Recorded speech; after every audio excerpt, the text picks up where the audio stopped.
Interesting. All right, so just so if anybody who happens to be watching is wondering, I'm trying dual streaming for the first time, and it looks like, well, actually, let me double check. It says that I'm live on Twitch, but now it's getting a download error. That's interesting.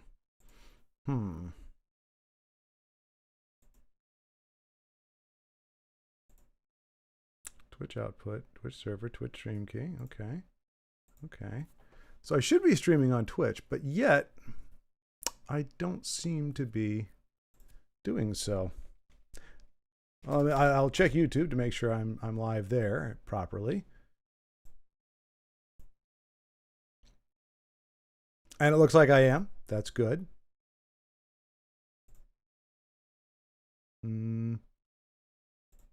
Says I am. Okay.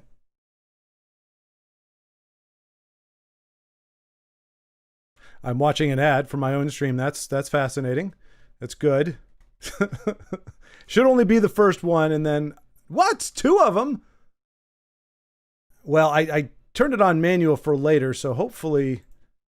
Okay, all right. So I am streaming successfully on YouTube using the ATM multi-stream. However, part of the charm of the multi-stream is I should be able to stream on Twitch at the same time. I have it set up to do so.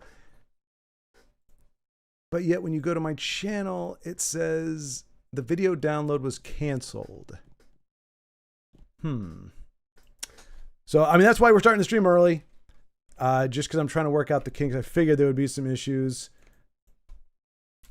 Atom.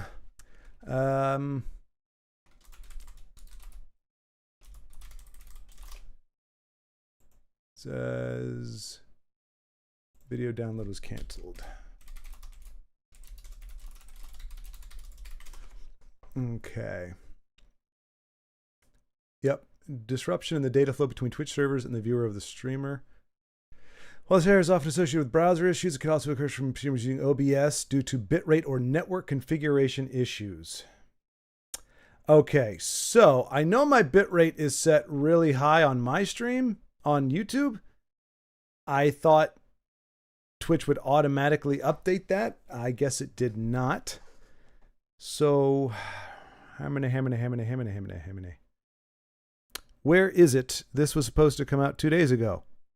ZZX, maybe these are Roman numerals. 1005, I'm going to say. Where is what? This was supposed to come out 2 days ago. What was supposed to come out? What was 2 days ago? 2 days ago is Wednesday. What was supposed to come out on Wednesday? Well, inform me, for I am not knowing of which you were speaking. TESL. No. I've been very clear. I said the intended or the desired release date, what the redevs were going for was January 28th. That was, they said that's what we'd like to be able to do. But I said that wasn't locked in stone, not set in stone, because we don't know where we're at. I don't know where they're at in the process. They didn't know how much further they have to go. That was their hope, was to be able to launch it at the anniversary of the game being taken offline. But that was never a promise. That was never an assurance. That was a goal, but they work on it on their own time and when they can do it. And they had they don't know how much work is left to do at any given point in the process. They know how far they've come. They know how many problems they've taken care of and everything, but they don't know for sure. Now there may come a time where we get hey, we think we're within about a 1 week to launch. But since we weren't getting any notifications, we weren't getting any kind of heads up, hey, we think we're going to be able to launch this or get ready or anything. It seemed that it was not going to be able to happen. And I don't know when. And that was something I can look back on streams, but I'm pretty sure that was a point because people will latch on. If you give them a date, people will pounce on this. That's the date. That's the date. But so I'm like, I was consciously going, that is their goal. That's what they would like to do. But the whole part of the reason, one of the many reasons why they're not taking money from anybody is because they don't want to be beholden to a schedule or anything. This is something they're doing for fun out of the goodness of their hearts. And they want to be able to give it to folks, but they do work full-time jobs. They do have lives and everything. Stuff comes up. And so they couldn't guarantee anything could be done at a specific time. So it'll be nice to release it for my birthday, 15th of February. Yo, Dano, what's going on? Good to see you. And yes, it would be nice. Best gift that I could imagine. Well, I agree. That would be fantastic. But with the 28th being the only date that they mentioned was a goal, and having that now come and gone as ZZXXCCVVKKK, sorry, pointed out, that date is come and gone. So it's just at this point it could be before the 15th, it could be after. Don't really know. I mean, if they give me information that I can use as a heads up, I will happily pass that on. But I don't, you know what? Gosh, I think I might need to switch Twitch to YouTube as my primary. You're off today because of the weather. Shoot, I don't want to end this stream at the same time. Can I change the settings? I can't. So if I want to try dual streaming, I have to restart the stream, which sucks. But I think I got to do it because that's kind of the whole point. I mean, I could try it with Mario Maker tomorrow, but I really wanted to try to kick this off today, and it's not letting me stream on Twitch because I think it's because of the bit rate. I think Twitch only allows, like, caps it at like 8,000, and we got it set here for 12,000 because 12,000 is better. The bigger the number, the better. Twitch maximum bit rates. Sorry, this is 6,000. Oh no. 8,000 to 8,500.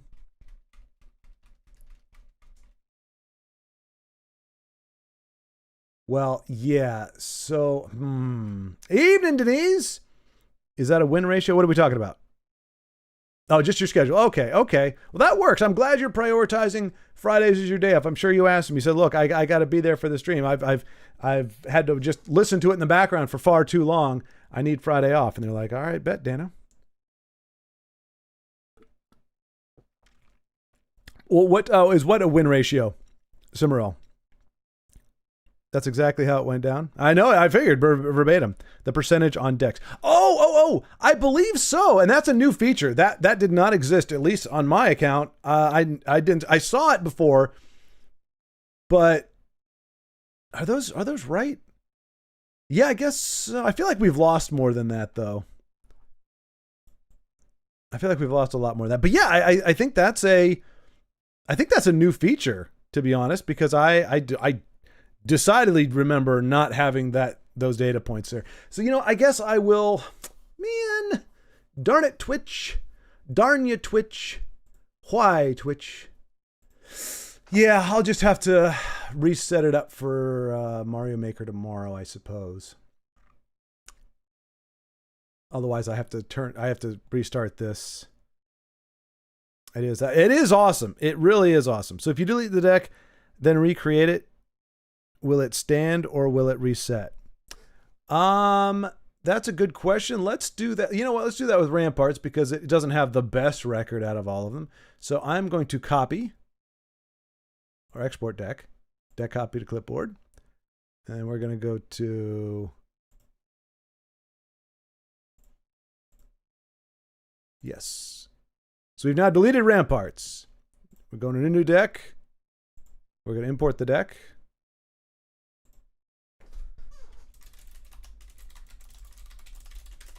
And that is our new. No, yeah, so it does wipe it. So if you delete the deck, even if you have this, if it's the exact same deck, it does reset, which I understand. I mean, that would be really interesting for the system to be able to remember all of that. But yeah, if you delete the deck, then you lose the data points for it. I think it includes wins against the AI. Oh, okay. Okay. That would make sense. Cause I was like, I don't think my win rate is all that high. I don't really run the Return of the Dragons. I think I ran that against, who was it? IO. And I don't think we won with it. So I don't know if this is accurate, to be honest. I feel like our win rate should be a lot lower on most of these. 2 out of 3? Lady. Okay. Well, that's true. I wanted to say, how was 2 out of 3 40%? Oh no, okay, that's wait, what? Yeah, they did lose a lot. Yeah. Yeah, that's true. Okay. Yeah, it may be accurate. Yeah, but it's a cool feature. It is a cool feature. Oh man. All right. So yeah, I guess I will. Let me see what happens if I do that there. So it says I'm offline, which is true.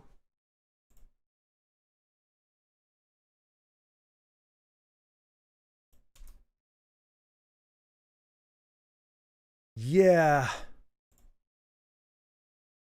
Shoot.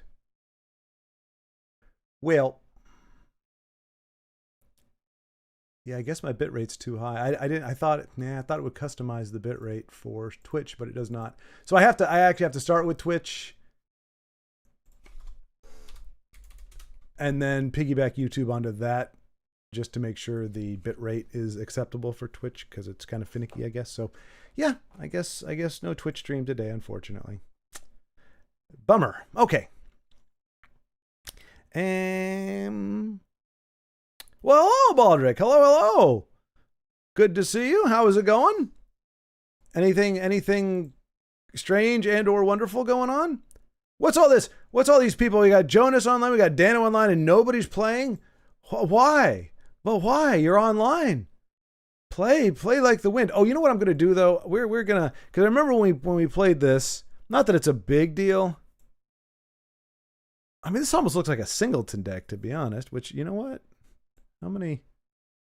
We got enough that aren't singleton. Screw it. I'm not gonna run this deck again anyway, not for a while. It just doesn't have a lot. It doesn't have a great high end. Like, the whole point of ramping is so you can play high end cards. We got like 8 of them, which is fine, but it's not enough if you're up against control decks. Like, what was it? Was it Jonas that we were playing up against? Who was our last game up against last stream? It was either IO. No, he's methodical. I think it was Jonas. I love Telvanni ramp with Pure Blood Elder. Yeah, Pure Blood Elder is great. Yeah. That's where I'm always conflicted when it comes to control, because I it's not fast enough for me, but at the same time, that's really the only way you can feasibly play high end cards. You know, you can maybe get up to like a 7, 8, maybe a 9, like an Eclipse or a Tazcat or something like that, with a high-end mid-range. But if you really want to play the big stuff and have the big combo plays and stuff, you got to go control. And I don't have the disposition. If the game goes more than like 5 minutes, I start to get a little antsy. I have a cat on me, so cannot get up to turn laptop on. Oh, geez. Well, yeah, no, the cats are, they're powerful. They're powerful critter. Wasn't me, I should think. I've not been known to control. No, who was it though? It was somebody who I thought was my friend, but turned out to be a meanie weenie. Oh, it was Beowulf. It was Beowulf. Yes, it was Beowulf. I thought he was going to be running like a mid-range deck or something, so I ran my ramp parts, and he ended up running control, and I got whooped. Got whooped. People are getting on. There we go. Casual match. Well, pickings are slim, as they say. Let me scoot myself over here. Ancient Guardian. Let's see if we can friend Ancient Guardian. Oh, wait, they're not. Oh, there we go.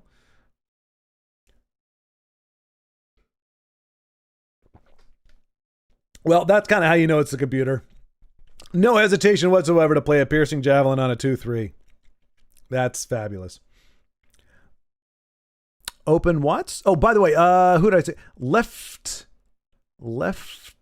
or on? There was somebody whose name, it makes sense if you read the whole thing because it forms a whole word, but I didn't remember who that was. So left or on, hello and good evening to you.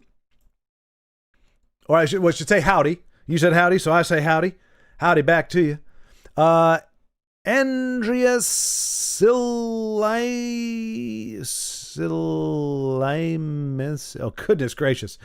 Goodness gracious me. Andrea. We'll call you Andrea. Open What's? You talking about like the oh, geez, man, that desktop audio was loud. I don't know how that got cranked up so high. Well, now it's not loud. Music isn't loud, but the sound effects are loud. So will I. We'll all do what we can. This is still alpha testing, but we are at version 1.07, I believe, if I'm not mistaken.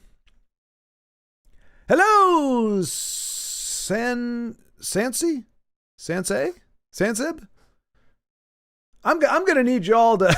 I think. Are these all the proper names? Are we still getting like the full names with extra stuff on them? I'm trying to pronounce my darndest, but boy, I'm having a hard time. I'm here just lurking and driving to get me some lunch. Well, that works, Eliza. Yeah, don't if you're driving, don't do more than lurking because it ain't worth it. It ain't worth it. But happy to have you here. Welcome. Happy Friday. The last Friday. The final Friday. Oh, gosh. Oh, why was I not blessed with a singing voice of any kind? It is an absolute horrible voice. That's how I knew I wasn't, even though I felt, growing up I wanted to do theater for a long time. I realized when you get far enough into it all, you realize, look, if you can't sing, you just weren't meant to do theater. Like, even if you don't have an amazing voice, you got to be able to at least pull off, I don't know, the mayor in Music Man, or, I was able to do Charlie Cowell, but barely, because I have no rhythm either.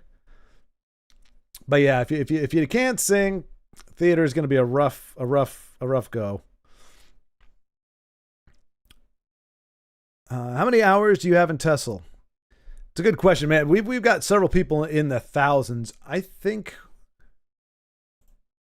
I'll have to look at it. This one isn't all that high because when I first started, I was playing on an iPad for like the first year and a half or 2 years, and then even when I started streaming, I was playing the games on an iPad, like through the Apple gaming account or whatever it is. So my numbers are off. Oof. There goes the Elder Gleam. Same. You played on iPad? Yeah. Yeah, and I'm not sure how to check that. And I also had a secondary account that I occasionally played on, just to be invisible. Just to play without, just to kind of chill. I didn't play a lot on it, but I did have it for a little while. So I don't know, but I still, even with all those added up, I'm pretty sure I'm under 3,000 hours. I think I'm at, I don't know, I'll check. I think I'm at 1,800 or 1,500 or something. Or no, maybe it's only 900. So maybe I'm like at 2,000 hours. I'm definitely not one of the higher end. I would have like obsessive streaks where I remember there was like a 4-month period where I was determined to get certain legendaries and stuff. So I would get up every morning, play the farm the AI for was it 300 soul gems, I think they cap you out at? The 300 soul gems and all the gold I could get. And then like I would do that. That's how I started my day. Like the first hour of my day was just getting daily quests. I would do the daily quest, usually building a crap deck that would lose all the time, but I would be able to get what I needed to out of it.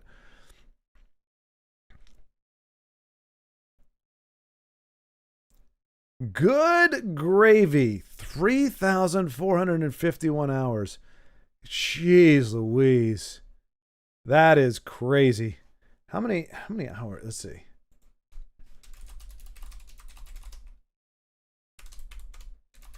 And yeah, it is good though. If you can, that is 100, almost 144 days. That's playing Legends for 144 days,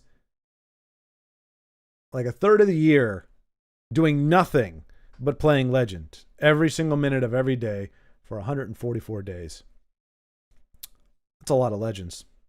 Nice, Jonas, nice. I mean, it's the AI, but it still looks good. But I mean, that's also not taking a put. Well, I guess you could do both, I suppose. Multitask. All right. Well, looks like I'm gonna have to step in here. You're gonna challenge Jonas with Denise's Stanky deck. I don't know what this is, but it's called Denise's Stanky deck, and that sounds like a lot of fun. Don't remember why I called it that. I think she told me it was a crappy deck, and so I called it such, but...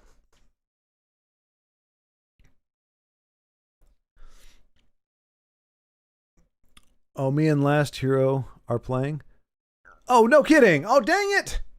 All right, well, we'll jump in on that once I've cleaned Jonas's clock with my amazing skills here and my... I mean, that's a curve, isn't it? It's a curve, and we got the ring. I don't know that I'll ring it out, but... There we go. First one to beseech. I don't know if I don't think we're a control deck. I don't know. We'll see. We'll see. All right. Yeah. Okay.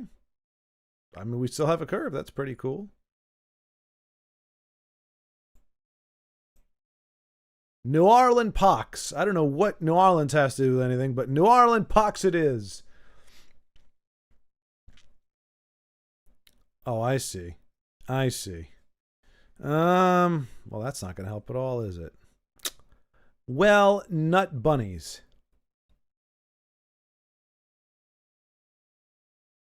This is so bad.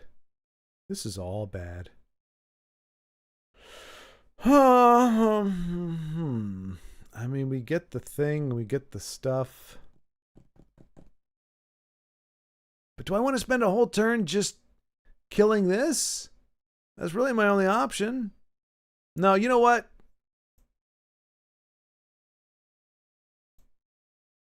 I'm going to play stupid.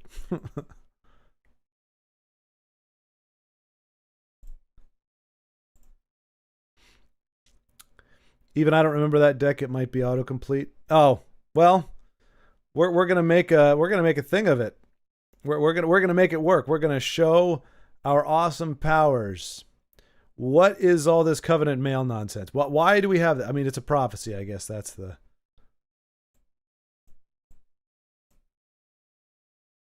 Aha! Korvlovian Trooper. Meet bigger Korvlovian Trooper. You poopa trooper. You're not as big as I am. I've got a much bigger sword. And my ass is a little bit bigger too. That's a 3 ass. Oh, come on, Jonas. I just got rid of that little bastard. Don't bring him back. Nobody likes you. You have no friends, Venom Tongue.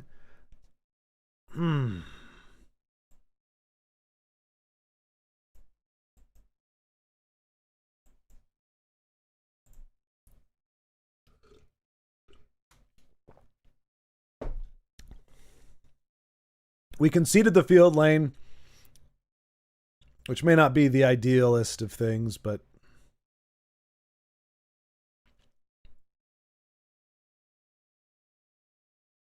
you'll do no such thing. You'll do what you can't.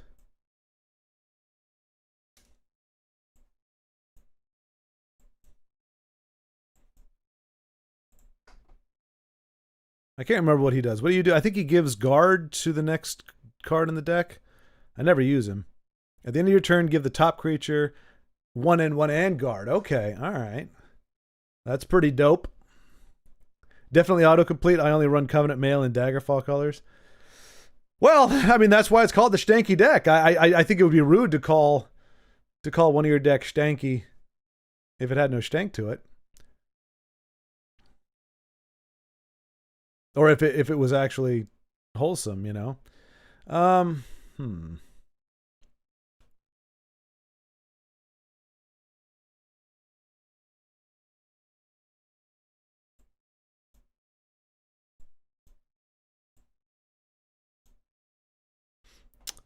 All right.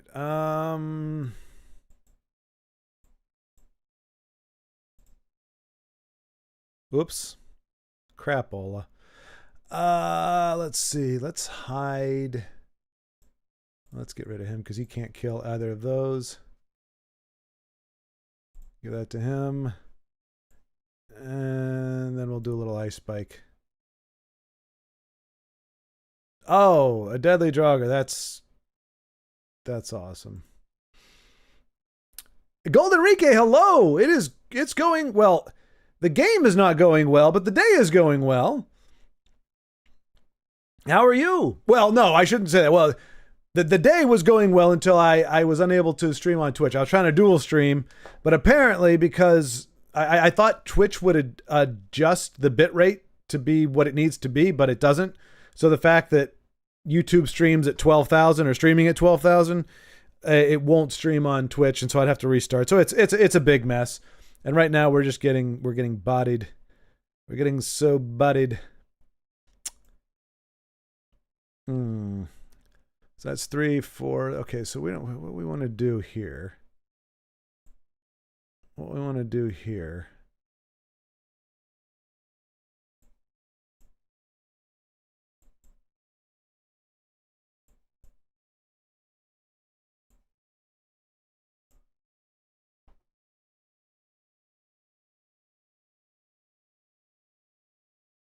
I mean, might as well use it. We're getting down to the final stretch here.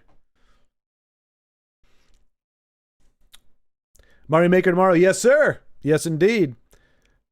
I'm down to do multiplayer in Mario Maker. Cool. All right. Good deal. Good deal. Yeah, I know before we couldn't get you in, but that's awesome. Golden Rika, I'm looking forward to that. Yeah, we'll do that. It is going to be a short stream because I do have D&D tomorrow at noon. So I'll be playing from 9:30 right up till noon. It's once a month. And I might try to think of a different, but then I have something on Sunday mornings too. So I don't know if I should just do it later in the afternoon on Monday, on those kind of days, or just do, it's like a 2.5 hour stream instead of the 4 or 5. But yeah, I'm looking forward to tomorrow. And yeah, I should, hopefully I'll be able to do it where it's on Twitch as well. He's going to pull up a Clovelavian trooper. No, he's going to do that. And then a trooper, I guess. Or that guy. Oh, that guy. All right. We have no way to do extra damage. I think we're just dead next turn. Yeah, he's got us beat with the 16. Do we don't have... No.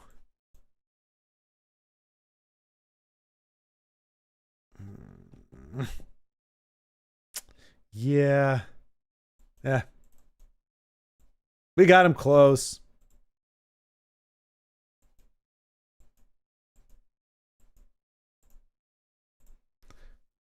The Stanky deck got close, but close is no cigar. He ramped the heck out of it.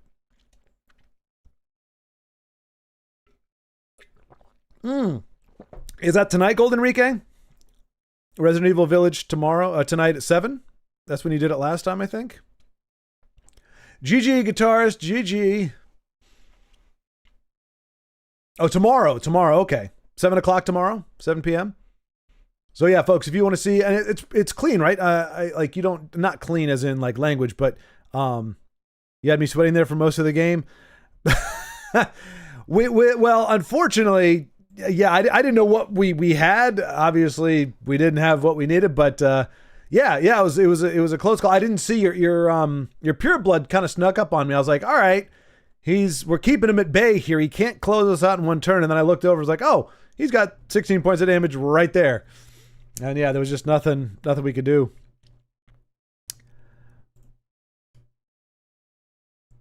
All right, let's see here. Friend challenge with Dano, but it was a good game, Jonas. It was a close game. Maybe not as close as it looked with me getting the 1 because we were still way off, but I should have played that Flaming Altmer guy. Whatever her name was. But yeah, Golden Ring, I might look at that. I've heard a lot about it, but it's like a third person, like arena type game, isn't it? This is why I play the boomer card and go, I don't know. I heard this game people play with stuff, but it's not a card game, right? It's not like Legends. It's let me look. Marvel Rivals. Like Fortnite-y? Oh, there are cards. Oh no, that's just their I'll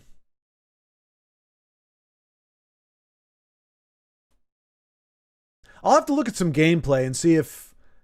I mean, the question isn't whether I'm going to be bad at it, because that's kind of a. Yeah, I thought it was. It's like a third person something or other. But I mean, I've heard good things about it. Lots of folks like Rivals. It's been well received as best as I can tell.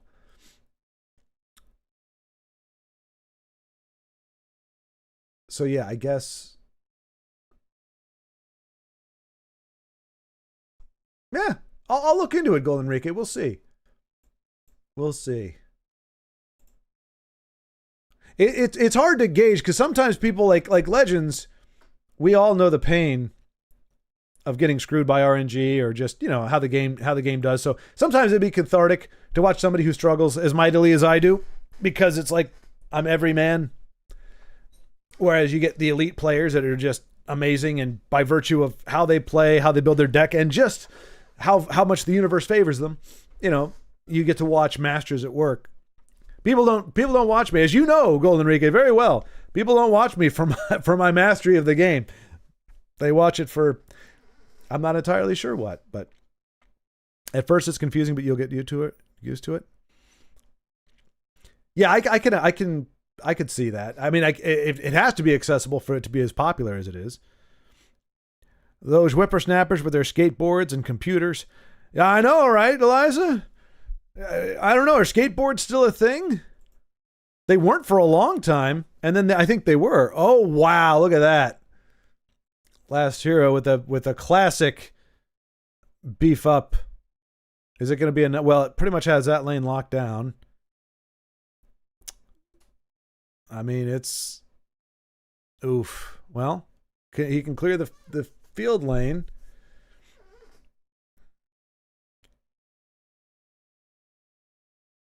No way to buff her up though. So that's only going to be 4 points of damage at the best of times. I'm guessing he's got some more Wood Orc Headhunters, which isn't going to make a difference because he has no orcs on the board, so he doesn't have charge. Yeah. Good old Harpy. I'm a great streamer. Oh, thank you, Golden Rika. I appreciate that. I really do, genuinely. Especially knowing that it's not because I'm necessarily good at the games. Oh, Relentless Raider. With runes broken and trying to push last bits of damage, that is not the card you want to see, but yes, I've seen them youngins out by the skate park, up to mischief, no doubt. Of course, Eliza, of course. You can't ride a skateboard and not be up to some mischief. That's you're automatically cool and you're mischievous. Those are the hallmarks. I don't even think you can ride a skateboard unless you have those qualities. Those are a requisite. That said, I once upon a time rode a skateboard. It was called.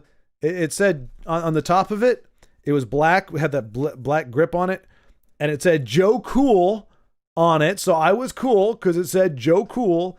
And then when you kicked it up, on the bottom, it had Snoopy and Woodstock chilling at his doghouse. I was Joe Cool.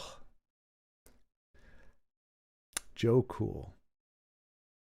I can't tell you how many people thought differently of me after they saw me riding that baby.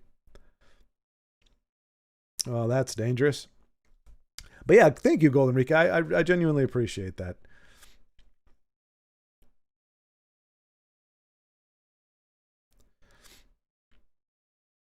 But yeah, I'll maybe I'll save that for an actual, like, another stream. Like, I'll try it for the first time on stream just so that I can, I mean, learning is half the battle, right? That way we can learn together. So if some people, do you play it, Golden Rika? I mean, how much do you put time into it? Do you enjoy it? I'm guessing you do, otherwise you wouldn't recommend it, but Um, yeah. Ooh, Sharp-Eyed Ashcan. That's actually a nice pull right there.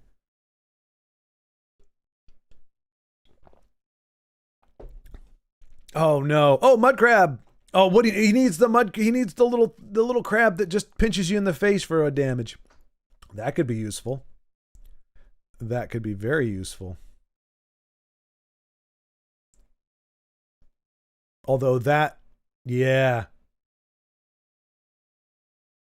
But where? How does he expertise? Because he played a no, he didn't play an action or an item.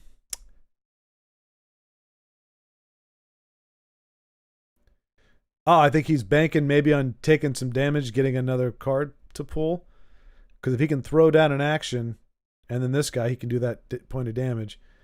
Is he dead on? He's not dead on board. He's got 23. I mean, last year, I mean, he's got the right colors. He could have lightning bolts in there. Ooh, that is Joe Cool. I know, right? Yeah, yeah. Y'all can just imagine me now, like just riding around with my Jordache tennis shoes, my high water jeans, my baggy T-shirt with an F-15 Tomcat and neon colors on the front. Not F-15 Tom, sorry, F-15C Eagle shirt that I got in an air show, and using my awesome. Oh no, that's gonna be it. Couldn't get rid of Cadwell. Okay, never mind. His body was too big. Does he get an action? He does not. Yeah, the ankle snapper for the win. Poink, poink, poink. Good game to both of you, Dano and Last Hero. Well done. Dano, way to push through. You're also Joe Cool, Dano, just so you know. Also Joe Cool. In fact, I bequeath you that title. I've carried that title since the day I first rode that skateboard and fell on my butt outside of my house that nobody saw because I had no friends. It actually, as far as the skateboard went, it wasn't all that great. It was very stiff on the tilt. Like if you're trying to, rock back and forth on it, it was like the trucks. I think that's what those are called. The trucks were not very well lubed or formed or whatever. I mean, that's how you know it's a cheap board, because it was hard to maneuver like that. And it wasn't a banana board, but it was a little narrower than most, like it was probably about that wide. So it was kind of harder to get that part. And the wheels, they rolled. I mean, because they're wheels, so they have to roll, but they weren't like, I don't know how to put it. They were like hard plastic instead of that kind of rubbery. I'm using big people words now that I think should impress everybody. But, guitarist, I see how it is. You polish your craft against the AI so that you can easily dominate people. Although I never got to see World Eater's Ire. Or Ire.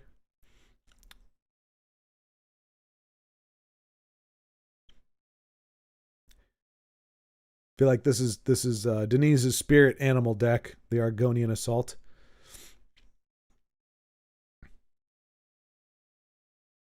All right, we are still going. Yeah, now we're up. We were up at 13,000 for a second.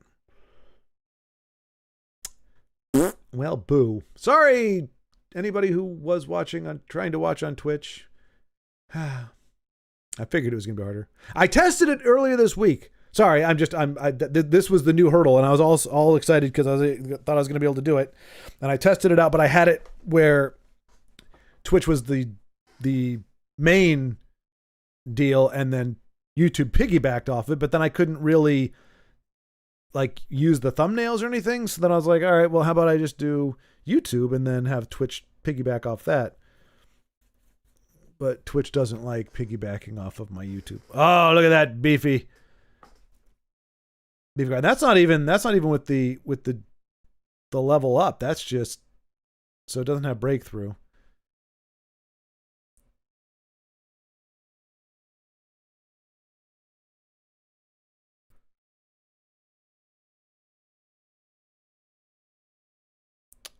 Will whodunit get it up there?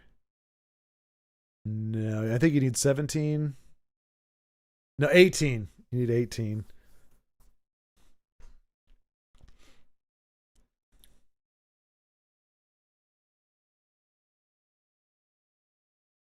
Finish him. Actually, you can't, can you? Oh, no. No, he would need a lethal creature with rage. Oh, no. Oh, never mind. Duh. You are so much smarter than myself. Doink. You can't be cool and smart. Well, I think we know this, right? There's a contradiction there. If you're smart, you're not cool, and if you're cool, you can't be smart. There we go. Nicely done. You show that AI who's boss.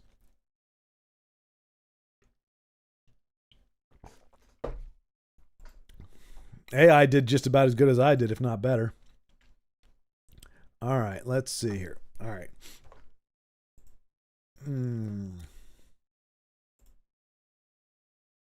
Anybody? Me and Solo Mag? See, I knew if I waited. You have this tendency, Dano. As soon as I cue into a game or do something different, you're like, we're playing. Oh, nice. I wonder how we got that. That's never been an option before. Lyneth as an avatar? We're friends with Solo Mag, right? I think we're friends with Solo Mag. We are. Hail, friend. How did you get Lyneth as...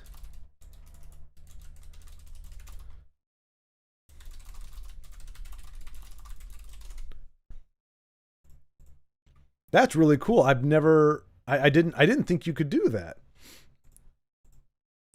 I created an account, downloaded the files, and extracted them into the game file, but I get an error when I try to boot. Does it take time for the account to be approved? Yes, it does, Left. You've done everything you can do on your end, which is good, but until I think about a week and a half ago or 2 weeks ago, they kind of put a halt on opening new accounts or activating new accounts. I don't know what the cause is of that, how long that's going to be, but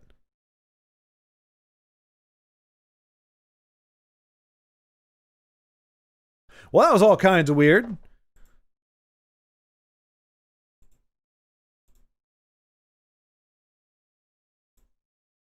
All right. What do you want to bet? Guitarist is beating up on the helpless AI again.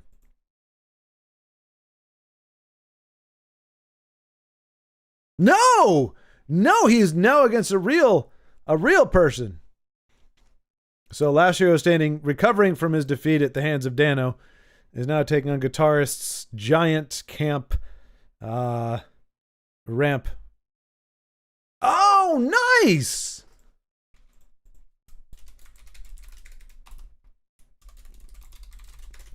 Okay, that's really cool. So there is that flexibility or ability, I guess, which I guess makes sense.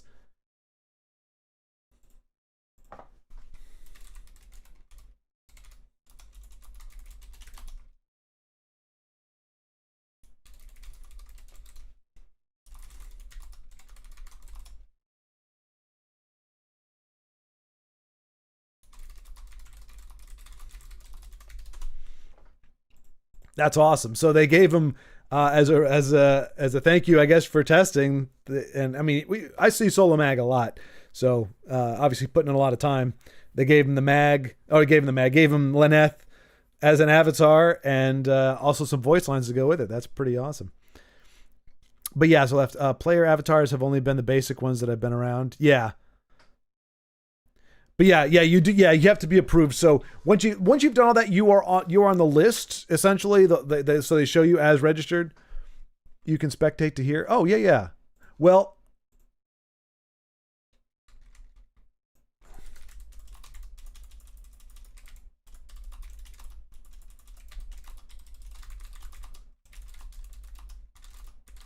gives me...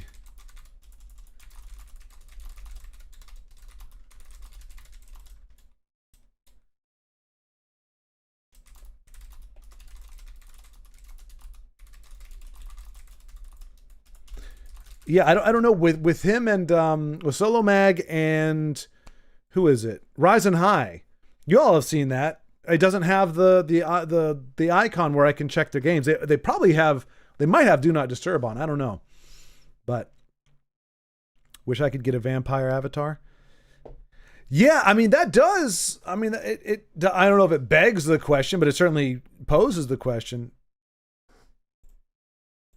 Aces.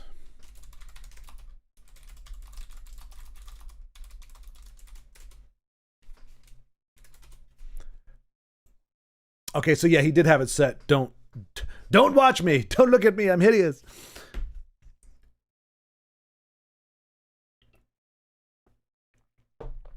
I think the avatars are from... Oh, that's true. Yeah, Dano. Yeah, they're not just completely random. That's true. Those do show up at various points in the campaigns. But I'm curious to hear what voice lines they used. But that is pretty cool. I mean, I'm guessing, because somebody asked me about like hardbacks, and I'm guessing every image in this game can be customized, is my understanding. And that's not like from the devs didn't tell me that. I would imagine if you can, insert art from like actual art from the cards, that you would also be able to, change, create custom avatars, voiceovers, which that'd be kind of cool.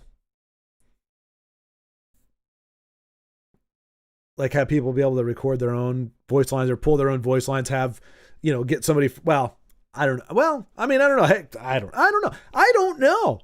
But, you start thinking like, you get somebody doing, I don't know. What's that movie that people quote a lot of stuff from? Quentin Tarantino. Pulp Fiction. You could get one of those guys from there, and I shall smite thee with great vengeance.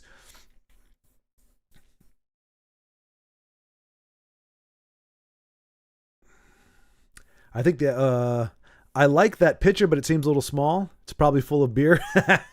No, actually, it's not a pitcher. It's a mug, sir. This is a single serving. This is for one man only. This is not to distribute to others. So for one person, and that's actual size right there. You can see how big it is in comparison to my head. It's bigger than my head. It's huge. But this is a trick of the camera that it looks smaller when I pull it away from the camera. But it's just a big mug.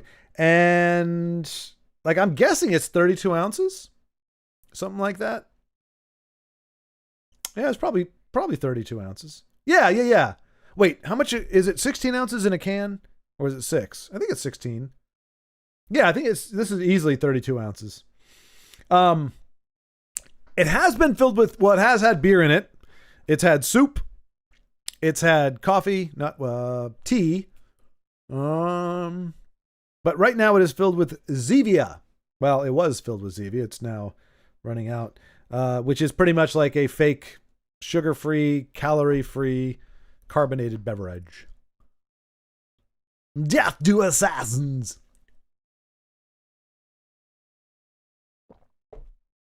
Best not let anyone upload stuff, but some things from the game and from others would fit great. Milliliters, Eliza? I thought you were just lurking. I thought you just stick to calling me Joe Cool. I don't know milliliters. This is we're the Imperials. Let's see.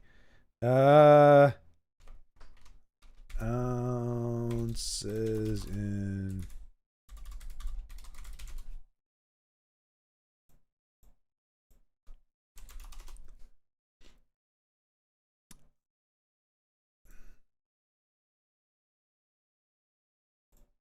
It's 946 milliliters. Yeah. 946 milliliters in 32 ounces. There you go. That's just off the top of my head. It's my vast knowledge. All right, here we go. Dual spectating still not quite up there yet, which is okay. Wait, what happened? Or maybe it is. No, okay. So let's check this out. We can almost a liter. What the hell is a kilometer? Well, kilometer, he asks in American. Sorry, I reckon I should lay into be American a little bit more. The hell is a kilometer? A kilometer? A kilometer? What, Dano? Don't concede. I didn't get to hearing Atlanta's voice lines. I would fill it with beer. I would be happy to fill it with beer, Sanjay, if I had beer. I don't have any beer.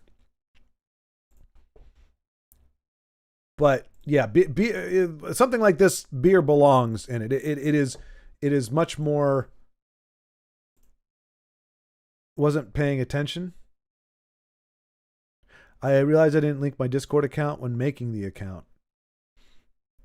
I think that's okay. It just means the communication won't be there, but I think that shouldn't impact if they're letting people onto the server. That shouldn't impact your. That's more for communications and stuff, I believe. Maybe not though. Maybe that is important. Does it? I don't remember. Does it let you? Can you log into your account and make changes? I haven't done that in a long time, and I didn't have any issues initially, so I haven't tried that, but I'm guessing you can. The game is. Oh gosh darn it! Thank you, Jonas. Thank you, somebody. All this chatting going on, and I absolutely totally forgot. There we go. Fixed. Oh, greetings. There we go. We got greetings. Very snide remark there. Say it again. Say it again. Live and learn. Nice. Wonder which one that was for. The taunt, maybe?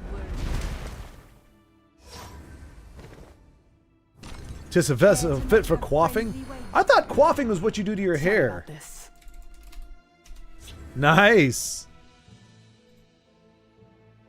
So they actually did write voice line. Oh, yeah, because I guess when you're playing as Lyneth in the story, you have to, you get options as well. So yeah, that's awesome. Oh no, quaffing is the act of drinking a beverage, typically beer. I don't ask for much. that's a good one. Come on, Azora. I don't ask for much. Sorry, I don't want to talk over any lines.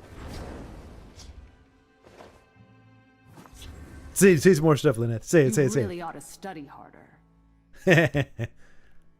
I live for adventure. Should have been more worthy. Why, thank you.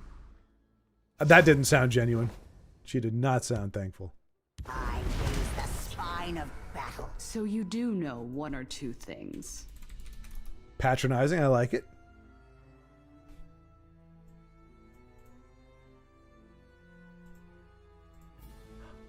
They'll write history books about this. Or I will. Nah.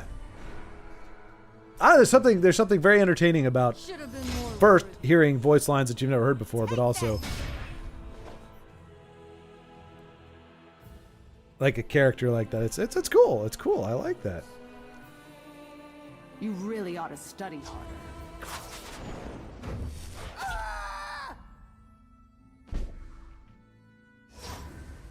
But left, I will actually ask really quick here, in fact.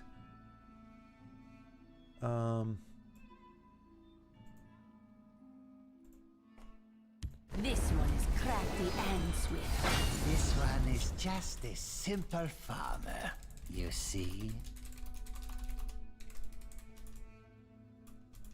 Sorry about this.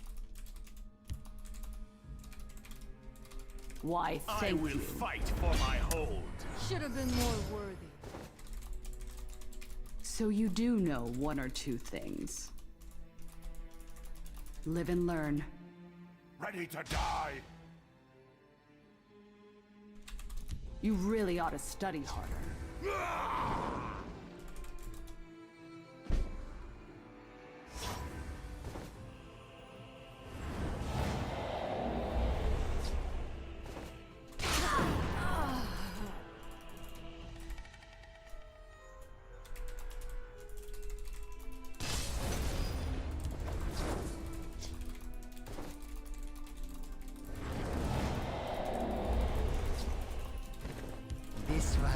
just a simple farmer.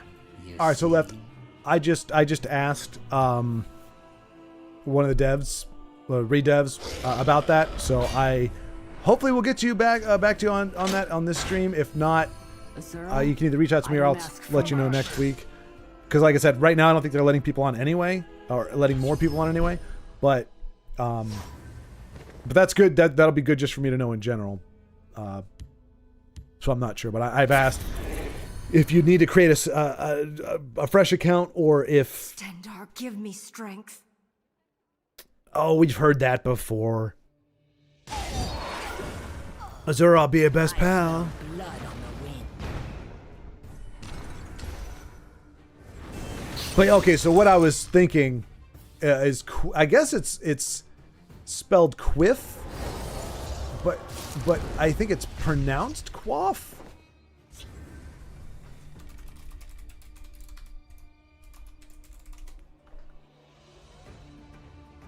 They'll Quiff. write history books about this. No, it is pronounced quiff. Or I will. Wow. Greetings. House Redoran stands. My whole life, I could have sworn it was quaff, like quaff my locks. I'm so glad that nobody else had a better vocabulary than I did. Otherwise, they would have called me out. So you do know one or two things.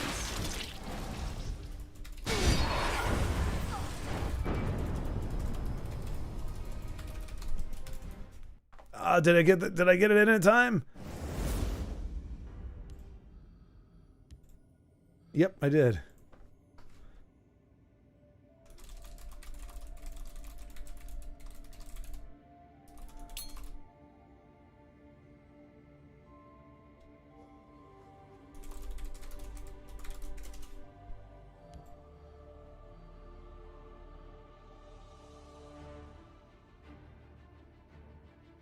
I did miss the OTK, Dano. I did.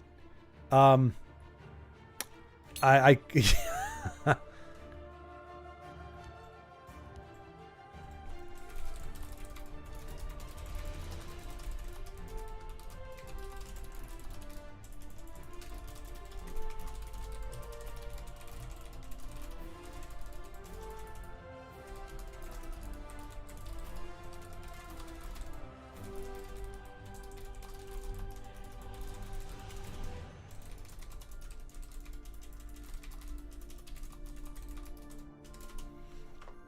There we go. I cry every time. I apologize, Dano. So, there's so many things. I'm having my mind blown that it's quiff and not quaff, and that quaff means to drink alcohol, specifically alcohol. They have a word that just means to drink alcohol. Oh no, I guess it just says a beverage, typically beer, wine, or ale, heartily, deeply, and with great enjoyment. Okay. So I think you have to be kind of a little drunk to quaff properly, because it sounds like it's very, like, just kind of sloppy. All right. Redoran Oathman, OTK? Oathman. Who's Redoran Oathman? That's not the... Is that the 1-1? Did you beef up the 1-1?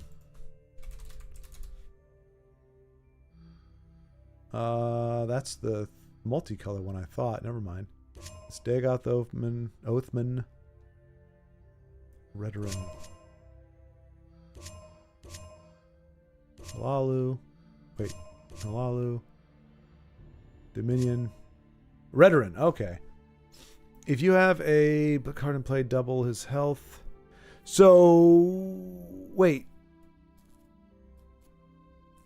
So how did you beef him up before? Because you can't put items on him and beef him up. And quaffing involves spilling the beverage quite a bit, I believe. Oh, rally. Okay, gotcha. Hand buff. I love it. I'm asking you, how do you do the thing you just did? Because my attention was everywhere else. I guess only one we used was concede button with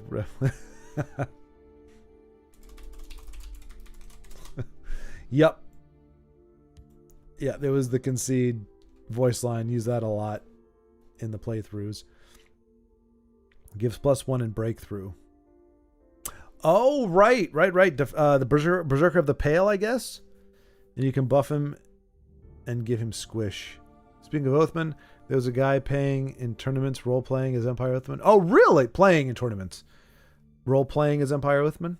Yeah, I remember that, actually. I think, wasn't there a suspicion that was Justin Larson, or was that was another one maybe? But yeah, I remember somebody's actual name was Oathman. But yeah, he was playing certain cards, whatever, that people thought was very Justin. All this etymology is making me thirsty. Are you going to quaff, Jonas? Are you going to quaff? I would quaff, but I am out. I'm out. I'm empty. I have no more beverage to quaff. Or hair to quiff. Or, wait, I don't think quiffing is an adjective? It's got to be. Quiffing refers to styling hair up at the front to create a voluminous upward swept look. So, quiff my locks. Creating a quiff with locks. Prepare the locks. My whole world is just collapsing. This has been a hard day, folks. This has been a hard day indeed. But you are right. One thing, I do have the vessel for quaffing. And apparently you can't quaff or even quiff your hair. It's a hairstyle. It's a noun. It's not an action. You cannot quiff anything. All you can do is you can wear a quiff. You can style your hair in a quiff, but you can't actually quiff things.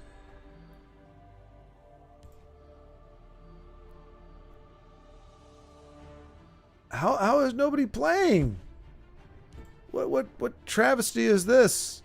All right, what? Let's see.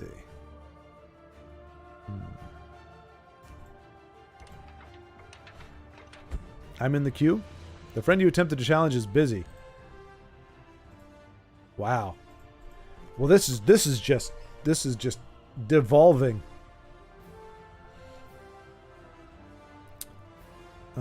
Speaking of Oathman, there was a guy role playing on Reddit. All right, we are gonna go for. Well, which one did I just say? Sleigh bells. Sleigh king. You can't challenge when I'm laddering. I'm in the.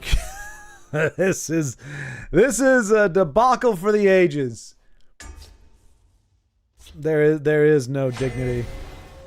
It has left this place. Embarrassing.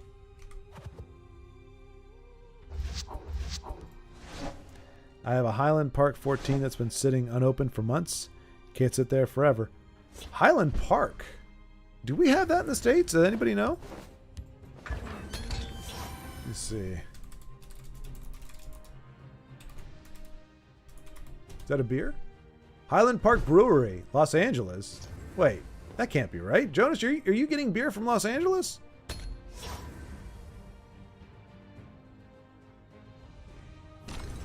Highland Park 14.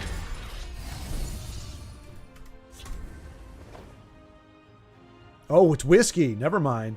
Okay. I want to be an assassin, like Mario. You could argue I should have put the enchanted plate on her, but I was afraid he was going to silence it. I still might do that. Well, it's either Lucian, but Lucian without the enchanted plate. Yeah, he's got it targeted there. And actually, that would have protected her. I should have used it. Oh, dag nabbit. Well, you live and screw up. Whiskey from Scotland. Well, time for me to go. Have a great stream, and I hope I get to play with you soon. Yes, indeed, Left, and I will let you know about the whether you need to re-register or not. Let us begin the lesson. Jesse trying to pay attention to the game, and I'm over here dancing, distracting, quaffing dance at my pupil. Today you die. I will send you to your death. Unsheath your claws. My favorite beer was Skull Splitter Red Ale. 10% alcohol, but the only pub that used to have it doesn't do it anymore due to Brexit. Oh, bummer. Bummer. Skull Splitter Red Ale.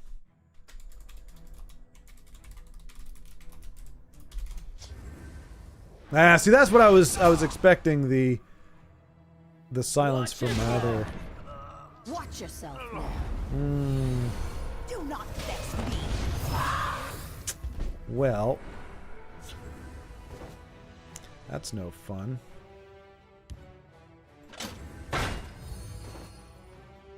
I raise the spine of battle.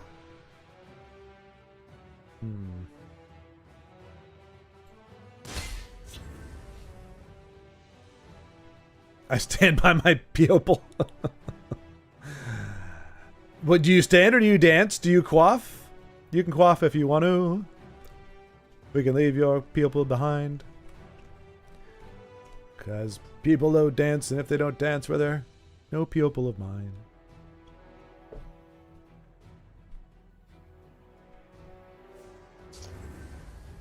Wow. I'm getting IO'd hard. And that thing's just going to keep spitting them out. That's a problem right there. That is a problem. Just give me a name. Just give me a name. I will give you a name.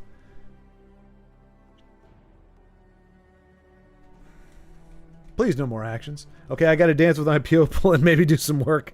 Thank you, Eliza. Appreciate that. Hopefully it'll smooth itself out.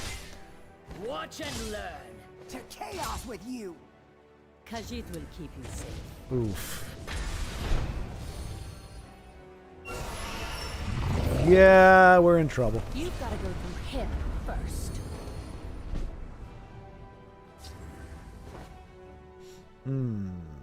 It's nothing personal.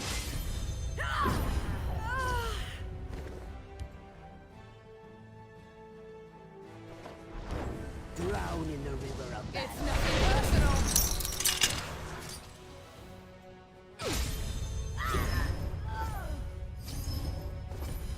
3, 4, 5, 6, 7, 8. We'll have 9 next turn. Or should I just... No. No, I have a plan. I have a plan.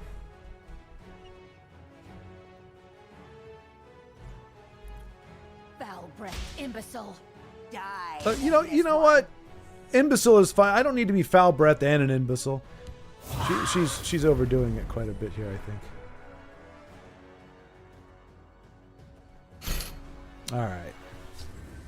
They call me the Bandit King. They call me the Bandit King.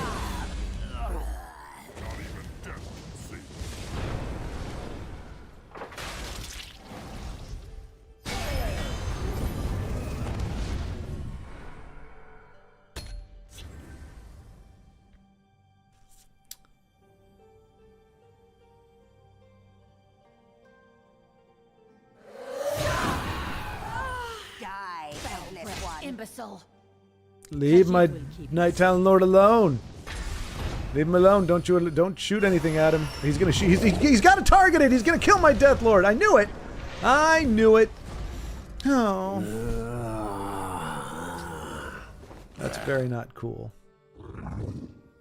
The Hist revives.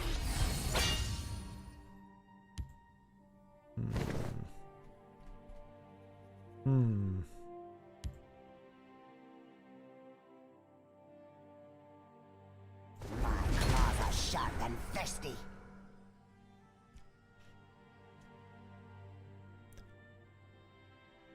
I am straining my brain right now, trying to make this a close game. God strike you. To chaos with you. With mixed results.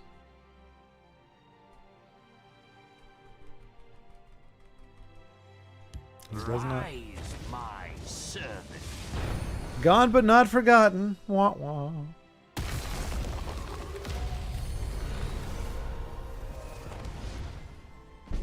Alright, well, we have to sacrifice our... Oh! I do like that. Do not vex me.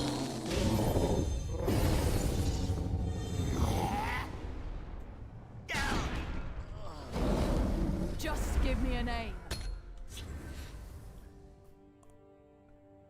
Got the whiskey gifted from my brother-in-law for watching their dog for a week. Gonna be a first tasting for me. I have a personal rule to only buy bottles of things I already tried and liked. Friend would like a word with I see. I see. Ooh. Ooh.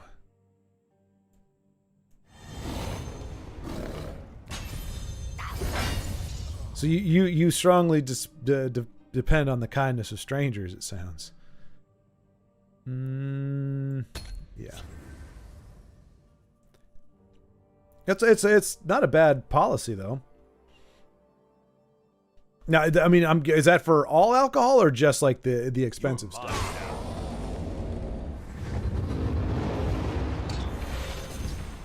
Garland, do not vex me. All right. It's nothing personal.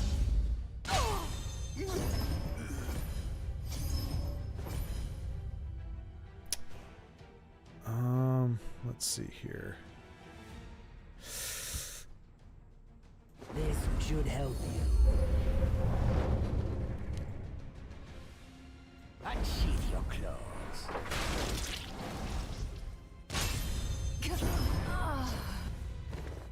Ooh, can we play him? We cannot. Yeah, that's gonna be fine.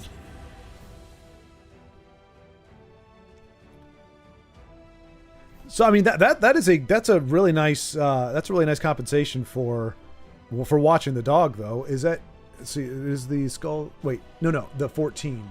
So Skull Splitter it got lost during Brexit. Oh, this one only has the alcohol content at 8.5. I guess it depends on, because I remember you could go to grocery stores and there were certain ones that were, oh yeah, Highland Park. Yeah, that's a good, yeah, that's a costly whiskey. Looks interesting. I'll do what I can. I'll tell you what you can do. What? No!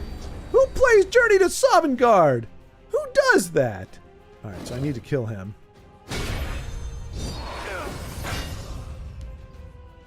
Witness the power of honor.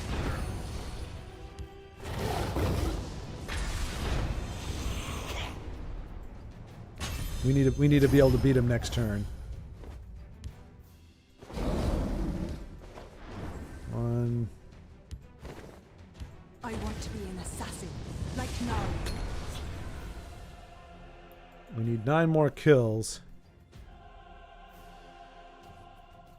Do we have 11? Yeah, we got lethal next turn. You can't defeat me. Really?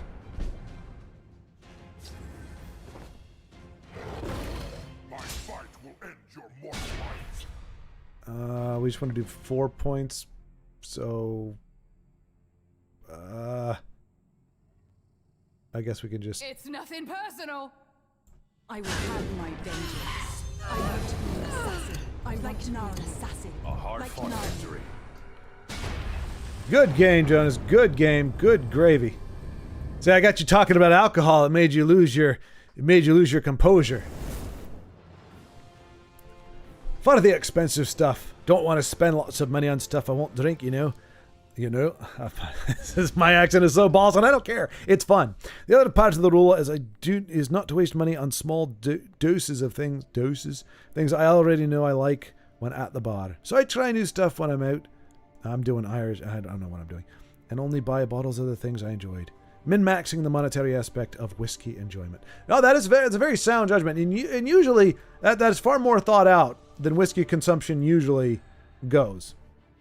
You know, usually when talking about alcohol, it's like, how much do I have in my pocket? How much money do I have in my pocket? How much money does it cost? If this number is bigger than that number, I will buy it. So it's good you've got an MO, you've got a system. Oh, by the way, good game, Jonas. Good game.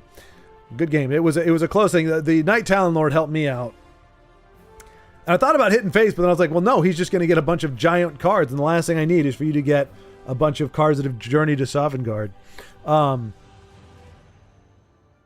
But yeah. I mean, that's how I am with, well, I'd like to say I'm like that with a lot of things, but I have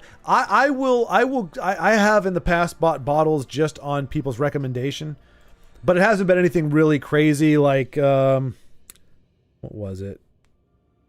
Oh no, actually, no, I haven't. Yeah, it's the same thing. Like I've had it before, and I'm like, I liked it well enough, and so I might get a bigger bottle of it. But yeah, if you're talking $100 to $200 for a bottle, you got to know that you like this stuff.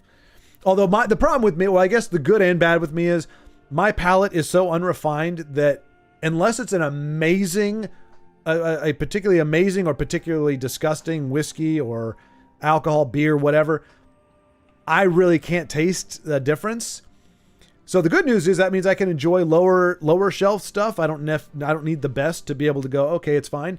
But it also means that when I get the really, really good stuff, I can't appreciate it as much because I'm like, that tastes like wine. It tastes like whiskey. With the exception of I've mentioned this before, I'm sure, but there was a Scotch tasting I went to in Colorado, in Denver, and they gave us like low to mid-tier Scotch like during the tasting, and I was like, yeah, this is okay. Kind of tastes like rubbing alcohol or gasoline. But on the last tasting, they gave us like this much of like the 100-year-old stuff or whatever, and holy cow, it was like drinking silk, and it tasted amazing. And I was like, well, I guess that's why these cost $16,000, because regular Scotch just tastes like petrol. And it goes down about as smooth, but this stuff that's been aged for generations upon generations, this is money right here, literally. But aside from that, and what is it? The bitters. What is it? The hotness. IPA. If you go to Colorado, there's like 1,001 IPA breweries, and to me, those all taste unanimously disgusting because they're just very, very bitter. And yeah, I don't know. I wish I could like the cool thing, but I don't like the cool thing. But aside from that, I really don't taste it. We're going to try giving Dano a game here. You know what? We're going to play Dano's own deck against him. There's good and bad at all prices. The best whiskey is the one you like to drink, the way you like to drink it. And there's one out there for everyone. Exactly. Exactly, Jonas. Exactly. I will say I have learned that I'm more of a like...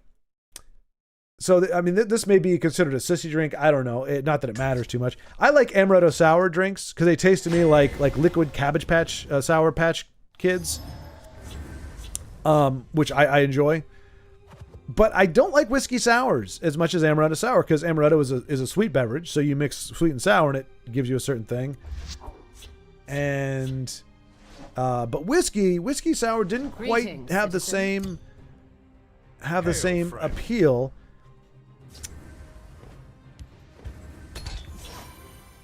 In that regard, but I like rum. I know I like rum, and you're right. There are whiskeys that I can think of that I do like, or a whiskey. Yeah. Interesting. Speak, citizen. But yeah, isn't it? It's a bummer that there can be bad at a high price. You know, you like to think you get what you pay for. And in some cases you do. Or in a lot of cases you do. So wait. Oh, creatures. I was like, I have 2 gold cards.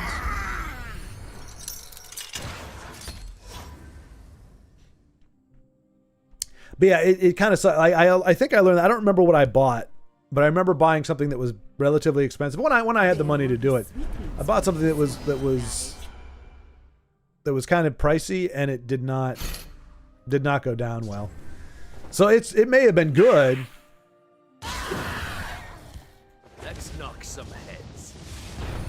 I guess we'll do that. How many of these do I need? 4 supports.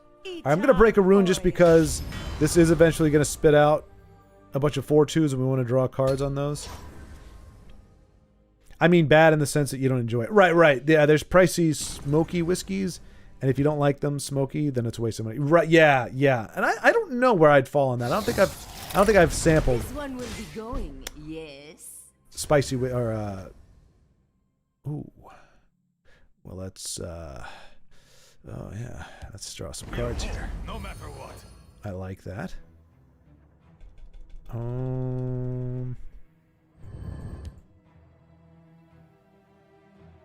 Watch yourself now.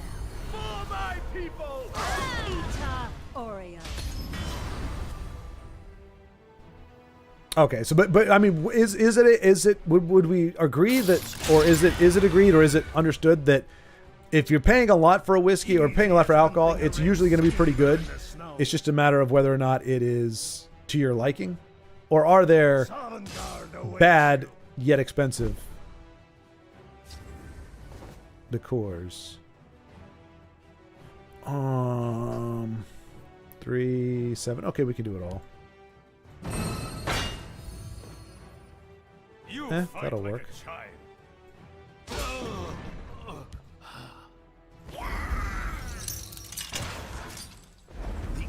For my people!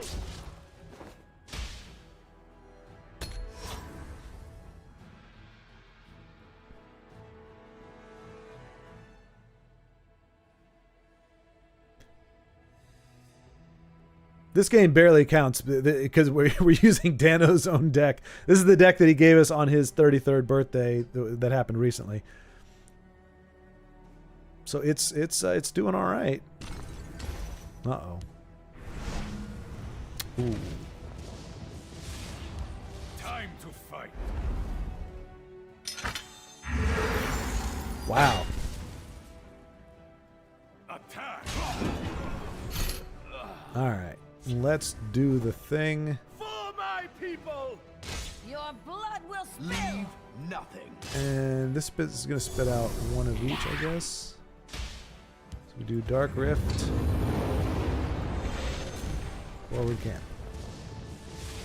Hold the line.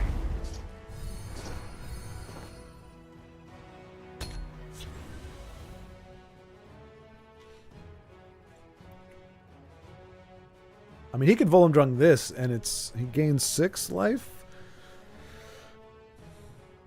And that'll keep him alive for another turn at least. Or he can do There's something nowhere they can hide. that would make me very unhappy, which... Yeah, there it is. Does he have another way to buff it? Well, you can't rage. That's a blessing, I guess.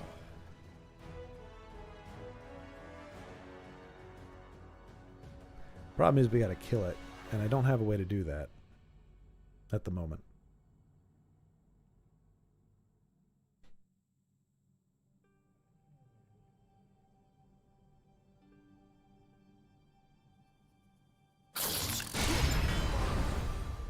All right.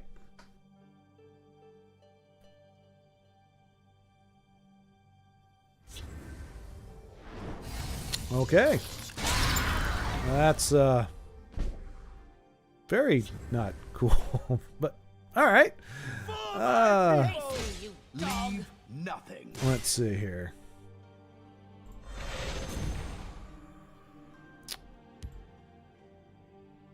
We're on the cusp of a major discovery. I know just what to do with this.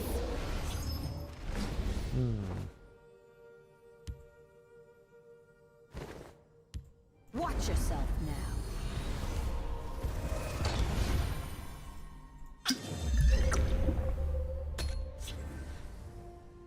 Well, hopefully he doesn't have another Swift Strike in there, or we're going to be in a world of hurt. I think most of the time it's down to personal taste. Oh, jeez. Well. Oh, this is all bad. He's going to be draining for a ton.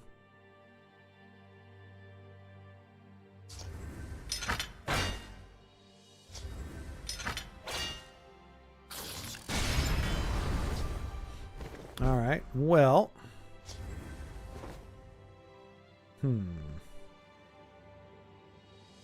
So we're dead next turn. For my Your people! blood will spill. Leave nothing. There's no prize for second place.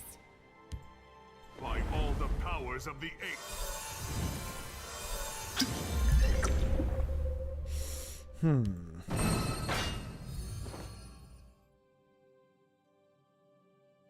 Could we? Is there anything we can pull? I don't think. Wait. Oh, we could pull a support. Well, that would have been good before, but I don't. I mean, that's 13. I'm pretty sure he's got a Swift Strike in there.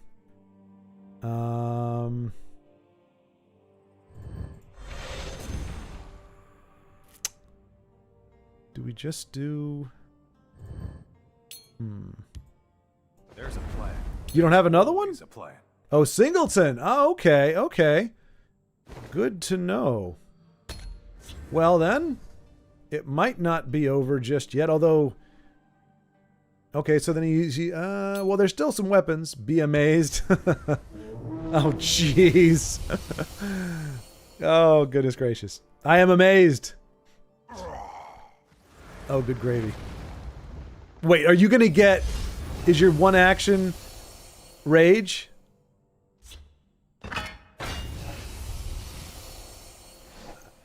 It is not. Well, yeah, it still could be. We haven't seen the action yet, have we? Here's how it's done. Exact lethal, though. Jeez. Oh, good game. A hard-fought victory. Oh, rage is in hand. And ultimate heist. Good gravy. Oh, man. Yeah, we couldn't take out Scorpion. Could not get him off the board. Well done. Well done. Whoa, 27. Oh. I was like, wait, 27 people playing? Nope. Nope, nope, nope. I have like 3 actions, drew them all. I mean, that's an interesting thing. I mean, obviously that would be really, really niche, but to do like to have an item with breakthrough, and then do the actions get drawn first?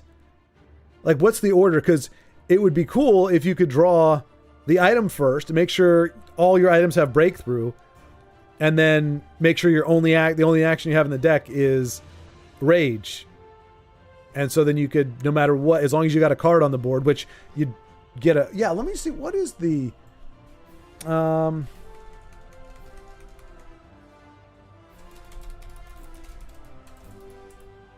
can't remember how to spell that.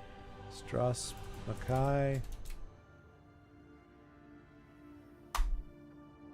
Well, you know what? Let's just look it up because it'll tell you. I mean, all those actions are good, but that would be that's a way to be able to do body, item, rage all in one turn. Why did I do that? I was hoping for a charge breakthrough creature, Swift Strike, or rage plus big ass item plus big ass support. Yeah, not being greedy or anything. No greed there whatsoever. I spelled siege wrong. Random creature, yep, then item, and then action. So yeah, you could do that. Oh, support and action. So you could do... No, you couldn't do World Eater's Ire. That wouldn't work. Maybe Volendrung, but I think you can't activate it on that same moment. But yeah, that'd be cool to do a siege into... Actually, you know what? I run Volendrung. Yeah, I know you used it to great effect, in fact. No. Let's see. So we start with...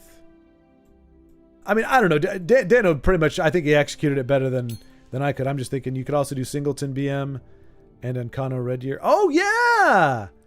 Yeah. Yeah, but yeah, in those cases, I guess...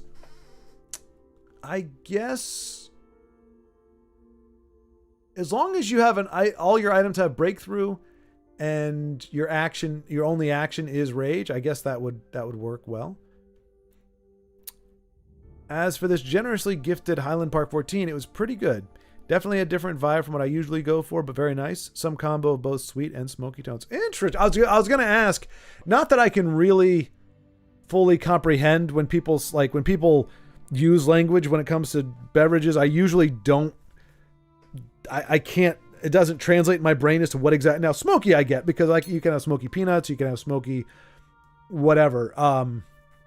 So I do get when if it's a smoky flavor. But like, I mean, I had a bottle of can't remember what, no, it wasn't Reserve. I can't remember the name of it, but I remember it tasted the way mahogany smells. Is that right? Mahogany stain. It had like a wood flavor, and I liked it, but it was weird because you're drinking wood. It smelled like a mahogany type wood, which was good. But I'm like, do I want to drink wood? Is that ideal? Was trying a Singleton Mage with Jarl Balgriff with Mentor's Ring and try to win next turn after siege by having a full board. That's tricky though. That is tricky, Dano. I mean, for me, like Balgriff is a great win if your opponent's running low on cards, which I guess, to be fair, if you trigger siege, then you're pretty far into the game. But I have found the few times that I've tried to win with the Jarl, my opponent finds amazingly annoying ways to just pick off one card at least every turn, whether it's with a trade or an action or an ice storm or something. So I feel like that would be a much bigger headache to win, to pull off than the other ones you've been trying, because it depends on your opponent not having enough cards to be able to play anything that gets in the way. So Jonas, I'm guessing that means you would not buy Highland Park 14 on your own. Like, you appreciated it for what it is, but it didn't give you what you wanted exactly. It's weird though. I'm seeing it's Highland Park 14, but I'm seeing like a gold. I'm seeing like a dark amber. Like, I wonder what I mean, I'm guessing it's just the different lighting they shoot it in. But Lesser Ward, Mentor's Ring, and Balgriff. Oh yeah, I guess that would do it. That would make it much harder to take a piece off the board if the ring's in play, or if they're all warded up. I mean, it's different. I've never seen but I want to do that now though. Doggone it, I want to do a siege into rage. I want to do it. I think it would look cool.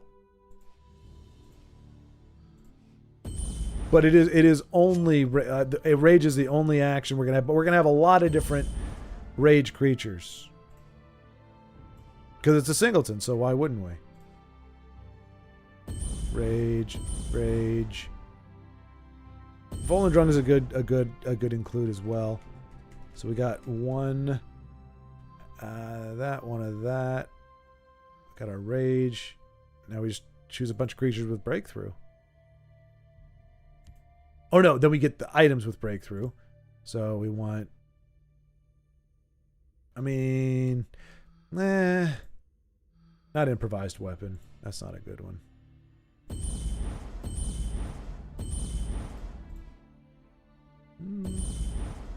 Since we are just trying to hold out for longer. Garnag does make it very hard for us to play siege if we have that down. There's our breakthrough Hamar, which is the only item we have so far, which I'm okay with that. Now we just need all of our breakthrough characters just for the fun. He's got breakthrough. But only limited. She's good. Oh, I guess we can grab all the other singleton.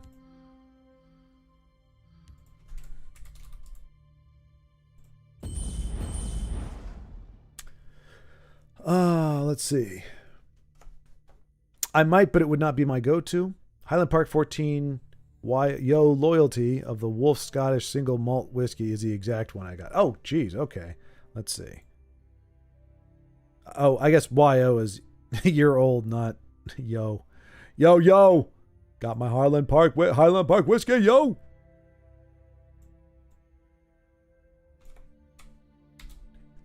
All right. Yeah, okay, that was the one that was coming up. But yeah, I see. I mean, you see what I'm saying? Look at this. like you got, that's the same thing. But it's got like a gold, like a dirty gold color. And then over here, it's like a bright amber.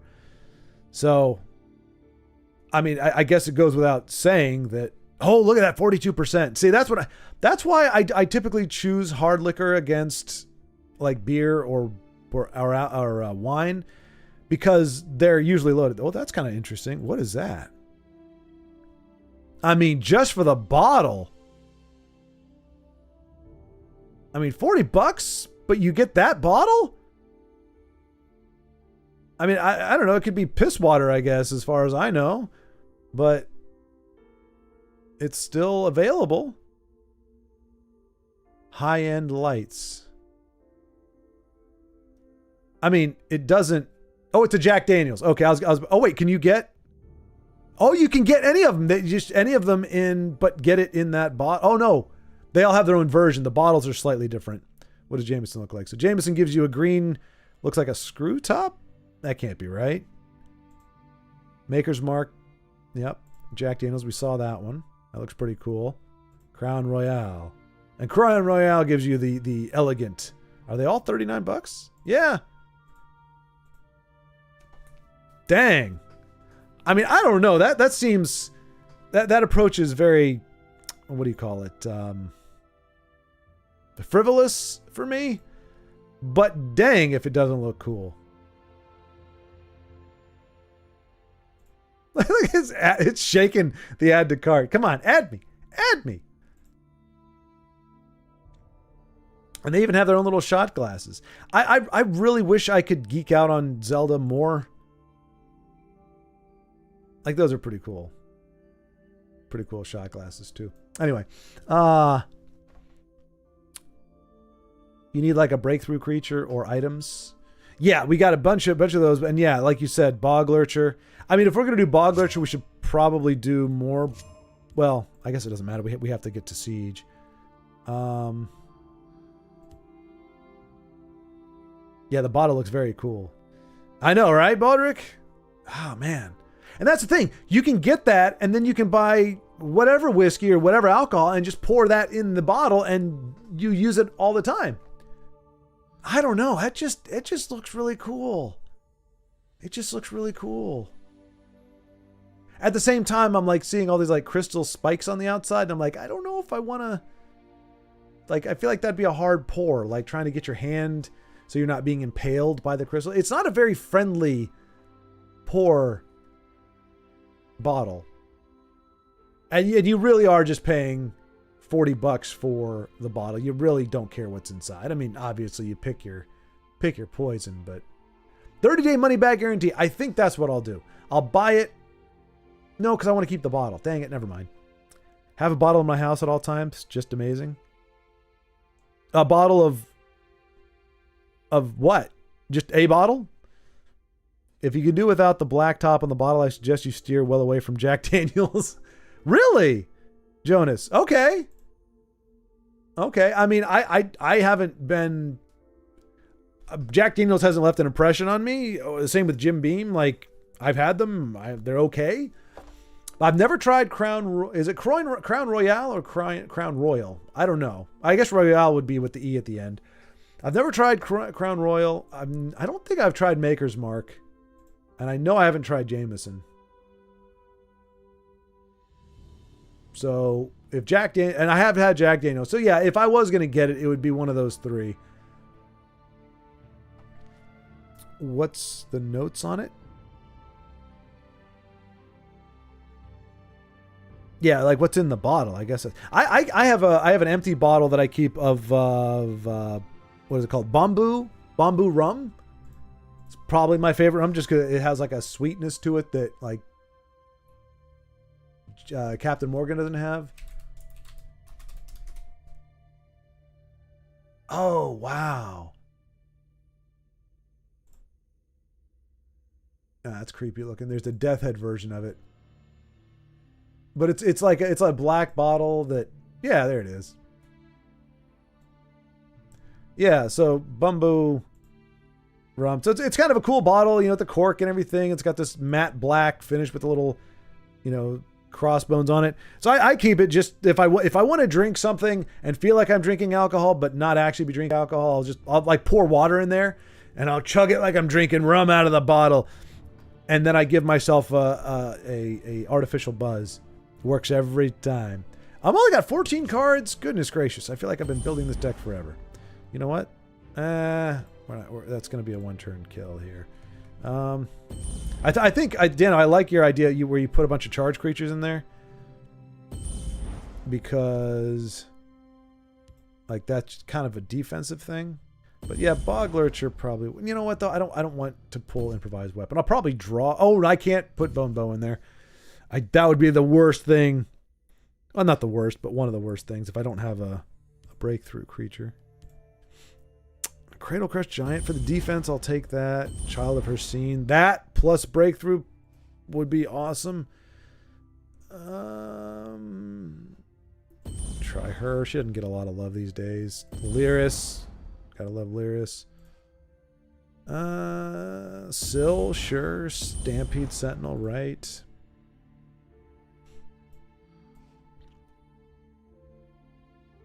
I mean, that's not great. Mimic? Mimic. That's in neutral, isn't it? All the keywords. I don't have any keywords. I don't think I do. Jack Daniels has done well with branding, but the drink itself is a no-go. I mean, they have. Then they have, like, you know, they have their own, like, appetizers and everything.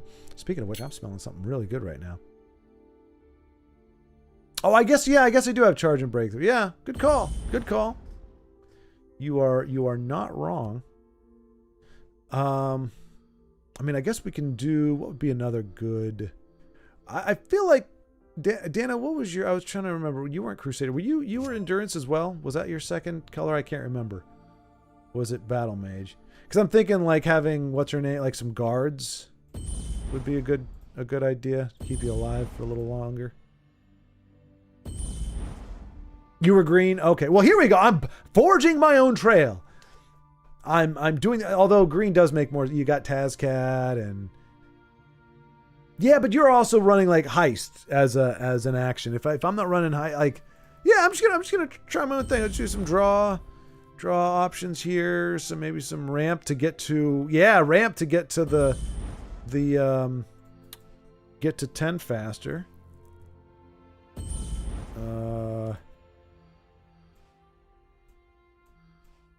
Where's the thing? Good guards here. He's not bad. Elrond.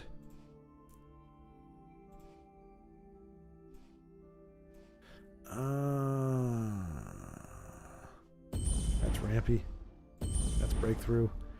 You could Galen and... Oh, yeah, that's true. Did I pick Galen, right? Did I leave him behind? I got him. Okay, good. Yeah. There's some more ramps potential there. We're getting there. And we got this other rampy thing. +1/+1 into the deck, sure. This is not optimized. This is no Dano deck, that's for sure. But oh, here we go. Possibly to have some big creatures on the board, maybe.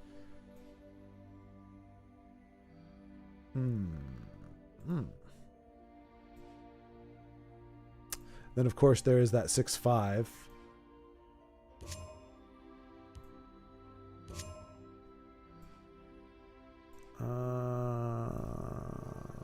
Got to do Shadowfen.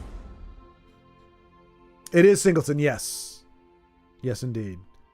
Hello, Eris. It's going okay. It's going okay. I'm trying to think. Something happened. Well, we found out quaffing your locks is not a thing. There's a quiff, which is a hairstyle. Quaffing is when you drink sloppily and rudely from a big tankard. Usually, spilling some. It's usually beer, ale, or some kind of alcoholic beverage. Jonas was enlightening me on on how bad Jack Daniels is. Jack Daniels is balls. Apparently, his Highland Park is better, but still not his cup of whiskey, as it were. We did see a dazzling Legend of Zelda bottle that caught my eye, but I'm not convinced it should be a buy. But as Baldric says, you buy the bottle for the bottle, and then you put beer liquor in it. A friend produces a very good one from local craft dark beer. There you go. Baldric's got it in. He's got a local that actually makes some really good options to fill. And see, and this would feel much more authentic if it was filled with mead or ale or some such thing. Drinking Zevia or even water or something out of it is kind of a, I feel like it misses something. I feel like the whatever this would be called, a tumbler or a whatever. I feel it craves more meaning in its life. It doesn't like being used as such. But unfortunately, if I want to add weight, if I want to put on weight, the fastest way for me to do that is with liquor. Unfortunately. All right, I don't know. We don't want to go too high. There's got to be some other stuff in red, right? I guess that's about it.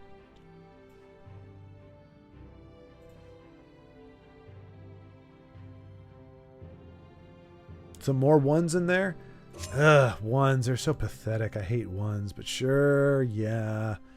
Guess we should do ones. But yeah. So, how are you doing, Aris? Anything awesome? Anything planned for the weekend? Anything happening on this particular Friday night? Oh yeah, our Twitch stream didn't work.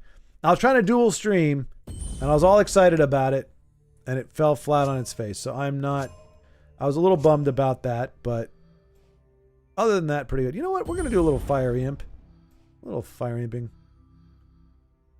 And you know what? Just as a troll, because this tells you right here, I don't take myself seriously. So there we go. We got a more. Oh, we're gonna put a Jarl Forager, whatever her name is. Maybe a Ratway. No, not a Ratway. We will do this though. And then yeah, we could do one of those. Yeah, that'll work. Random creature in your hand.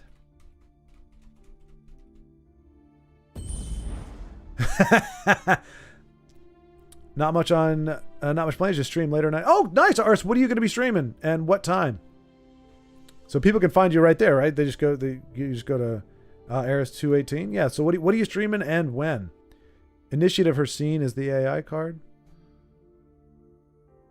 Initiate of her scene. I didn't pick that, right?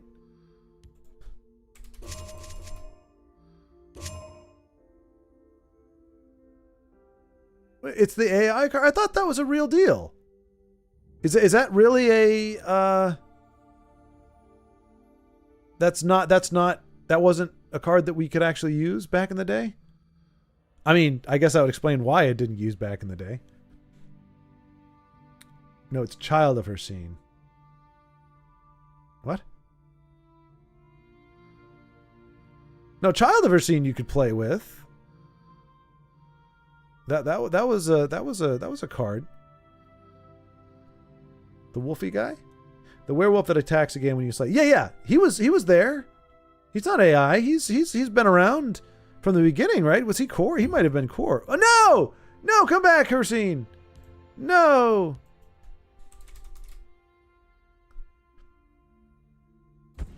Yeah, he's from the core set. Initiate is a worse version. Yeah, but that's what I'm saying. Like, oh no, cancel. Goodness gracious, what am I doing? There we go. Yeah, it's like I said, it's not optimal. I mean, who would run Ulfric Stormcloak? You know, I mean, yeah, he's got breakthrough, but this is just kind of a playing cards that don't siege the day. With rage. No, not with rag. Siege the day. We'll just call it Siege the day. The pun is worth more than the rage. That looks siegey. No. There, that's... Oh, there. Well, there's Siege. There you go. Bam! Maybe one more item. But then I'm not going to draw my 3/3 with Breakthrough, Dano. Then I might draw something else. But I know what you're saying. If I draw that organically, then it won't be there to pick up. But it's got to be like the dagger that gives Breakthrough, right? It's got to be a Breakthrough weapon. Like, yeah, the Dagoth dagger, maybe.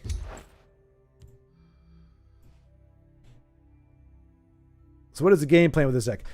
The game plan, Jonas, and this is not my brainchild. This is just a slight variation on Dano's. The idea is to draw Strauss Mackay, or play Strauss Mackay, throw down a creature, if I don't have one on the board already, throw down an item with Breakthrough on it, and then rage. Rage. And, I mean, if possible, getting Volendrung or I mean, I guess the duel, the, what's it called? You know what I'm saying. Yeah, I got Sets in there. Yeah, Sets Masterwork is there. I ain't a noob. Where is... Dagnabbit. I don't know. I'm blanking on what I'm looking for, so I'm not finding it because that's how that works. World Leader's Diary, that's what I'm looking for. As an alternative... That's not an 8 cost, is it? What am I doing? What am I doing with my life? It's not a 6. There's no way. It is a 6. The heck? Alright, I guess I'll have to get rid of Morthal Watchman. Might want more draw cards if you need to find a specific card. Yeah, I mean, but there's not a lot of draw in these particular colors, right? I mean, there's the Endoro Mastermind.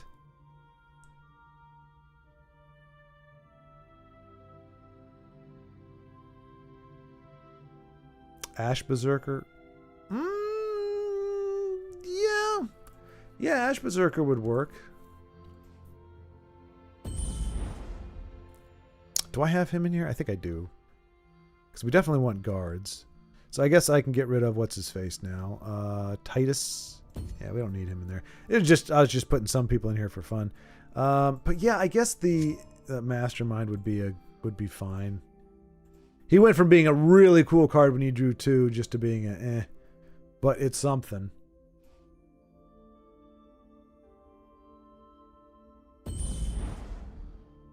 And I guess we can get rid of her then. Alright. Well, we don't have a lot of items to buff up, so like hopefully we get the Ash Berserker later in the game. But yeah.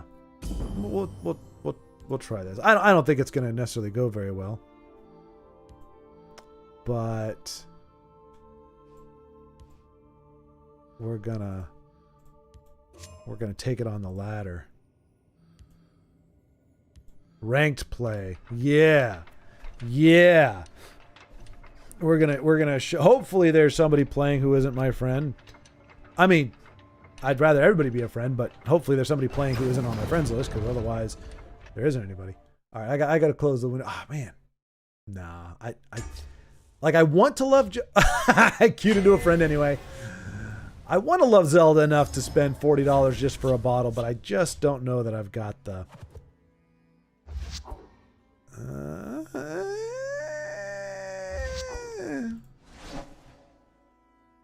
Greetings, citizen. Hail, friend.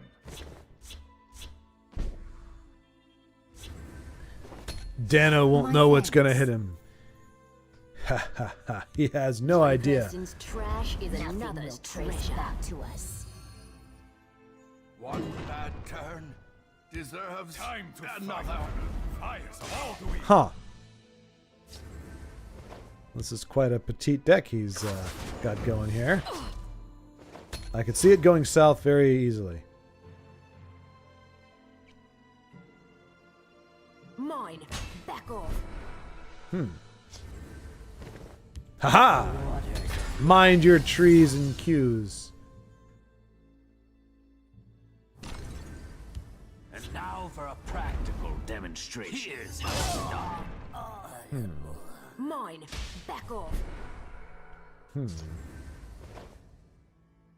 I'll do what I can. A find like this belongs in a museum. So do you. Anybody? A line? Well, in context. Here's how it's done. Talos! So it comes to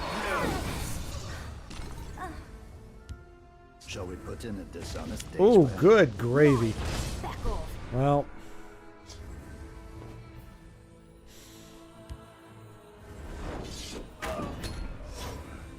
Nicely done. I had a card to play that fit the situation. Mine. I'm kind of a badass. What have they been keeping safe for this one?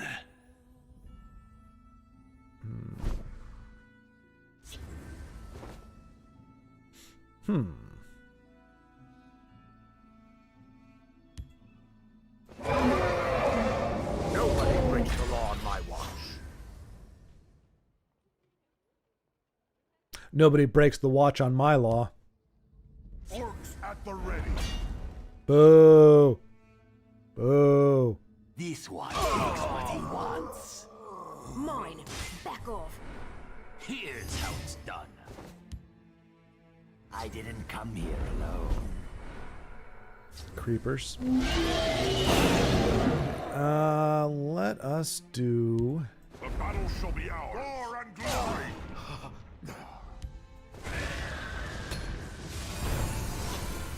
Nicely done. Nobody breaks their watch on my lawn. Yeah. Nobody breaks their watch on my lawn. Mine. Back off. My thanks. Oh dear. Good old Volendrung. Well, does that double or just gives you +4? I think it's +4. Yeah. Still pretty big. By my Yikes. Yoicks, says I. By Arcade's pillars, stay back. Oh, there's nowhere they can go. The hunter becomes the Oh, here we go, folks. Nicely done. Here we go. Oh no, I got the Orcish Warhammer in my hand. Oh, man. none will leave this place. And there's nobody for me to rage on. I actually have it, but I don't have anything to do. All right. I have no fear of you, cowardly skeever.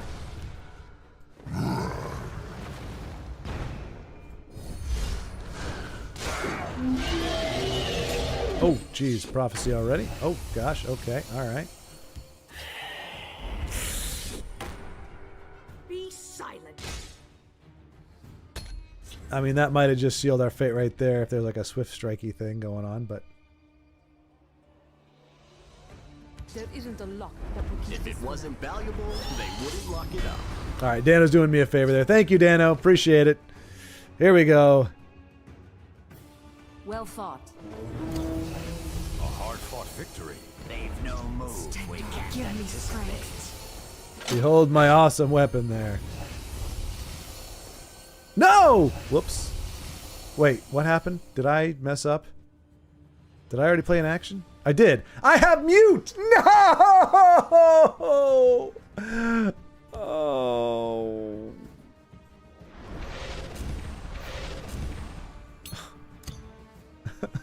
That was a mistake. Dang it!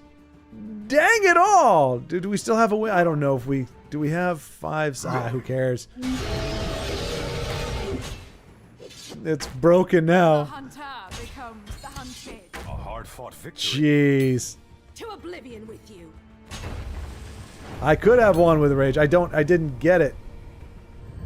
I should have I got muted. But why? You know, there's probably 2 actions. There's a rage and there's mute. And I think I pulled the... But nobody said anything. I blame all of you. Let's see. Actions. 2. No, 5. I got 5? Oh, the heck. Where are all my actions? There's rage. That's good. No actions there. No.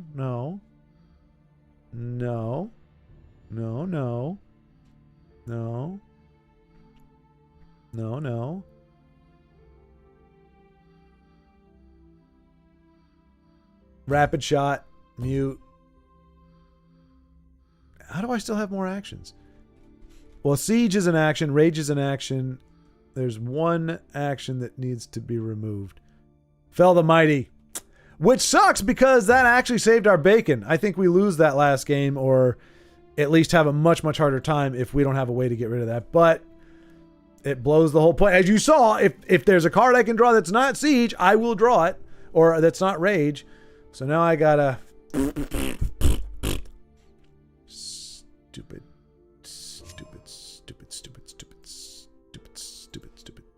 Where's the Sower? He's cool. Rage and Night Talon Lord could be great. That's true. Night Talon Lord wouldn't be bad. I mean, that's getting in our high end a little bit more, but it's a good alternative. You know, we're not gonna play Mushroom Tower because we're not meanie weenie people. You want to draw the nuts off Siege.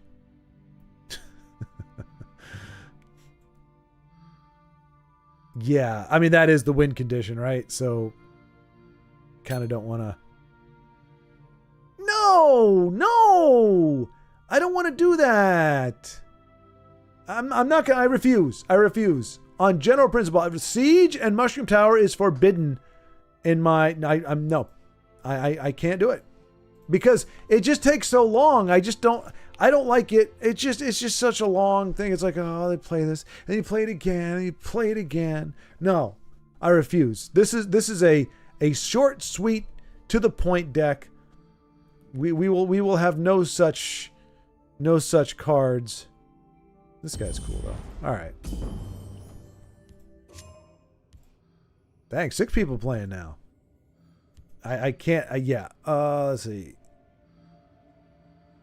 I don't want to play A-Ros with this deck. Oh, jeez. We had the chance. Dano pretty much let us get in position with that one, and I still screwed it up. We'll try it again. We'll see. Just whoever we end up against.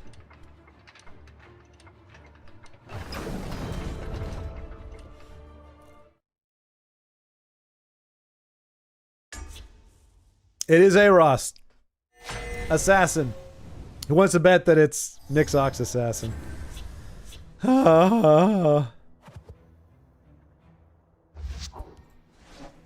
This does not bode well.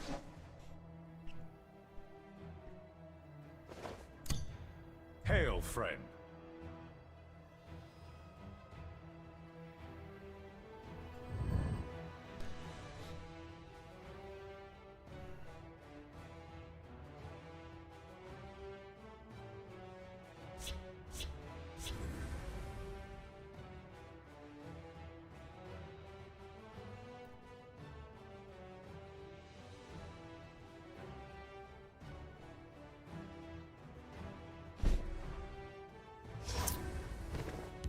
I have no fear of you, cowardly skeever.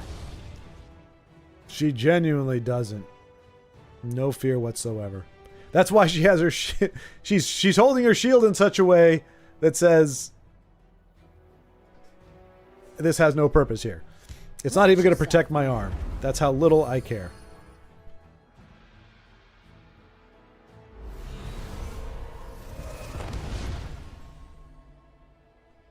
Welcome back, Old Enrique.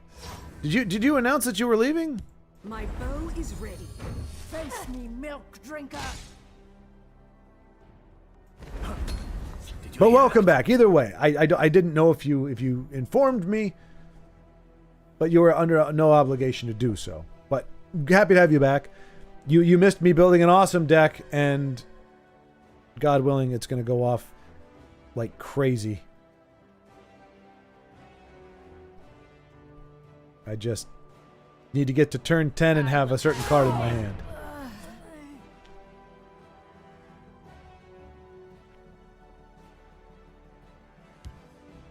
And I'm going to need cards. Let's shed some light on No! Not my high-value targets. Please don't firebolt them. No.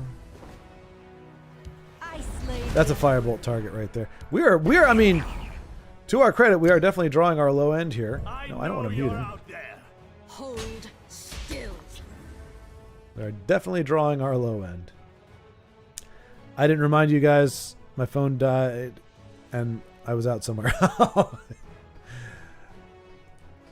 That's man, I haven't heard that happen in a while. But yeah, it's I actually lost at my last job. I lost my car charger for the phone. So yeah, I've gotten in the car sometimes, and I'm like, I need the GPS, and I have very little juice left, and it's going to be a close thing whether I make it home or not. But as you can see, I have in fact made it home. Just no.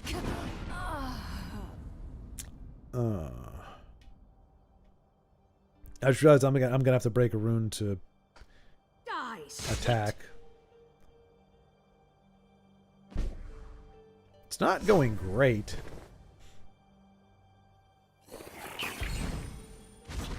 Might as well take a few more hits there. Easy as hunting a red scar in the snow. What did I miss though?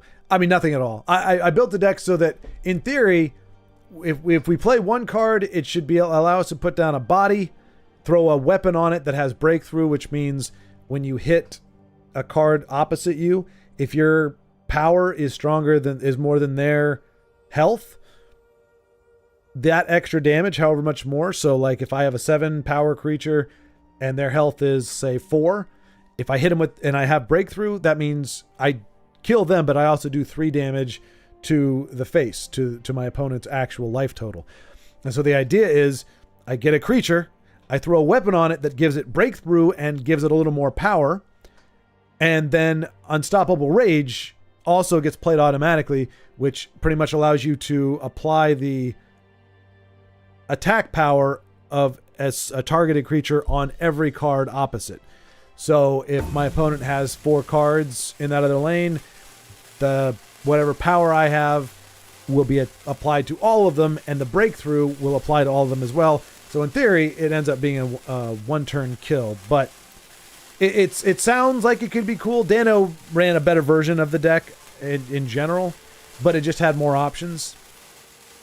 He had more actions in there. I only have that one action. So as long as I can find my Siege of Stras Makai, all that amazing stuff is going to happen. But right now, it's not looking very likely. I'm not sure what Aros is up to, but I don't want to give him more cards, because the point of this is not just to win, it's to win with that OTK. If I can't win with that, then it's not as fun.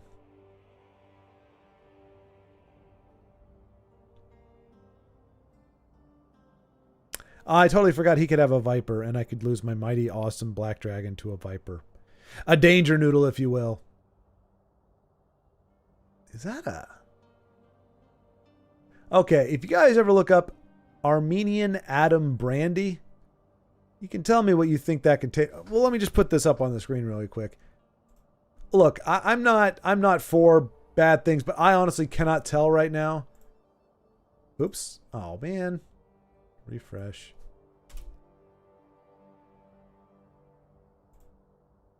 I don't know what the heck this is supposed to be. Guys, what the heck does this look like to you? What is that supposed to be? I'm pretty sure it's what I think it is.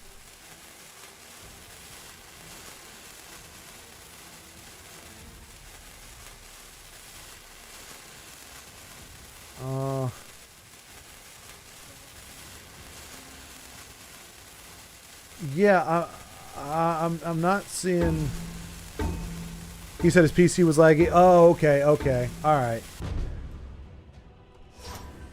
I mean, I figured he wasn't roping us, but I mean, do we just go for the W? No, because it's I mean, if he needs to quit, he can. You know, if he just wants to end it because he's not able to play, that's fine. But I would like to try to get the rage going off. But yeah, I don't. But I mean, how could you make a bottle that looks like that? Like it's got to be something else, right? You don't know if it's system crash or what. Okay, we'll just. A hard-fought victory. We'll just concede. My fight is done. But seriously, what the heck?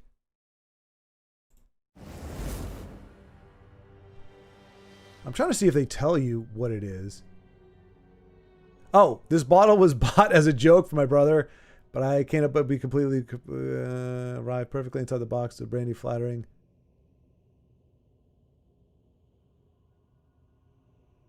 What a gag. Okay, so no, it is. Okay. Yeah, no, it is exactly what okay, so I feel bad showing it to you all now because I thought it was maybe a candle or something that just was presented in a awkward light, but it actually was apparently the bottle is meant to be that, what it looks like. And now I feel disgusting and I want to put a censor bar over that imagery for you guys. Hopefully nobody looked at it. You were all watching the game that wasn't being played. Wow, we are just Legends is just isn't exactly hopping tonight. Usually, you know, it takes like 30 minutes or so, but we're 2 hours in and still really nobody's playing. That's a bit of a bummer. But that's all I got. But we found out that there is a phallus-shaped bottle of something that actually sounded like it would taste good, but there's no way in heck I would buy that. And apparently, Armenian Adam, if you want a questionably shaped bottle, I would default to Zelda myself, but you're here. All right, Dano, we'll try it again. Catch you by surprise. Guess what I'm playing?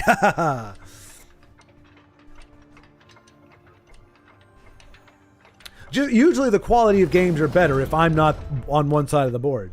If I'm on one side of the board, results may vary. Mileage may vary.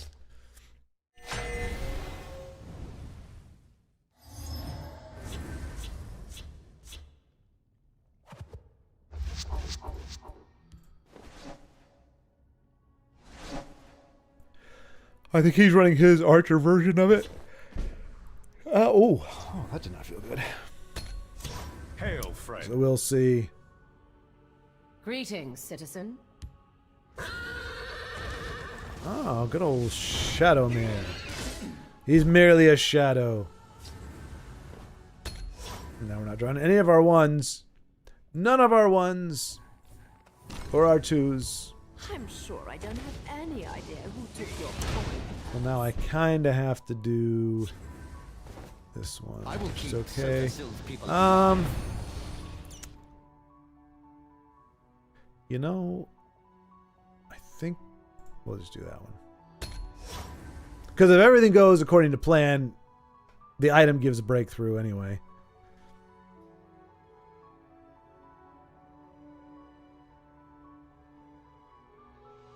No hard feelings. Alright, gives me a card. Ah, Khajiit like Khajiit doesn't need to be followed. Oh, we're getting pilfered. Pillaged. Lots of pillage and pilfering. Alright, well, neither one of those do we want really doing stuff, but... Yeah, okay. Claws are sharp and thirsty. Thirsty claws, thirsty claws. Coming at you. What are we going after? If it wasn't valuable, they wouldn't lock it up. No That's hard not how that works. But what a thief. What a thief. Die, everyone.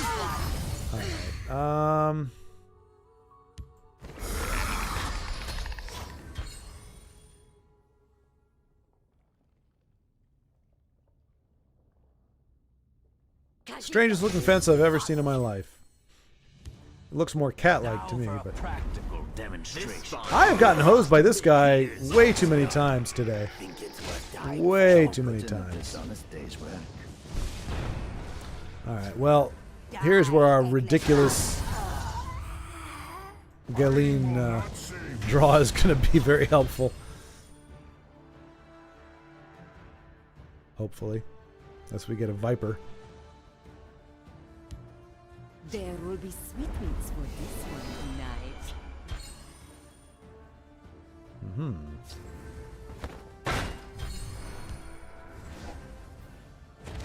Alright.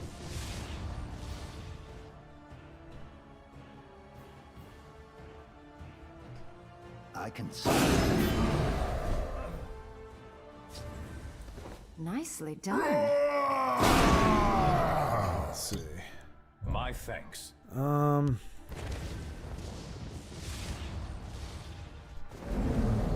See, the problem with my plan, and the problem with the whole building around rage thing, is it depends on your opponent having a lane full of cards, or at least 2 or 3 small bodies. Otherwise, you're really kind of missing out on the whole point. Yes. Think it's worth dying for? It might be. Ooh. Ooh, I really want her to... Yeah. I'll fight to my last breath. Did you hear that? They've no move we can't anticipate. Ah, Khajiit likes No! Okay. Khajiit Still gonna hurt. be followed. Is it the... Yeah. Think it's worth dying for?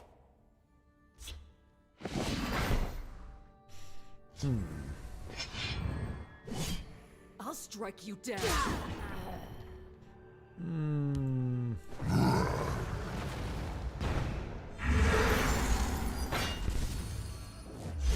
Nicely done. My thanks. Alright. Well, I think we'll be able to pull it off next turn. Not the way we wanted to. But, yeah, with Lyris and this fella, I think that's GG.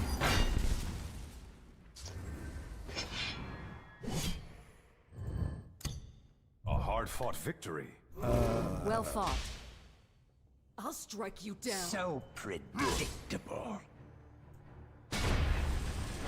I mean, at least it works without the combo, I guess. That's the good news. But good game, Dano. Good game.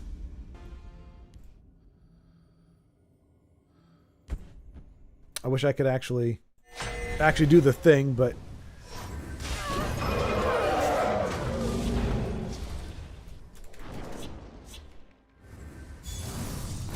Let's take care of business.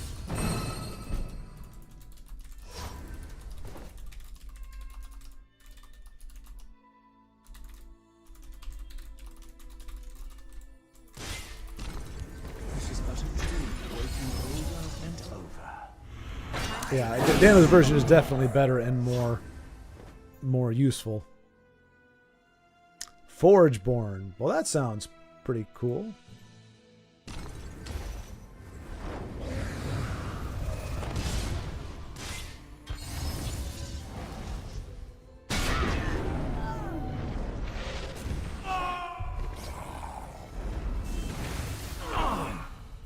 Guitarist trying to close it out against the AI. I haven't done much with Dagoth since we got the game back. I don't think I played too many Dagoth decks.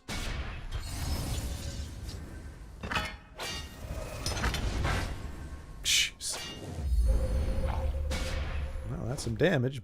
Is that going to be enough? He's got a fingers it, I guess, and then finish off. Can do that.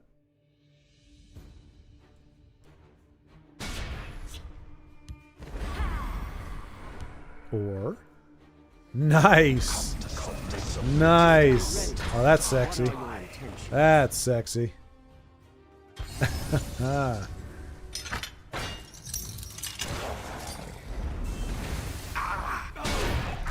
Pitiful AI, fools.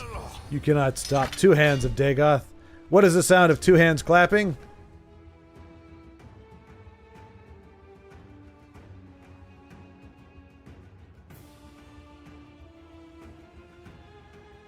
Okay. That is the sound of 2 hands clapping. I mean, it's against the AI, but it still counts. It still counts. All right, let's see. I think Maker might just be trying some stuff out. Could go for challenge Dano or guitarist again. Or Dano again, guitarist.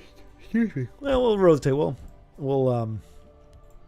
want to play some salami.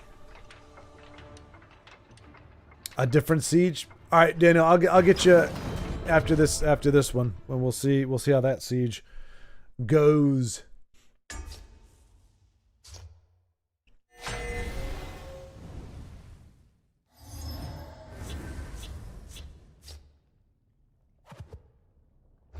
Nope. Oh, they got the with Balgriff. Okay, yeah, with the mentor's ring, given wards onto everybody's.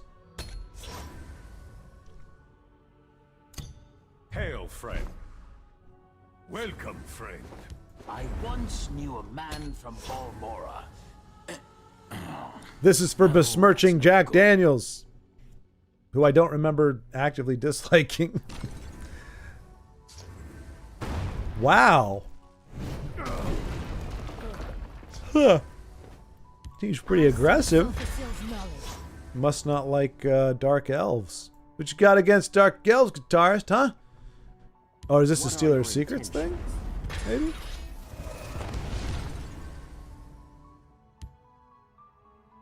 We see you waking and sleeping. Creepers. Dagnabbit. Well, We'll sure. have to settle this the hard way. We must hold the gate.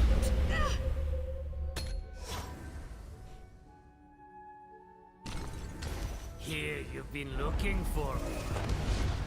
Not really.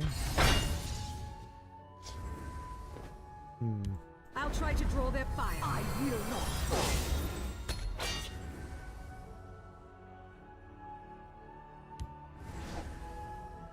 Oh dear. Goodbye. Join us. Goodbye, sleepy G. Your Oh, fear I betrays you. tried me to Three gods, dream one true faith. I don't think that really matters, but since we didn't use a ring charge for it anyway, let's go ahead and get this guy out of the way. I don't like him being in my field lane. Did you get the multi-stream setup? I did not, Carlos. So here's the thing. Here's the crappy thing. I tried it in the middle of the week with Twitch being the primary and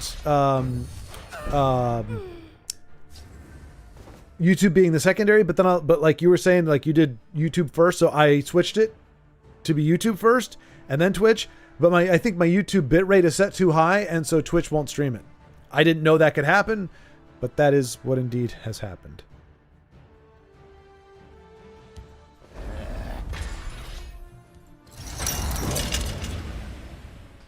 So I did get it working when it was Twitch first, then YouTube, but now that I'm doing YouTube, then Twitch, I have not had the same success. So I'm going to lower the bitrate and hope it works. But I couldn't do that after the stream started. You can adjust the Twitch bitrate on the dock for it to be different, but you can't make it higher, right? All power. I in the light of the three.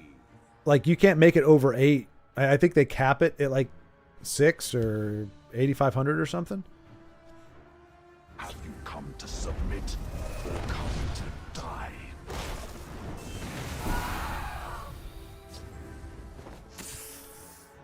I've come Not worthy. Khajiit will keep you safe. to Khajiit you.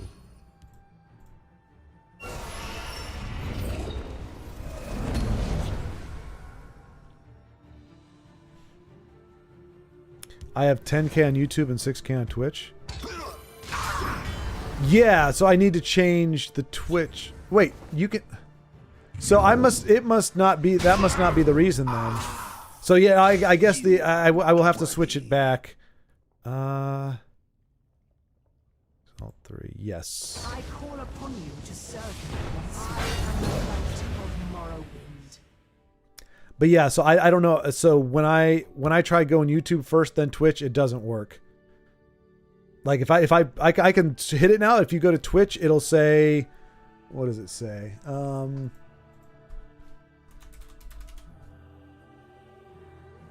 will say, It'll say I'm as I live. said earlier on. It said this video download was canceled. Please try again. Error 1000. So it says I'm streaming and it's trying to, but then it tells me the download was canceled. Yeah, Twitch doesn't like it higher. But that's the thing. I don't have it set higher on Twitch, I don't think. I'm in danger. This is but a dream waking over and over. All right. They attack my children, they attack me. Oh, geez. That's not swell. I do not fear death. Yeah. I was going to take advantage of the fact that she's invincible, but we still can't win, but we can at least get that out of the way. I seek Sothasil's knowledge. Yeah, it won't let you. You can change it on the dock or just make it just match YouTube. But that's what I'm saying, Carlos. That's my problem. It's not matching it. Like I have it set here in YouTube, but when I go to Twitch, I assumed it would automatically change it, but it doesn't. I can send you a picture on my Discord of my settings. That'll work. Okay, cool. Yeah, I'll try to do that because I don't even see my settings. Prime and perks, channels and videos, connections. We must protect our stronghold. Notifications, security. I don't even see a place to set that up.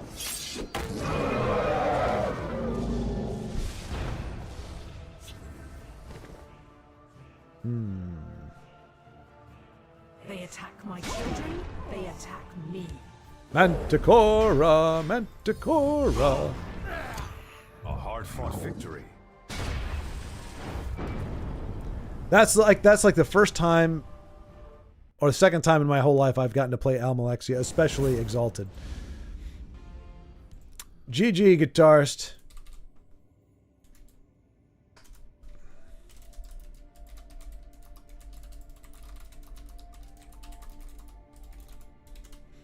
She almost never gets anything. Although I hear in the lore she's kind of a witch with a capital B.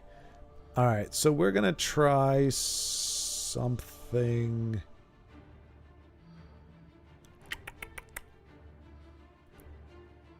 Sure. I don't know what that is, but we'll try it.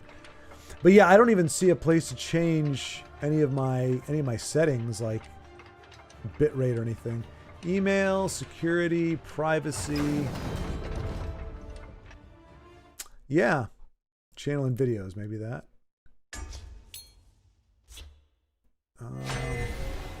Brand schedule, feature content. Yeah, I don't even see a place. Man, Twitch is kind of rough. Greetings, citizen. Hail, friend. But yeah, it's not matching YouTube. That's the problem. And I don't know if I'm not sure what's going on with that. But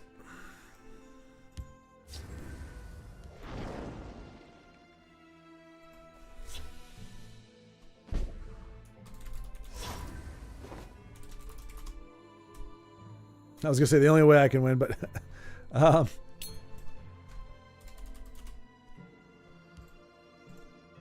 am death on silent wings.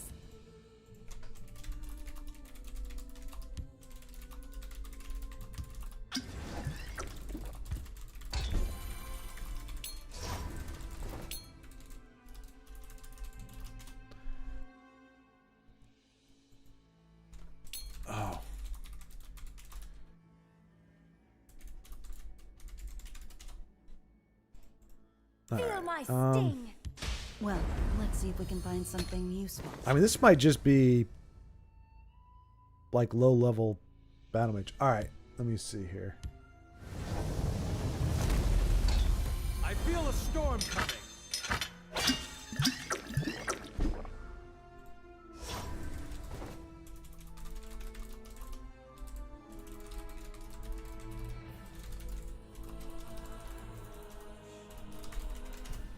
Okay. Let me focus on the game Let's here. put these to use. Don't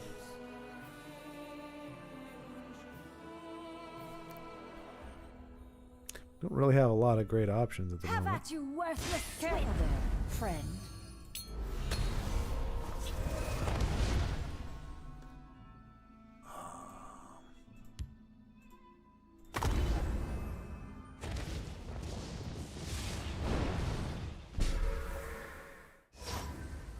Wait, Carlos, where did you? Oh, on your Discord. Okay. I'll have to take a gander I will have your head. Let's put on these your to Discord. use. I was checking our messages. I was like, I don't see it there. What's going on here? Let's see. On a brighter note, I was able to adjust the graphic settings on my computer to be able to better handle TESL and the games like it, so it shouldn't be a huge issue for the foreseeable future. Although I will definitely want to get a new card ASAP. It seems not to lag as much now that I changed the settings. Hopefully that keeps on.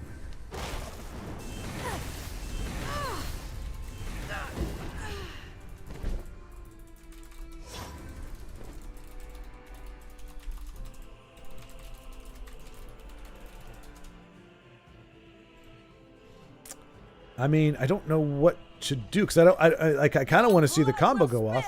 You have Siege in hand. Okay. All right. Well, we won't make him overdraw then. So we'll let Siege play out. I don't approve of Poopstone though, Dano.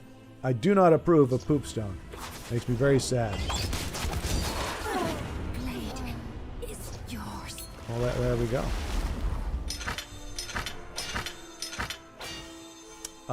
Let's see.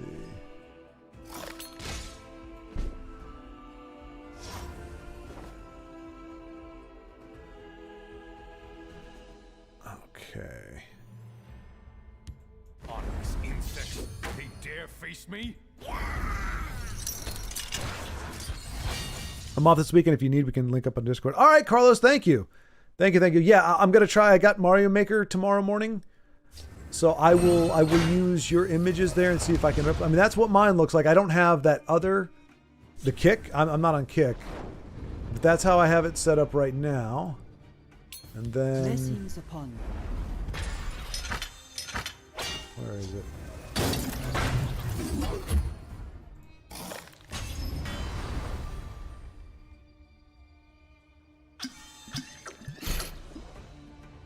Oh, I see. You've got it set up in OBS, not in Twitch.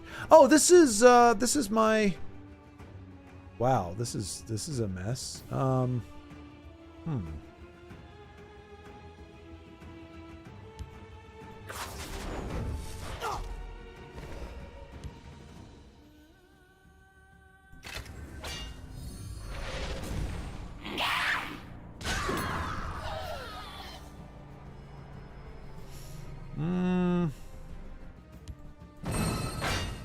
Do not test me.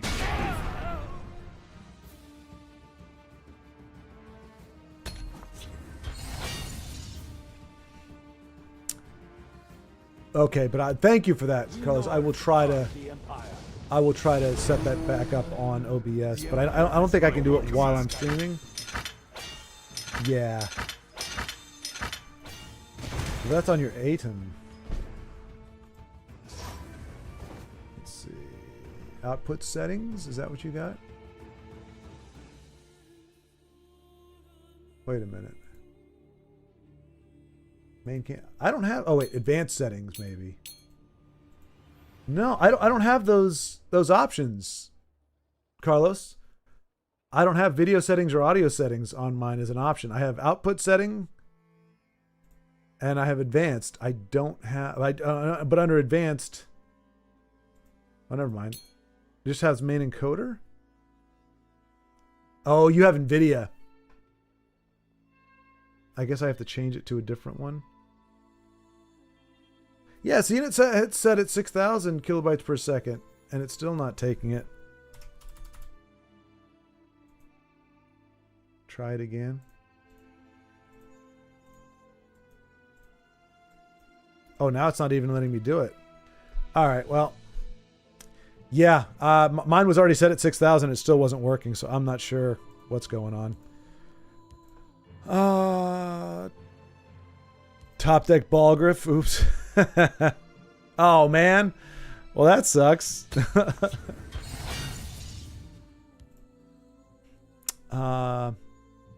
Stendar, give me strength. Let's see. I had the same desktop, but since moving to Ontario, I think something happened to it over the flight. Oh, worked the day before the flight, and after the flight, it just didn't. Unfortunately, I was thinking I might even have to get a whole new computer. Damn. But thankfully, fate had its way of... Oh, let me see what's Dano's doing here.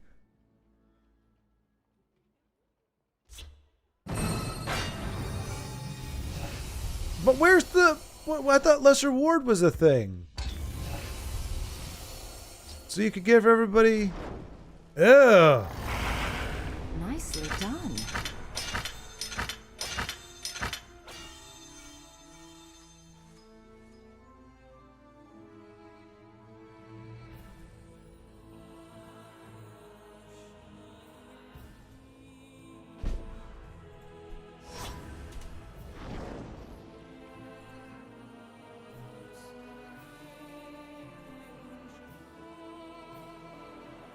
Oh, now it is? Okay. It is streaming now. Oh, now it is? Okay. It is streaming now. Oh, now it is? Okay. It is streaming now. Oh, now it is? Okay. Okay, cool. Cool. All right. Thank you, Carlos. I guess that did it. I just had to change my encoder, I guess. And here we go. We are going to get, not United. What is it called? We'll get ball grift. Damn. Denied. Nicely done. I mean, it got there. Fingers would be a bummer right now. I know. I mean, at that point, like once you said he's got Siege in hand, I was like, all right, we'll just have that. We'll let it go off. But yeah, we could have put up a little bit more of a fight.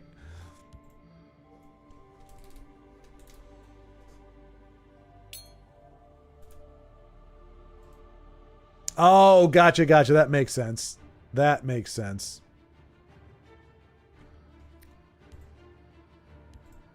But let's see here. Where's Aros? I said,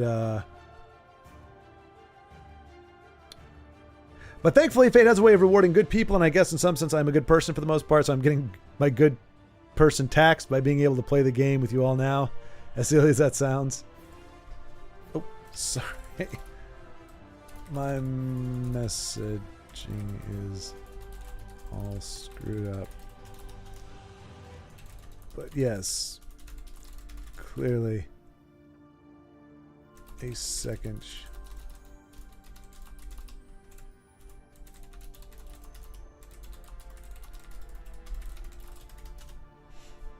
Games after I go and have the cigarette, if you'll have me.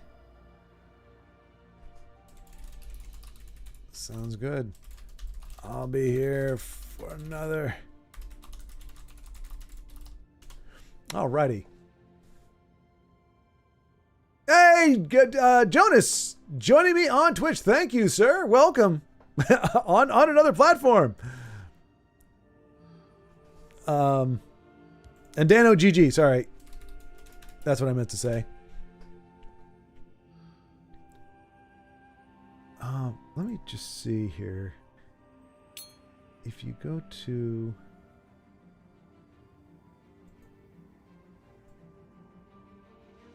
Yeah. Okay, good. How we looking, Jonas? Looking pretty good there on Twitch? Let's see. So Aros is... Well, he'll be back. Hopefully we could see like Dano versus Aros. Something a little closer to look smooth and crisp. Excellent. Okay, well, that's great. That's great. So, yeah, now we've got the... So, we'll be able to roll with that tomorrow morning. I'll be Twitching, and I'll be YouTubing. And hopefully I won't forget to have the music queued up on both. Actually, I know I won't because I'm not that ridiculous. And Carlos, thank you very much. Carlos, thank you. That helped me a ton. I would not have figured that out. I don't know what exactly. I was like, wait, I don't have his options, so let me change an option. And ta-da! He said after the cigarette, but that doesn't give me a time code, so I don't know if he's back yet. We'll challenge him.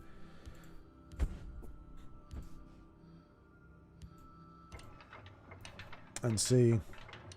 Don't forget to send a link on my Discord for your Twitch so I can give you a follow, my guy. Oh, yes!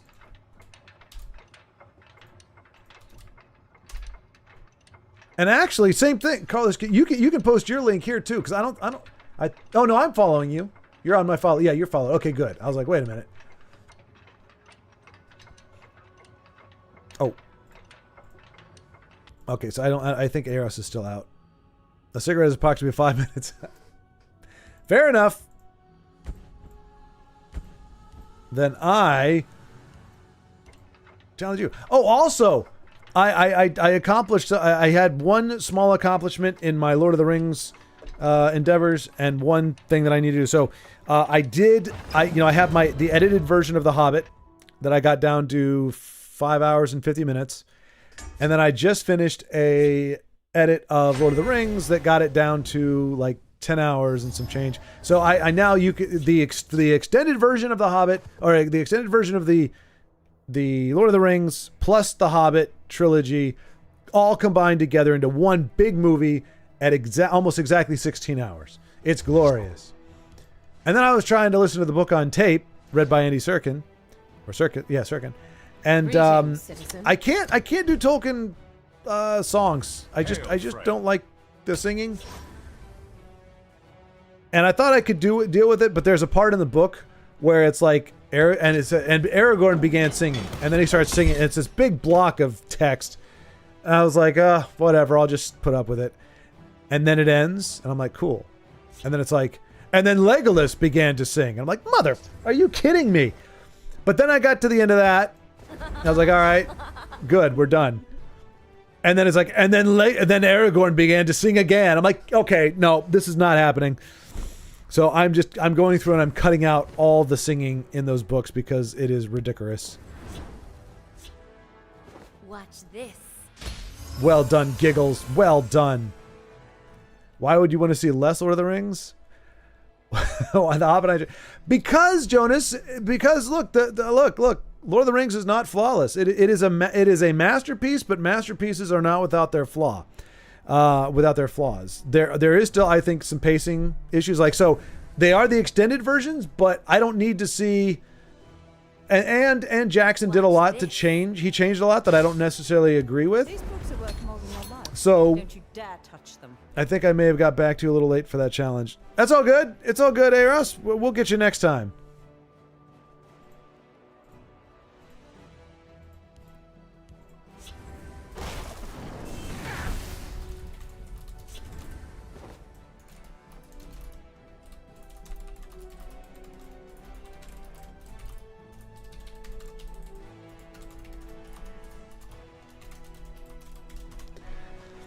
Okay.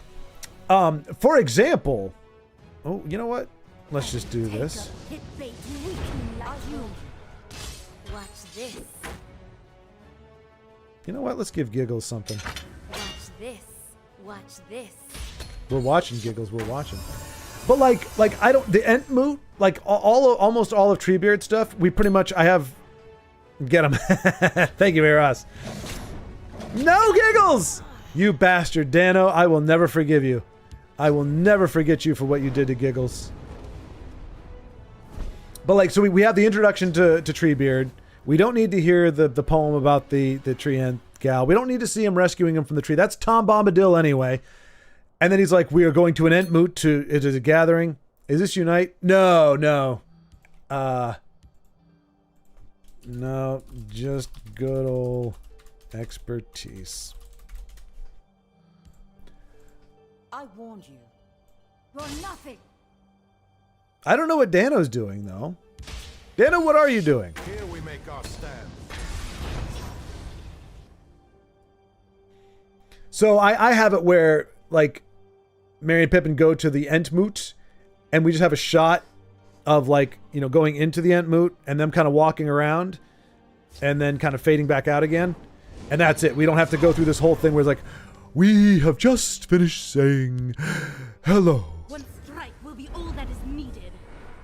Like, and then we cut to the Ents cannot stand against this tide. He's like, but you're part of this world. So we cut a lot of that.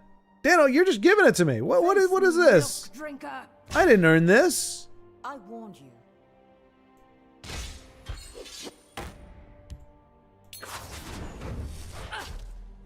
It is. These books are worth more than your life. Don't you dare touch them.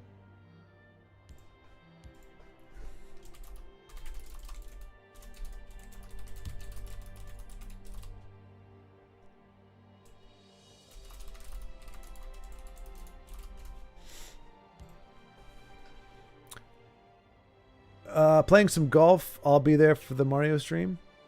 Oh, nice! Like real golf, Carlos, or like the video game golf. But awesome. It'll be good to see you there. Oh, I see.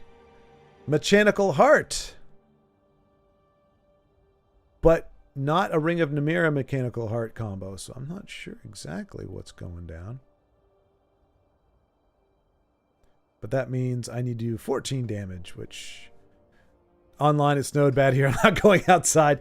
Yeah, man. Have you been able to drive? Like, how has that impacted your job? Like, have you been having hard weather, difficult weather? How can I serve? Okay, well, I guess he's not being as I don't think I can finish it off in a turn. Oh yeah, wait. No. That's 6, 8.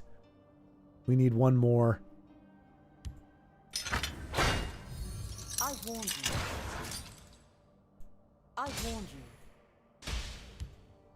We must protect our stronghold. Nicely done. Shot through the heart, and you're to blame, darling. You give love. Oh, that's horrible. I ruined the words and the way it sounds. It was just bad. Just bad. All bad. But yeah, so, and then I think there were 1 or 2 scenes like with Frodo and Sam that you could either completely cut out and not change the story at all, or you could taper them down quite a bit.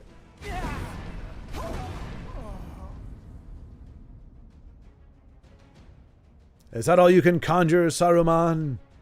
Or has he got another does he have another Crow Fire Emblem? Nope. Okay.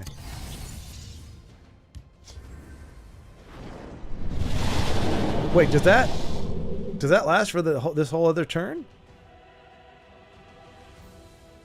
How dare you, sir?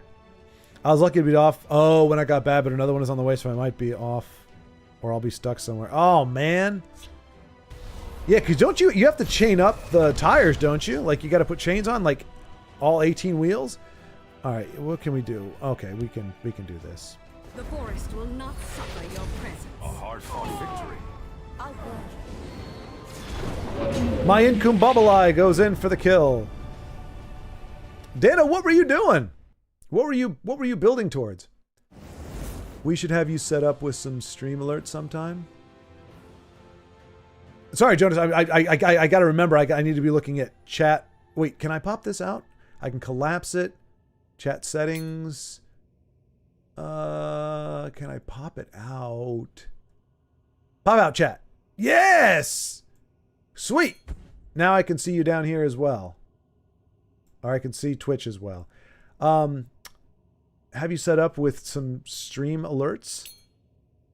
Yes. If I figure out how to do that. All right, so what should we play against Eros? I don't remember. Let's do... We'll do Ilya's Rally. That's fine. No, we don't chain. If it snows, we just shut down. Oh, okay. Okay. Nice. Yeah, I'll have to look up, Jonas, I'll have to look up how to do stream alerts. But don't you have to have, isn't that just for your followers? Like it's not just, it doesn't just send out like a, hey, everybody in the world, Schwart is streaming. Like it's only people that know me. And I think I've only got one on Twitch, which is, it's fine. It's just there to, you know, people happen to come along. That's great. Otherwise it's just for the normal deal on YouTube. I forgot to start recording. Oh well. Hail, friend. Greetings. But that's good that you don't have to chain those. And then you have to take them off too. Like if you like, it's illegal, I think, to drive without chains because you can tear up the road. So you'd have to. There's only so much. That Like once if you were to be driving, you know, longer distance and you get to a place where you don't have that, then you'd have to stop, take them off again, and then keep going. That'd just be a mess. Just be a big old mess. My All right. family has endured enough. That is what we needed to keep her alive.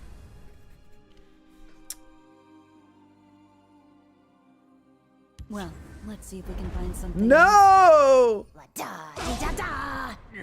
I'll get this yet. No, you won't. No. Should have been more. And now for a practical demonstration. Rally ho! Meet your doom. A grievous error. The elements are mine. My thanks. Oh, that's not good. Well, actually, it's not bad. Azura, give me strength. Here's how it's done. Should have been more words. Our glory will live on forever. Stream alerts are the things that occur when someone interacts with the stream. So if someone super chats on YouTube or follow the channel on Twitch, it plays a message. Oh, right. Oh, this is all bad. This is just all bad news. What the heck? Wow. I want something else to get me through this semi-charmed kind of life, baby. We'll never give ground. That's diabolical right there. Diabolical, Eros. You're not a good person anymore. Careful. Careful. You're becoming a bad person. They don't like bad people. Face me, dog. That's an awful lot of big bodies over there. I'll let nothing get by. I just want a chance to prove myself. I slay the unworthy. Gotta go all out. Are we just dead this turn? That's 5, 10, 15, 16, 17, 20. No, I think we're still alive. Oh, you must have a lightning bolt or something. Well, there it is. There it is. He got supercharged with the cigarette. Let this be a health. All right, Jonas. Yeah. Because I think that would be fun. I've seen that happen on Twitch. I'll be happy to try to set that up before tomorrow. All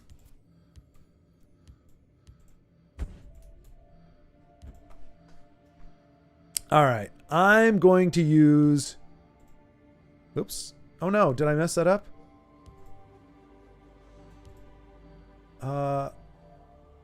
Dang it. Sorry, Eros. I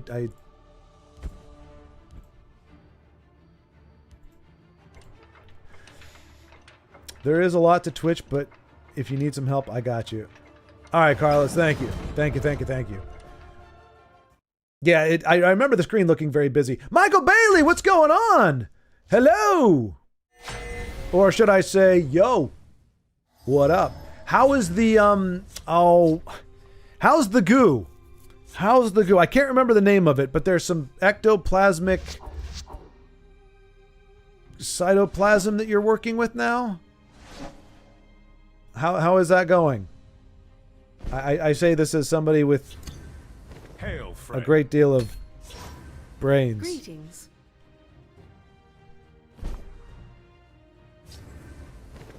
I smell the stench of the living.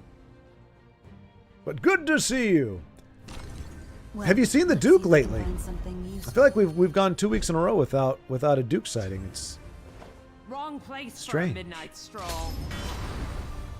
I should have hit him because he's going to be able to use a steel dagger and get that easy trade, but that's okay. Yeah, I should hit him. Dagnabbit. Let's put these to use. Well, if it wasn't for mistakes. Behold, my magnificent monster. We must protect our stronghold. A Garros gel? No, Michael. I'm trying to remember. It wasn't a gel. I was just calling it goo because because you made an announcement. You're like, I started working with, and it was a bunch of words that I could pronounce but didn't know what the heck they meant, so I don't remember them. But it was like molecular soup or something, I think. Do you not fear me, mortal? You should. But it wasn't a gel. It was. You shrieking harpy. My friend would like a word with Not you! I don't like you. Stay away.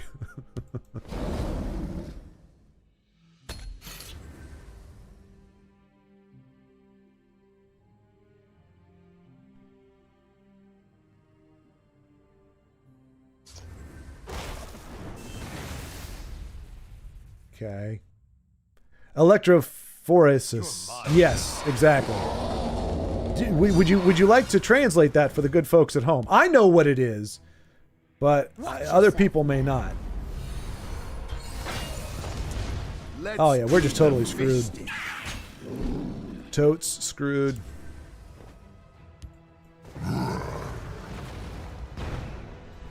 Punt. Oh, it uses agarose gel. I did not know that second part. I was just being Let's do the fish stick. smarmy or silly.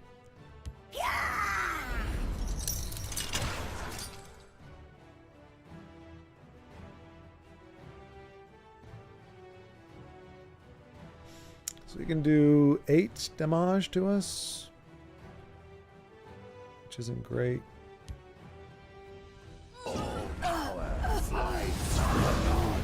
The light of the three.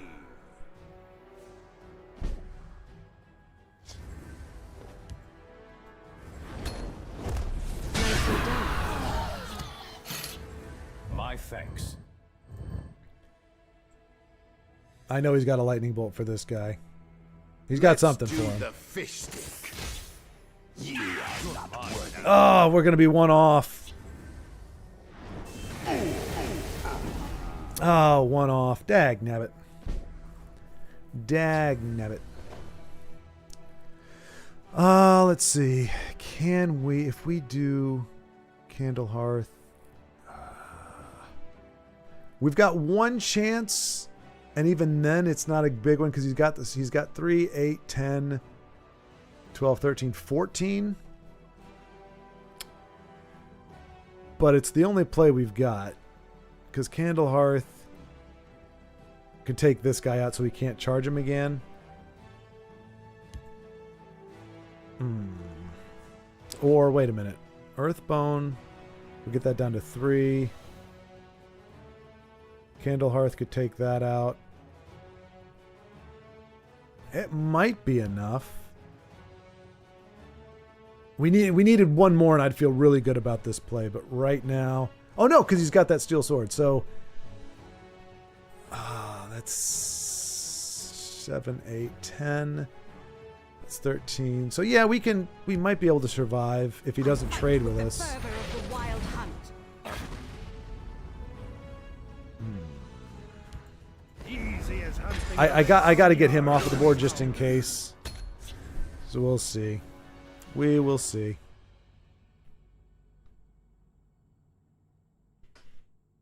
It's a way of separating DNA, RNA, or proteins by size and charge. Well, so what is that like? So that means that makes RNA and DNA easier to reprogram or to change? The forest is my cloak. Wow. This is not looking great either. Well, let's see if we can find Oh something boy. useful. Yeah. Unless we find one point of damage somewhere. Oh no. So he's got lethal in both lanes.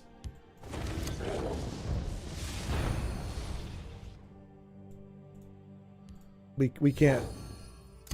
A hard-fought We almost got there. A formidable display.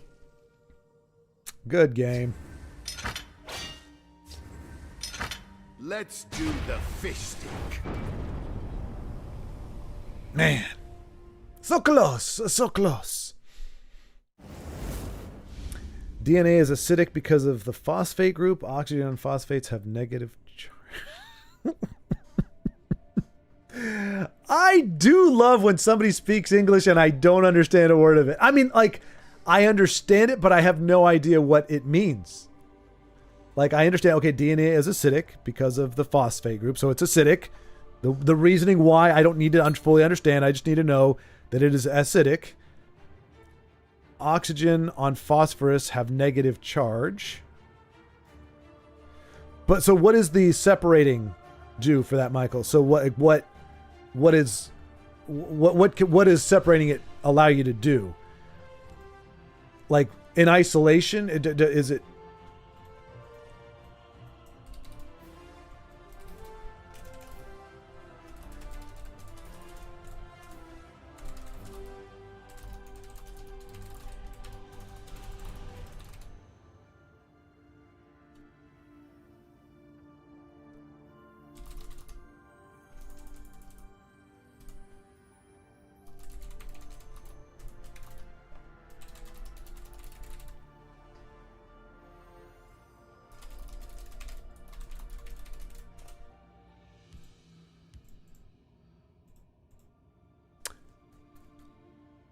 Top deck silence. When was? Oh man, I missed the reference on that there. We can try one more. I don't think I kind of want to try Return of the. Yeah, we're gonna try Return of the Dragon. It's a fun deck. I like to play it. Hello, Willing Constriction 3S viewers. Can you send a link on Discord? Oh, continue. Oh, but hello, Willing. Sorry. Not ignoring you. I forget that there's two chats. This is my first time on Twitch, or my first time dual streaming. So it's weird for me to. I'm just now remembering that, okay, there's two different chats to keep track of. And if anybody who's watched me before knows, it's one thing I struggle to do is keep up with chat. So I am strongly trying to keep up. But welcome, Willing Constriction 3S. I don't know what I don't know what any of that means. I'm guessing it's a Twitch thing. That means cool. That's how I'm going to take that. But hello, welcome. Hail, friend. And Ross, I think, said something. Greetings. I'll use my second favorite deck ever.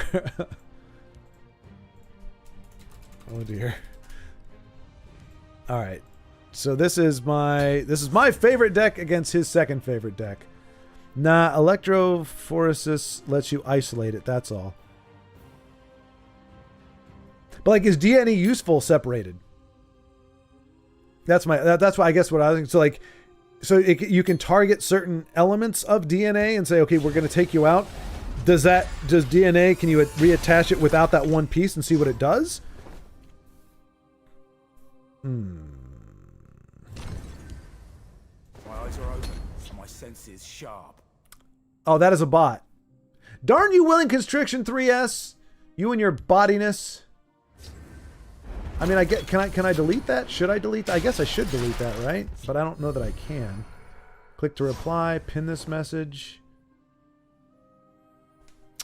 Oh, I don't. This is shenaniganisms. This is shenaniganisms. Do not think to sneak by me. It's not enough to watch your back these days. But thank you for letting me know, Jonas. Is it just because by what he said it's a bot? I mean, Willing Constriction sounds like something somebody would say. Yeah, you can delete it, but don't worry about it now. Just don't click the link. Oh, no, I'm not going to click the link.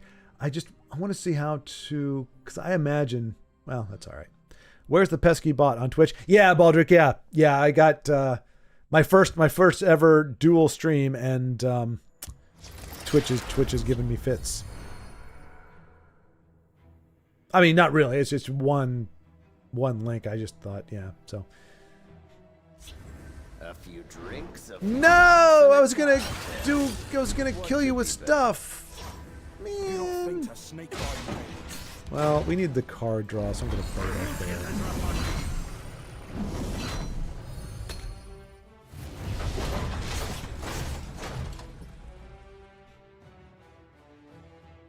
But yeah, Baldric, you know, we don't have pesky bots on YouTube. I can't remember if we run support removal or not. Kind of hoping we do. Do not think to sneak by me. I mean, he could Viper me, so I'm just going to put this over here. Just in case.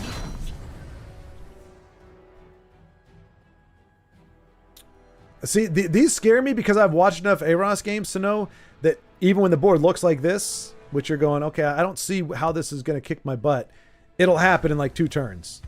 Or 1 turn. There we go. You will be devoured in shadow. See, I just don't like what I'm looking at here. It's making me nervous. Making me nervous. They won't get a drop on me. I mean, we're doing okay, it looks like. For now.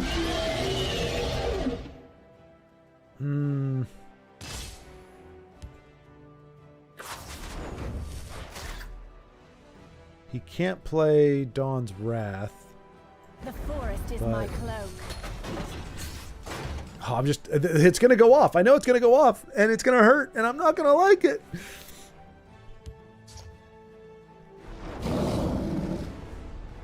All right.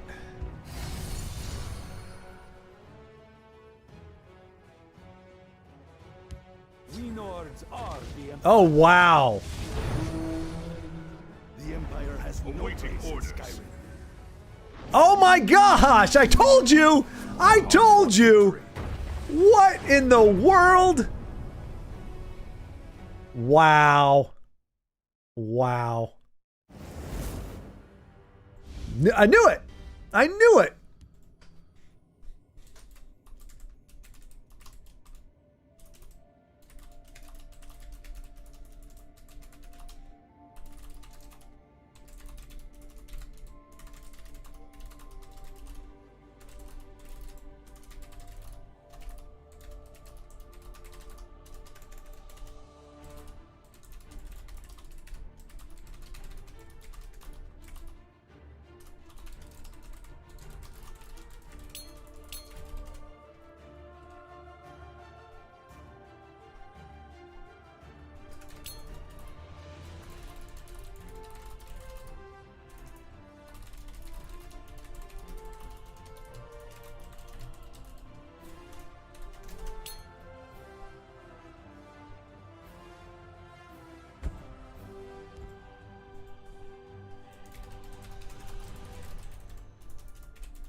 I mean, that just looked too easy.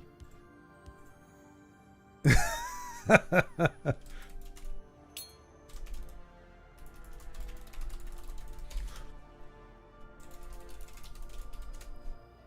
right, let me put that.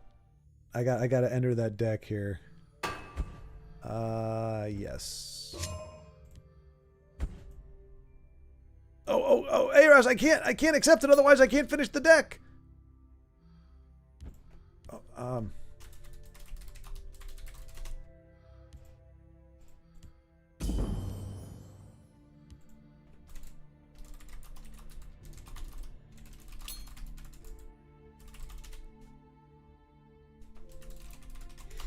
Indeed. It.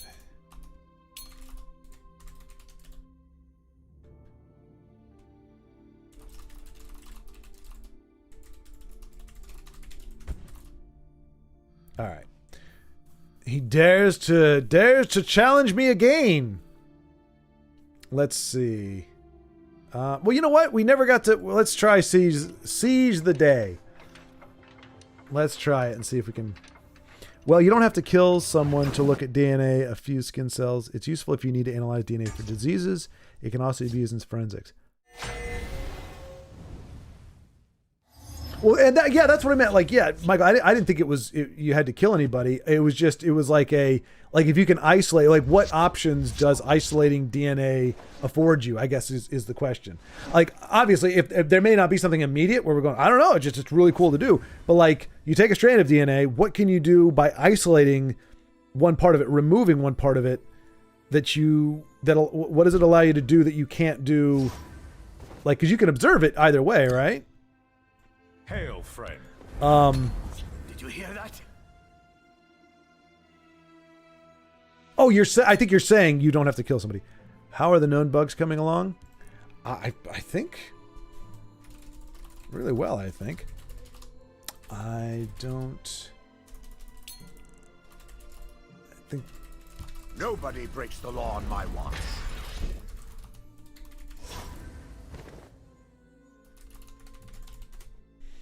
all right, let's see here.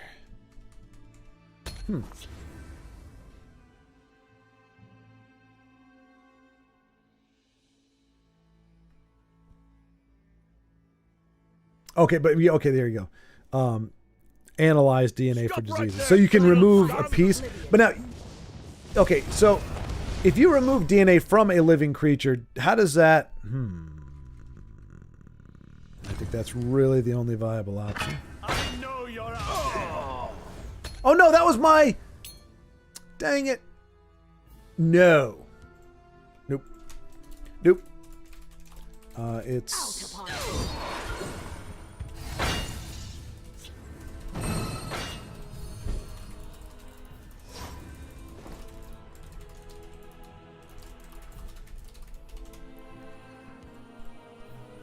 let's see here.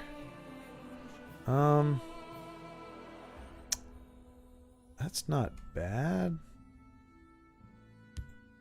I will keep TESL's people alive.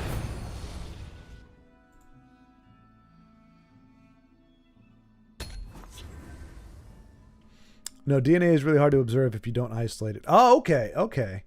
It is incredibly small, 2 nanometers. Hang on a second. So it's like that? Maybe like that? Probably like that, though. Like that. What? What? And by that I mean what? Repel the outlanders. Oh, we must protect our stronghold.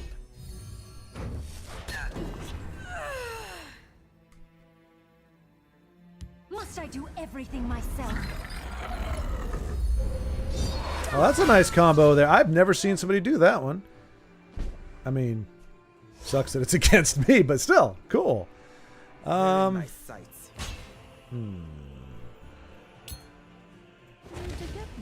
I've got this song stuck in my head. Which song is that? Pretty flowers.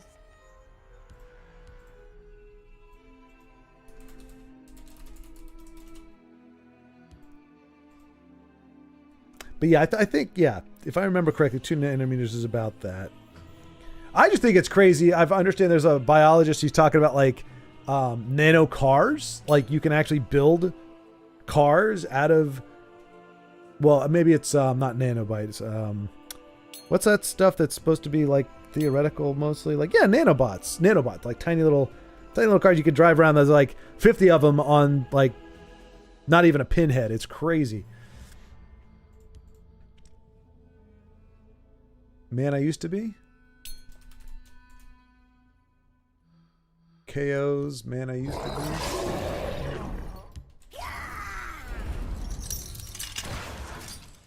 I do not fear death. Okay, yeah, that is a song. Spell. That is definitely a song.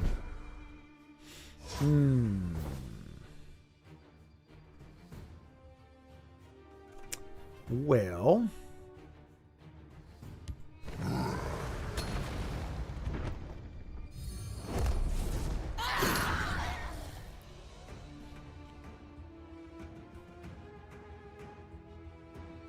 you can see chromosomes for context under a microscope, and about 2 meters is one chromosome. Oh, about 2 meters. Nanometers, you mean, is in one chromosome? Jeez. I will not be on the wrong side of No! He's got something for this. Yeah. Wow. That's brutal. Brutal. Do you not fear me, Walter? You should. DNA is long but very narrow. Okay. But yeah, that's what I meant to ask though. So like if you were to take a strand from my DNA, or like, can you just remove the whole? Well, I guess you can't. Like, so how does that work? So if you fudge with my DNA right now, if you were to take a piece out of it right now, would I suddenly have like horns or something? I mean, I know that's an exaggeration, but like, is that would it have an impact on me as a living creature? Yep.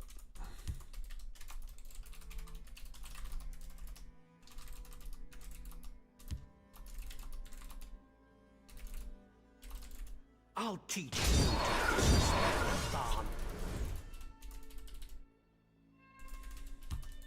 Khajiit will keep you safe. Yeah, so for those who don't know, we've drawn Unstoppable Rage. We drew our only breakthrough item. So we have nothing. We have absolutely nothing. And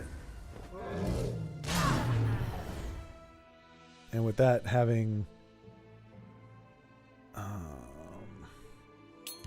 To get Mother some flowers. Pretty flowers.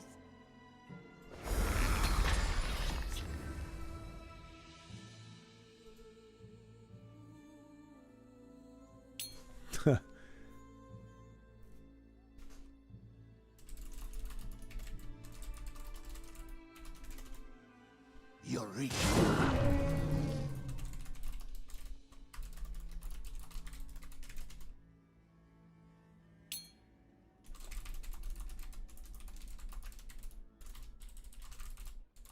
Wrong place for a midnight stroll. He's telling me to be optimistic as he squishes my face. I find that bitterly ironic. Well, not bitterly, really, but just ironic. I figured as much, Michael, but I'm. Oh my gosh!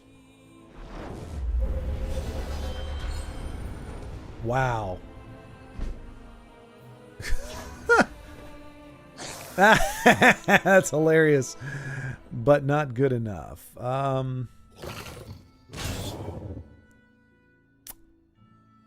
Let's see here. The hiss shall be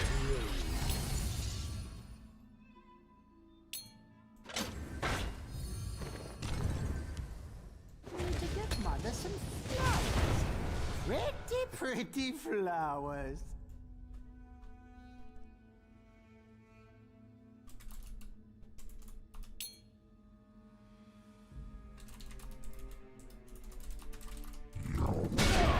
All souls belong to Sithis.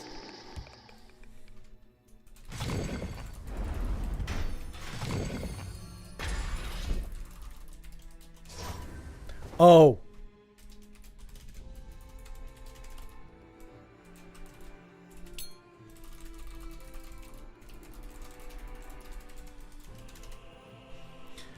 All right, let's see here. What do we need? We need...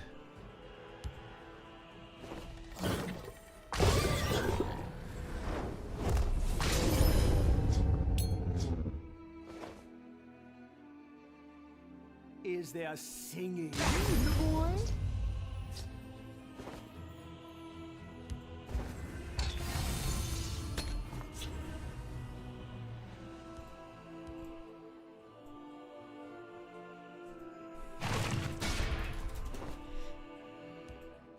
All souls belong to Sithis.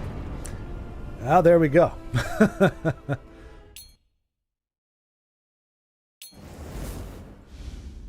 Uh-huh.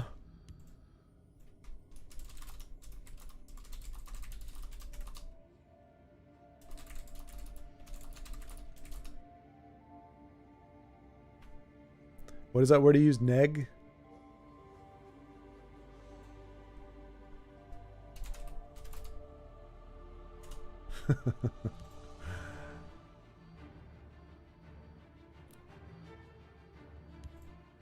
All right, I'm not sure which one to use at this point. We're gonna use Ladies of Tamriel because I think beauty will slay this beast. Also, mutations don't necessarily have to express themselves till they are passed to the next generation. You have two sides of DNA after all. For context, the traits that make me and you look vastly different is 0.1%. The rest of our DNA is basically the same, maybe with the exception of mutations here and there. Yeah, I think I heard that somewhere before, Michael. Yeah. Yeah, it's very small. Yeah, I mean, very drastic. That 0.1% is crazy just how different it makes us. But yeah, I remember hearing that we all have a heck of a lot alike. Which probably is why, well, I was going to say we get along so well, but that's, you know, some people get along very well and some people don't. That's not a rule.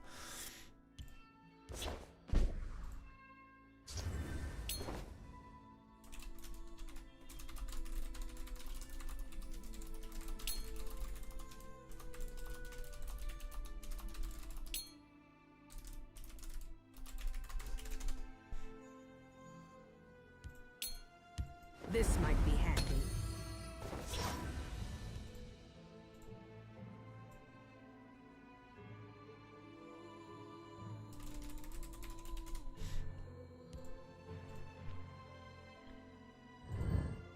Like the DNA that gave me 5 fingers is going to be the same. Oh, okay, right. Now, is that always going to be a...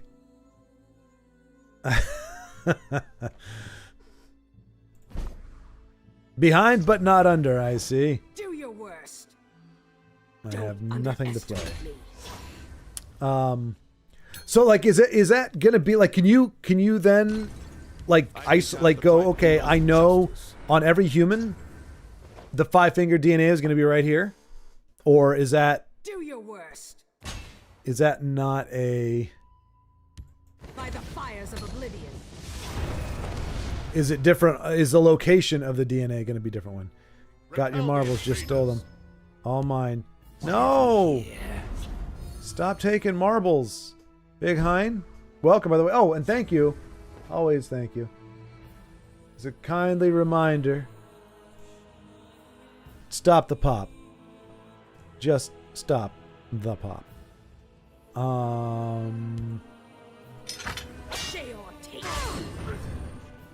Well, let's see if we can find something useful. That was uncalled for and reminds me of that pizza. Without, yes, delicious pizza, delicious pizza. Have delicious pizza. Just don't besmirch it with the plague and of pineapple. Eat pineapple. Here, have pizza. Enjoy the pizza because pizza is delicious. And then after you're done eating the pizza, then have some pineapple as a palate cleanser. Let's put these to use.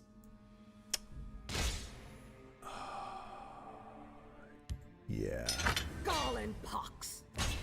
I could have equipped that afterwards to not break the rune, but I wanted to make sure that this trades. Well, try to do my best to make sure this trades.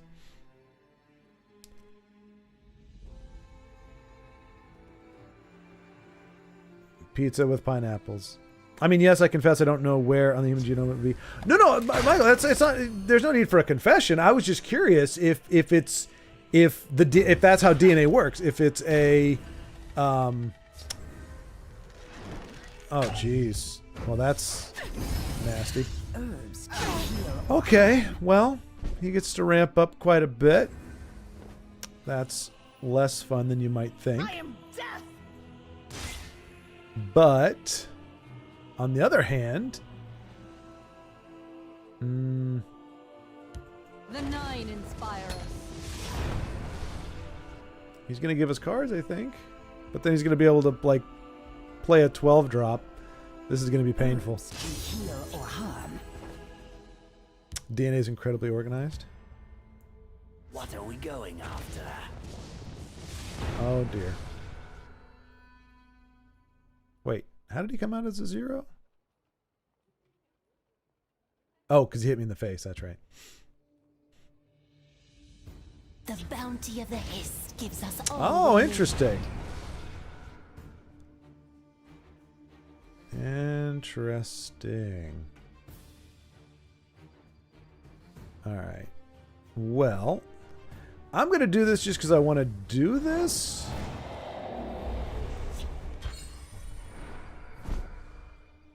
So we're just going to do this.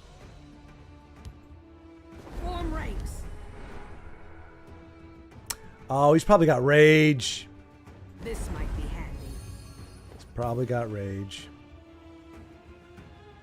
Dag nabbit. They lack I faith. just thought of it.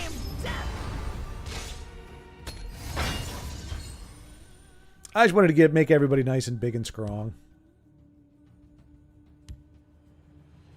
The Hist revives. Okay, no rage. That's good for us. Few drinks, a few laughs, The and a Hist con. revives. The Hist That's a shall be lot of... Oh my gosh. Wow. All right. We'll feed the roots. And then what does that do? It gives more, restores magicka. Oh, jeez.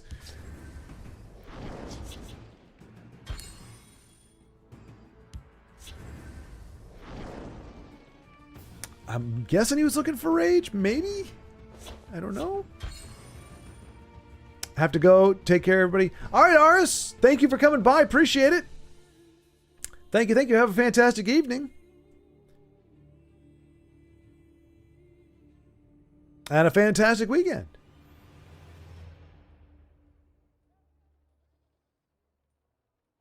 What's interesting is some of our theories on origin of life. We learned certain molecules under right conditions would just self-organize based on chemistry. If I fall, the Hist will chaos take you. Wow. I do not fear death. He's still playing his turn. Wow.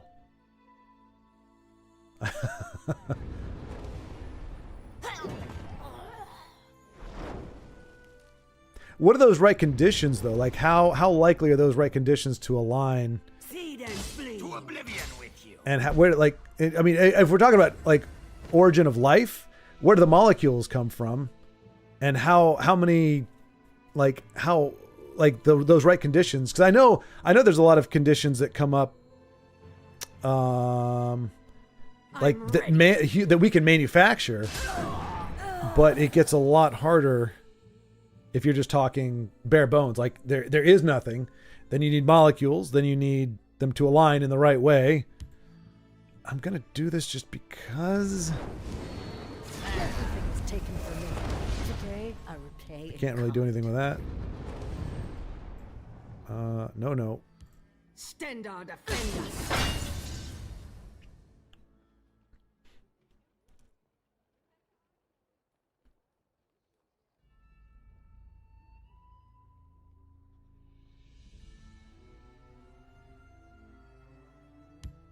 But I mean, the organization is cool. Like that they just kind of know where to go. But where does that come from? I wonder. Like, how with no.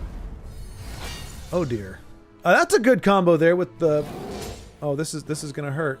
There's gonna be a Swift strike in here somewhere. A few drinks, a few. Oh gosh, What could be better? not another one. Rise, my servant. I'm trying to think what he could do. Oh no, that's 15. Is that enough? It is. Jeez. Nicely done. A formidable display. Good gravy. It's just like you're just not going to beat Aros. That's just the way it goes, man. Holy cow! I mean, I've watched him for so long, but we very rarely have actually played against each other. It's just like, not just chalk it up as a loss. There's just no way.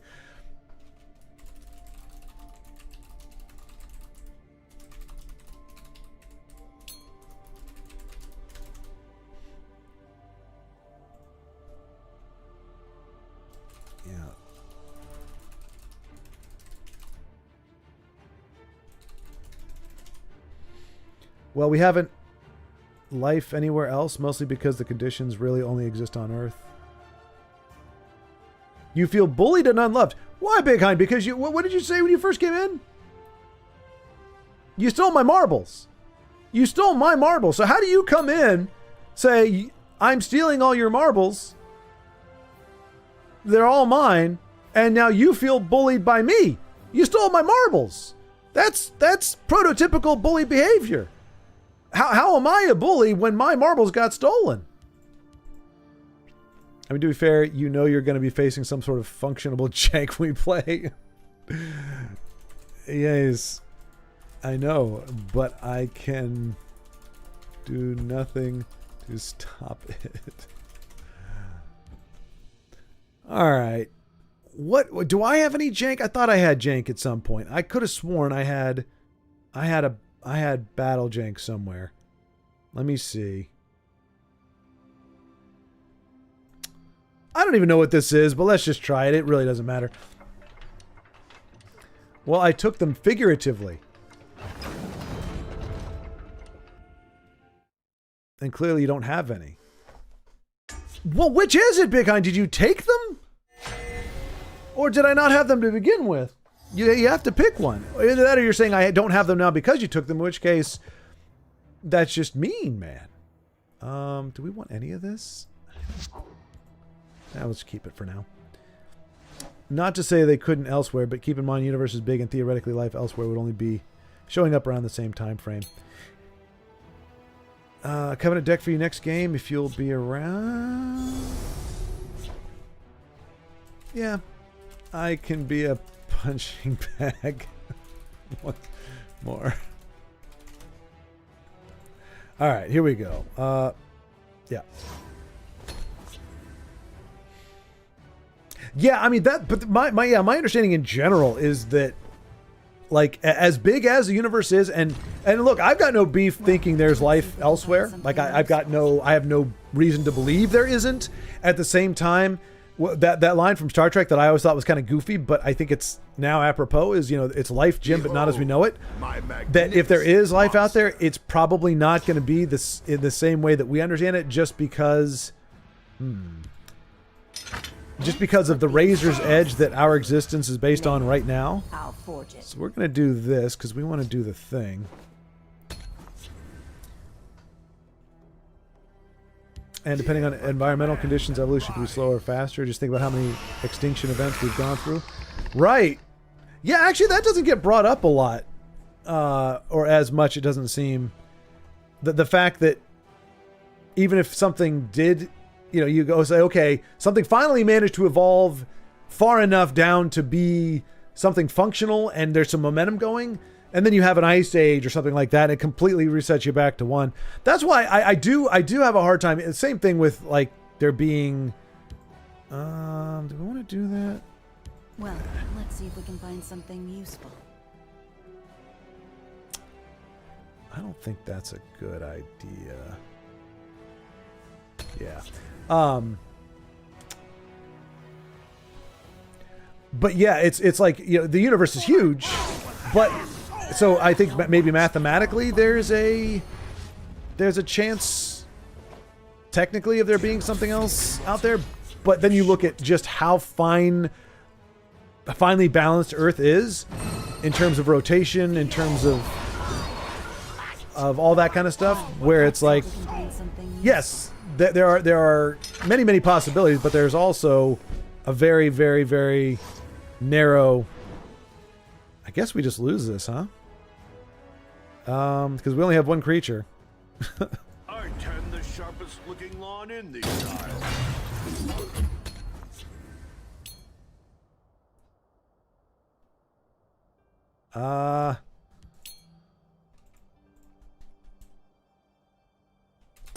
Yeah.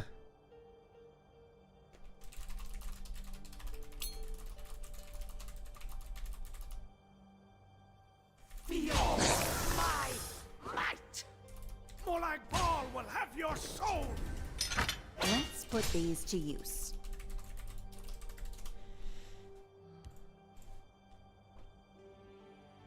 I will not be on the wrong side of history. fought victory. I got nothing to play, really.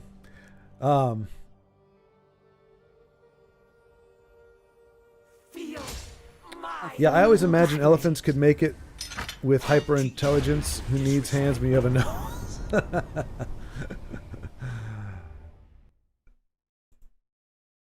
I never thought about that, but I suppose so. Also, bacteria have been thriving way longer than any other cellular life. Didn't need brains for it. It still came from somewhere, though, right? That's the thing. Where's the bacteria coming from? But yeah, I mean, yeah, but that's that.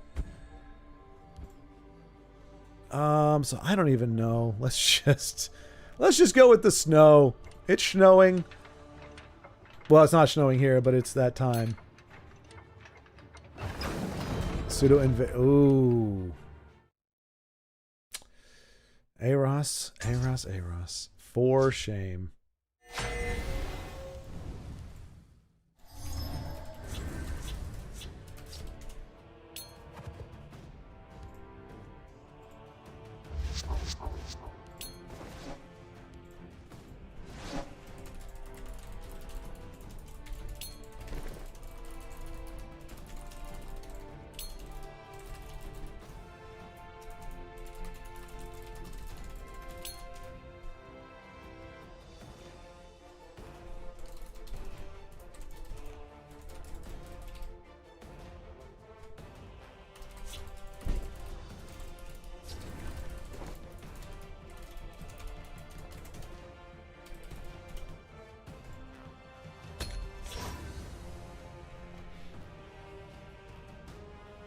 But good old bacteria. Good old bacteria. Unexpected Arrival is the most busted invade card. Killing you will make it. I think it has the most potential.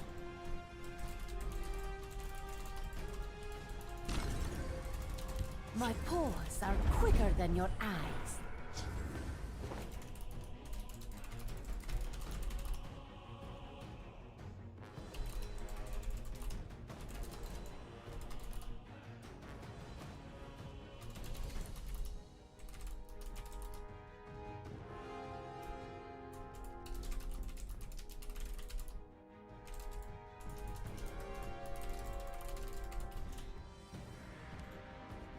I'll cripple you. What are we doing here? What are we doing here? Wait, why did I... Or Orsinium. He shouldn't be in here. He doesn't... I'm mistaking. Oops. That was a mistake. Oh.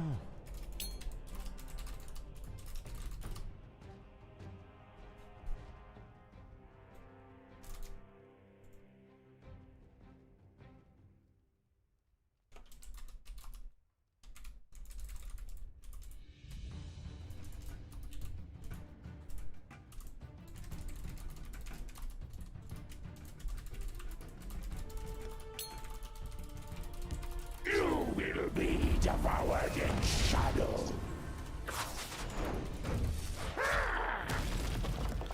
Too slow.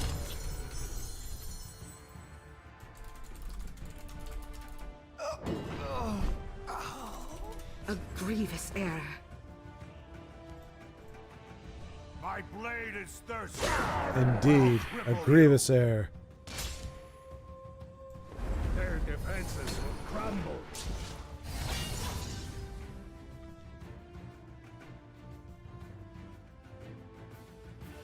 Kill them all.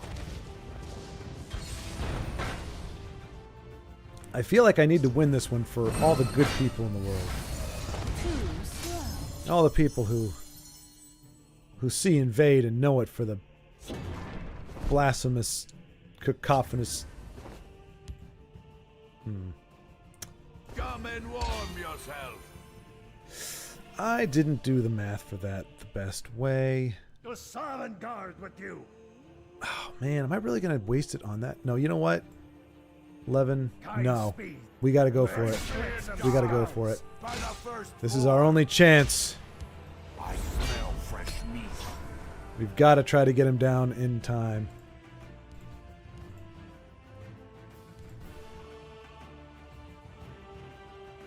I don't think I'd ever buy into the Judeo-Christian perspective. I agree the fact that rules are very seemingly organized, but I think jumping to a conclusion that needs a driving force isn't conclusive. Which is fair. See, it's ironically, I have the same problem, the same problem, but reversed. Formidable display. To me, I for bow to your victory. the way the evolution has been described, to me, it's too damn smart. Like, it doesn't mean that it can't happen, or at least to some degree, but that there's too much of it doing things that like don't inherently make sense at the time or wouldn't make sense. But I mean, it's fine. I mean, look, some things seem intuitive, some things don't. For me, like as a very general thing, I go, it's easier for me to say, it's easy, like trying to say, okay, there is something greater that defies my logic and understanding, than to try to say there is something that doesn't defy my logic and understanding, but we're not doing a very good job of we're not, at least we're not there yet in terms of coming up with a satisfactory explanation. So it's saying, well, it can't be something bigger than us. We know for a fact that nothing bigger exists, or there is no intelligent life beyond that which we understand, which that to me doesn't make a lot of sense to have. I'm not saying that if you have that perspective, you're wrong. I'm just saying it's just like there's so much out there that to say that can't be an option. But then you specify Judeo-Christian, so maybe you're saying there is possible something or some force or something. But I'm like, I don't think can remove that as an option just because we don't understand it, because there's a lot we don't understand, and we're learning more as we go. We're understanding more now than we have in the past. So what's to say we just simply don't have the ability to comprehend at this point? Unless we're going to say that humans have now reached their pinnacle or their apex of understanding, and that everything we learn from this point on is just going to be trivial, smaller stuff, then it's possible to say that there is something that defies our understanding currently, but that at some point will not. At some point we will understand it. Whether that is a deity or a creature, a being that is outside of our concept of space and time, or whether it's some kind of chemical reaction, or whatever the, I don't know, the pervading theories are, but or it's something like that we just can't articulate or really express. Either way, it seems like we're believing in something that doesn't definitively exist in a measurable way or something. But hey, Carlos, yeah, look at me on Twitch. I know, right? I'm a Twitch guy. Let's see. This deck has a hard, fast, 4 or 5 turns, but that misplay didn't really help me very much. A rare misplay indeed. It was supposed to shoot the 3-2 fella. Ah, I see. Anyway, I'm gonna pop out smoke. I think Dana was saying his ass is ready for beating. Great games. Great to see what you're still able to do with the game. New combos and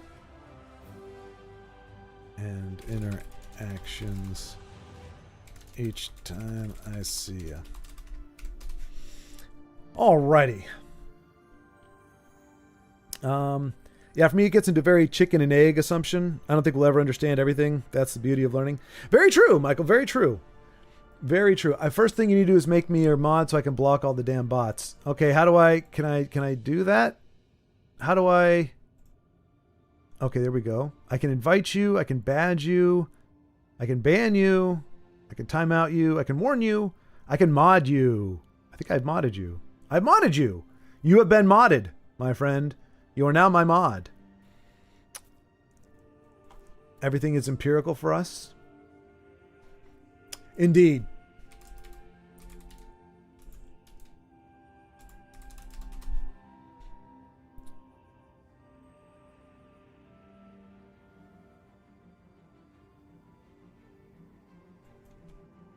Which, I mean, and that does it, which is funny, because from the Judeo-Christian perspective, the whole point of this phase, I mean, granted, now here's an interesting question, and you might not know this, Michael, because it's not necessarily a purview, because it's biology, not theology or whateverology. Is there What was I going to say? What was I going to say? Dagnabbit. Oh, it's a great question. Oh, the idea of matter existing, or of our consciousness existing, like what we think of as an afterlife, what in theological or Judeo-Christian, whatever terms, would be considered an afterlife. Is there any theory or understanding or whatever in science that addresses the notion of an existence of some kind, whether it's purely conscience, whether it's some ethereal, whatever, like any kind of existence beyond that of the human existence. So in other words, once the human body dies, that there is some form of continued existence of that being in some form, whether it's energy or whatever else, or is that always going to be because it's not empirical, at least at this point. As far as I know, we don't have a way to observe other dimensions, period. Though my understanding is that we've accepted that there are other dimensions. Not saying that that's a God thing or whatever, but that there is an existence of other dimensions that we're not able to access or interact with to whatever degree at this point. I don't know if that's true or not. I don't know if we have interacted with them or if that's also just a harebrained theory. But I just wondered if there was anything, or if that is purely a spiritual purview, because it shouldn't be. I can't imagine like the idea of matter transcending, or of matter or of consciousness existing outside of the realm of what we now understand. Again, not observable at this point, but that I don't know why that would be a purview of a religious belief when you just look at how thoughts work, how existence works, just the concept or the theorizing that there is another form of existence beyond body mechanics, that there's more to a body or more to a human being or a being of any kind beyond just biological mechanisms doing their thing, and that when they stop, there is no longer a being there. I just wonder if that would be anything that would be explored in a scientific way. That I appear as a mod. You appear as a mod on my end. You modded me on YouTube, but not Twitch. Yeah, I got you modded. Is that you, Carlos? That kind of looks like you. That guy, I mean, he's so tiny, but he kind of looks like you. If that's you, that's awesome. Nope, it's not impossible, but unless it's measurable, we would never know. Right? Yeah. Which, yeah, that's what I was going to say. The whole point is the belief or the understanding there is something beyond, but what makes this life and this experience in that regard special and unique is that we're not privy to that information. That it is an exercise of believing, perceiving, pursuing without, many times, for some people, they've experienced things that they say are very tangible that you could not tell them they didn't experience it or do it, but that's a whole other thing. That's a personal thing.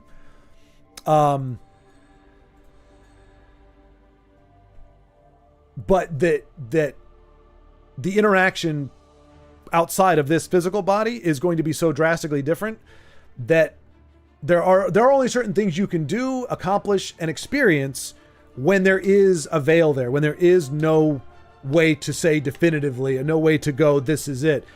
Here it is exactly, here's the shape of it and everything else. Just to be able to say that, I don't know. So it is interesting. It's not that it thrives on it, but that not knowing is part of the experience. Now, whether you consider that just to be ignorance and stupidity or what have you, I mean, that's out there. But yeah, it is an interesting. I mean, technically, we can't even view the whole universe. Right now, are you referring to like this sounds stupid, but like we're talking telescope limitation? Because I know. Well, the Webb, I think, is the latest one. Hubble was the first, or one of the first. Then the James Webb went up.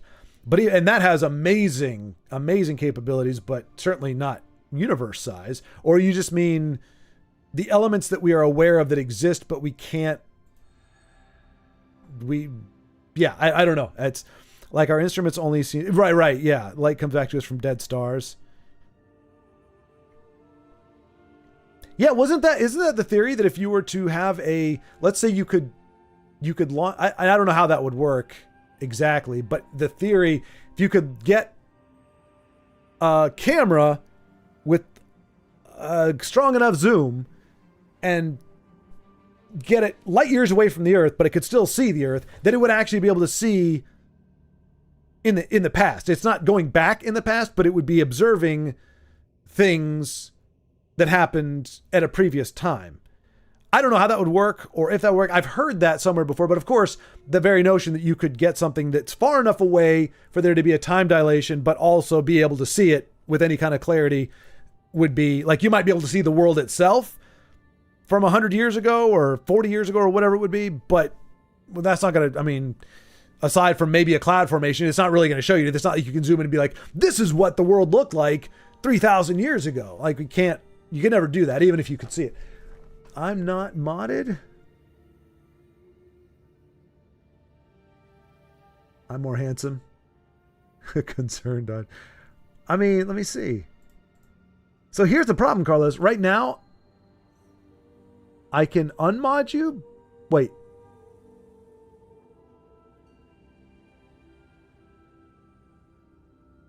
I mean, it has mod actions. Mod comments. I can unmod you, Carlos, right now, but I can't mod you. So if you're not modded, I don't know how to mod you. Because if I click on the thing, it just says to unmod you. Yeah, the whole idea of the Big Bang is great, but we have nothing before that, and it's only because it's unobservable. Yeah. Well, and I mean, yeah, there's where the explosion, where the energy came from, where the matter came from for it to be exploded. I mean, that's why, I mean, there are, in the Judeo-Christian belief that the Big Bang and God are actually simpatico. It's not like one or the other. But yeah, it's just one of those things, but in my personal belief, like everybody gets an invitation. Everybody gets an invitation. So if it is correct, and there is in fact a God out there, he makes himself known at some point and says, "Hey, here's the deal." And there are people I've heard people, I crap you not, it's so strange. There are people like I understand agnostics easier than I understand atheists, and I understand atheists easier than I understand people that concur or will acknowledge the possibility that there's a God, but then they judge God by their own standards. That to me makes less sense than atheism, which says, I know all, and I know for a fact there is no God, which makes less sense to me than somebody going, I've seen nothing that says there's a God. I don't know that there is. It doesn't make sense to me that there is one, but who's to say? I don't know. But all I can say is right now, I am not inclined to believe in one. I've seen nothing to persuade me of one, and I have no desire to pursue one. I'm like, I get it, because I've been there at different times in my life too. So I can understand that. And then beyond that, okay, to a degree, I can understand going, well, I just don't think there is one, or I decidedly say there is not one, despite the fact that there is a lot we don't know. I'm like, okay, I don't, that doesn't make sense to me, but I get that more than people saying, yeah, well, if there is a God, he's a jerk. And I'm like, or he's a mean God, or he's whatever. It's like, if you believe that there's a God that created you, then the idea that you know better than him as to what is justice and what is right and wrong, like, wouldn't your natural inclination to be just say, okay, I don't understand. Like, it doesn't make sense to me. I must be missing a piece. I must not be perceiving something the right way, rather than say, the God who created me and by virtue of his existence defines all these terms like justice, love, truth, etc., that being is wrong, and I, as a human being, a created creature, have a better understanding and a better grasp on what love and truth and justice is, and I know as much, or if not more so, than the being who created me and all of those concepts to begin with. That's where I just go, okay, just say that you don't believe there's a God, because once you acknowledge that there is one, none of that makes any gosh darn sense. Then it's like you're just out of your mind. You're out of your gosh darn mind. That's just all there is to it. It's always much frustration with we can't explain it, so it must be this thing is a horrendous argument. Like, look, Zeus might still be on the table from a religious perspective. This is why I'm agnostic. See, and that's the thing. I can understand agnosticism. My uncle is the same way. I mean, he will say, I want to believe that there is more to this life than there is, because it kind of, like, I mean, he's a PhD computer what is? I mean, he's got like 5 degrees, and one of them is computer something. He was working with a lot of the stuff we're working with like long time ago. So he's a very smart guy, very, very brainy guy. He analyzes things, but he's like, from what I've seen, I would like to think there's more to it than just what we've been able to understand and comprehend, but I don't see it. And he's like, I don't think there's any harm in, it saying, hey, help me out, or hey, thanks, or whatever. But he's not convinced. He hasn't seen anything that has actually moved him to actually believe or want to pursue that. I'm like, I get that. I totally understand. I find like, that's how life is, and whatever. It is the definitive. And I've got plenty of friends who are, my boy Vincenzo's an atheist. No problem with atheism or atheists, other than just that idea of, really, you're telling me definitively there can't be anything out there? At the same time, I mean, we say, we can't explain it, so it must be this thing. I don't say that, but I say it's no more ludicrous to me. It's no more ludicrous to say that there is an answer that belies our understanding and our rudimentary concepts of these things. To me, that makes more sense than saying, no, there has to be something that makes sense to us now. We just haven't figured it out yet. Like, to me, neither one of those has more credibility. I'm not saying it is God because there is no explanation. I'm just saying I'm more inclined to believe that there is something beyond the realm of our understanding at this point that can explain satisfactorily the things that we are mystified by, rather than saying, no, it has to fit into what our current understanding is. Because if we acknowledge that it can be something beyond our understanding, that could include a being. It could include something else. It doesn't have to be just, we found hyperbacteria, or hyper whatever. Like, we are acknowledging that we don't have the answers. And I think to say that one of the answers could be something that is far bigger or more complex, we can even leave it at that. We can just say maybe the idea, the deistic idea or concept of God is not accurate, but what it translates to in actual science is a being of multi-dimensions outside, that can exist outside of time or inside of time. And it may not be what the Judeo-Christian version of it is, but it is a being that just does not make sense to the human mind at this point. The whole 2-dimensional versus 3-dimensional. Try to explain to in a 2-dimensional world what 3 dimensions are, and it's like, what? So I don't think it could be discounted, honestly, even if you say I think it's 0.00001%. That's kind of where wow, Vinny's an atheist. Ban, unfollow, report, all right? No.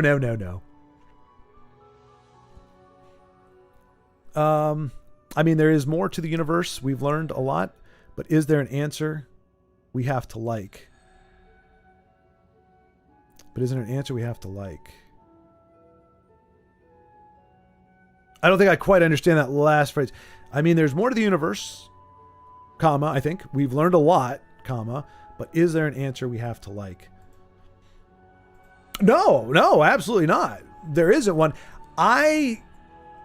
Not to go too far into the weeds, but to me, where it says like there is the concept that like faith, the concept of like, really, if you go to it, and I don't know how this would actually play out, but if you go back and you think like, where would a human being, a human mind, whether it evolved that way or was just that way, however you want to think of it, a human mind would naturally gravitate towards an invisible force greater than them in a world where everything else can be experienced and touched. Like, where does the human mind get the concept, or the human understanding, get even a notion that there is something out there that isn't seen? I mean, we're going way back. Like, why would that even occur to you? Why wouldn't you think to explain it with what you can see or touch? The concept of big being, I don't know. Let's see. The idea of unifying theory or even a god might not be either. I mean, there is more to the universe. We've learned a lot, but there an answer we have to like. The idea of unifying theory of a god might not be either. Yeah, I don't think I quite understand but I mean, I think I get it. It could be By the way. Oh, nice, Carlos. How did you ban? Well, you'll have to tell me later. Like, chaos from order is still a thing? Or order from chaos? And that's ugly as hell. Or chaos from order. Aha! Michael, haha! Aha, I caught you.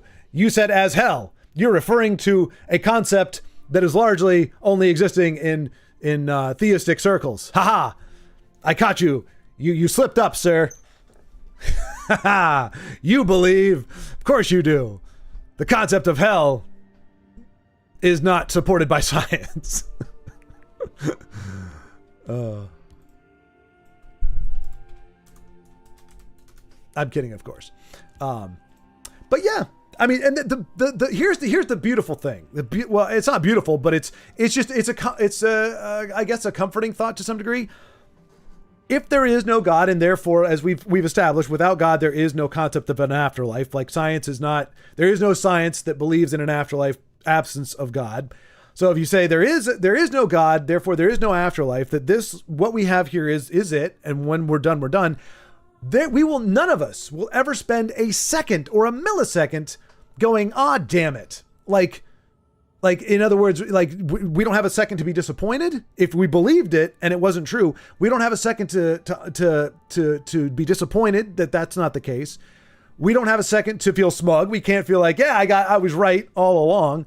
Like if it truly does end at the moment of death and we cease to exist in any shape or form at that moment, then we're never going to miss anything, because, you know, if you die believing that there's something afterwards and there isn't, you never have a sinking feeling of, oh, really? There's nothing here. Oh, and then you die. There's just nothing there. On conversely though, what a pleasant surprise if you die and think, well, here's where I end. Life was nice, and now I go off to the great nothingness. And then you find out, oh, I'm still here in some way, shape, or form. Or there's still things going on. What a pleasant surprise that will be. And for those who were believing in it, like, yes, not I was right, but thank God. Order from chaos, yeah. Hell is just a fun word. We can still have an afterlife without a God. That would piss off everyone. That's what I was asking, Maya. That's what I was saying. Like, to me, that's what, I mean, granted, like you said, it's empirical. So you're saying, well, if it's only something you could experience after life, then the chances of us being able to observe it in any meaningful way is non-existent, really. So there's no, I can't imagine a scientist somehow dedicating a career of any kind to trying to explore the idea of an afterlife. The fact that it is exclusive, like the fact that it's not even, I have not heard a concession. Now, that doesn't mean there isn't one. I've not heard a concession saying that there can be an existence of life. Don't even call it an afterlife, because that has negative or has theistic connotations. Just say, like, I've never heard a scientist say that I think that there could be, like, just like you say, there could be life on other planets. There could be a form of existence that that we are not aware of, that happens after the body stops doing what the body does, that the human consciousness or the human or the essence or the whatever, understandably, because you can't pin that down. There's really, you can conduct all kinds of tests and you're probably not going to find anything. Although, can you find something that you're not looking for? The answer is yes, of course, because we find a lot of stuff. Science has found a great deal of stuff that it wasn't looking for, including penicillin. But it would be helpful if it was like, we'll keep an eye out as we're looking through the DNA and everything. We'll keep an eye out for something that may indicate that there's something beyond just basic biology. But I would love that.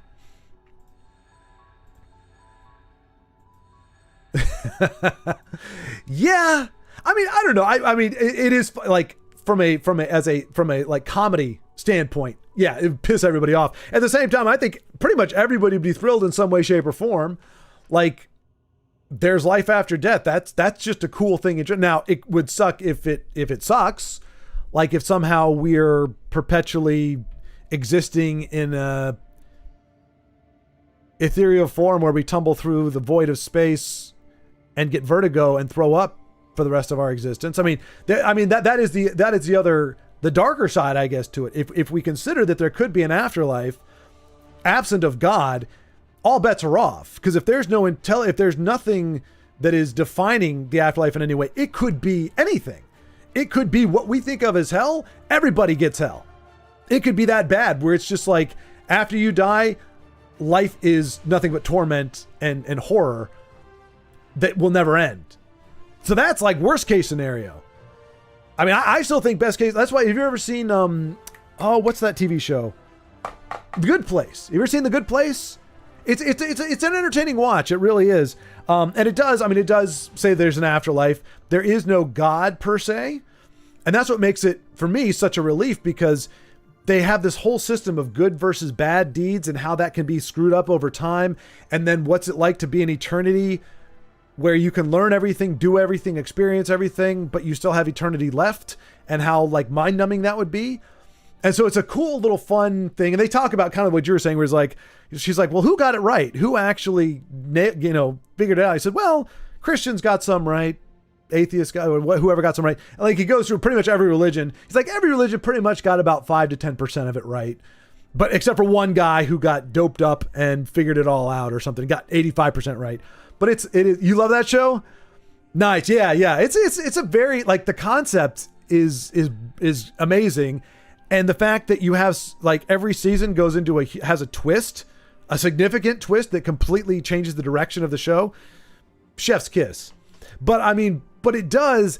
It's funny because essentially where it ends is where we are now, with this idea that even so in that universe, the good place exists and the bad place exists. And although I guess at the end of it, the bad place doesn't really exist anymore. But that there is still that unknown. Even if you find that there's an afterlife, as they do, the ultimate end is still, you don't know. And they just show it everything recycling essentially, but it's fun. I got no real conviction on this, but I do enjoy the different perspectives people come up with across time, cultures, faiths, and philosophies. Indeed, Jonas, indeed. And that's the thing. I think it can be a fun discussion. I think people, when they talk about it though, they talk about it as if they're fighting for it. Like, I am fighting to make sure that, like, to defend there being a God, to defend the religion, or I'm fighting to defend the lack of religion, that there is no God. Like, when it becomes, which I don't quite understand, because our conversation doesn't, as far as I know, now there may be a reality in which what we say and what we believe actually impacts reality. So if I believe there is a God by the power of thought, which, involves frequency and all this stuff, then there is one, and that there is an afterlife because I believe there is one. And then that it becomes relative at that point. And then if you don't believe it, meaning you necessarily don't want to, then that's where it goes. But setting that aside, unless reality post-life is somehow transformed, changed, or called into being by what we say and believe, barring that option, the conversation isn't going to change anything.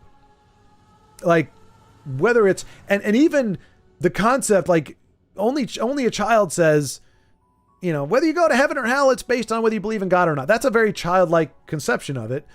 But I think it goes way beyond that as far as I'm concerned. It's much deeper than that. But anyway, that's destination is different. But I think it's fun to talk about what the options are, or what the possibilities are, or what it would be like, regardless of what I believe, as long as I'm not, feel like I'm having to fight for it for some reason. Like any other topic, you can just talk about it. Because I guarantee you, I'm not going to convince somebody by fighting with them about it, or by arguing or debating. From my perspective, that belief, that faith, is not something that is conjured. It's not something that I can conjure in somebody else, nor is it something that they can conjure in themselves. If it happens, it's by the grace of God that it happens. And you can say things to plant seeds or to get people to think, but that's a different approach than, like, how dare you deny the existence of my God? Like, if that's all it takes to kill your faith, then what good was it? But you talk to somebody, say, okay, it's fine. We don't have to believe in the same thing. It gets dicey if the beliefs, but this goes for anything, doesn't have to be God. If your beliefs dictate a certain type of action and my beliefs dictate a different kind of action, and both of those are not compatible, then you've got a problem. But for the most part, I've found atheists and agnostics that are just as kind and amicable as believers.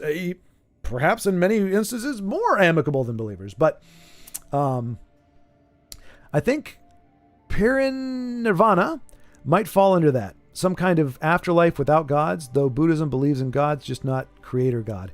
And what Baldric, doesn't Buddhism, and I wish Zen Sky was here because he's very informed on that.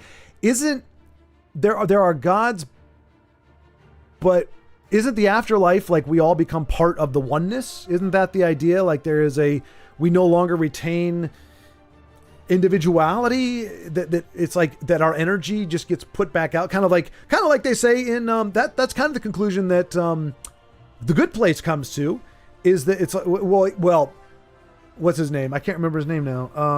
I don't remember any of the characters' names. Michael, and I can't remember Kristen Bell's character name or his name.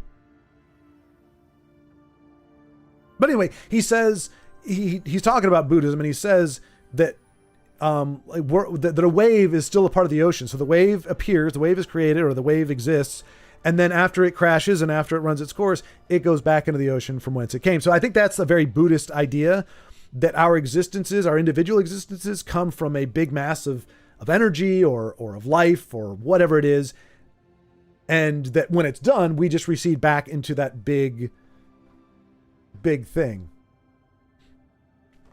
You always judge me just because I believe in science. You're always judging me just by... I didn't know you believed in science, Carlos. I haven't heard you say anything that makes you sound like you believe in science. But I do always judge you. It mostly has to do with the amount of zombie games. But yeah, also the science.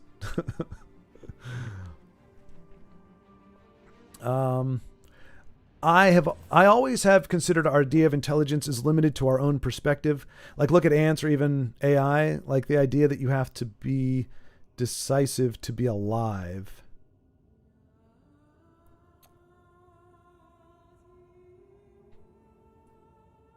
Yeah. Yeah, I mean, yeah. I guess you'd have to define living also. Like, if living is simply...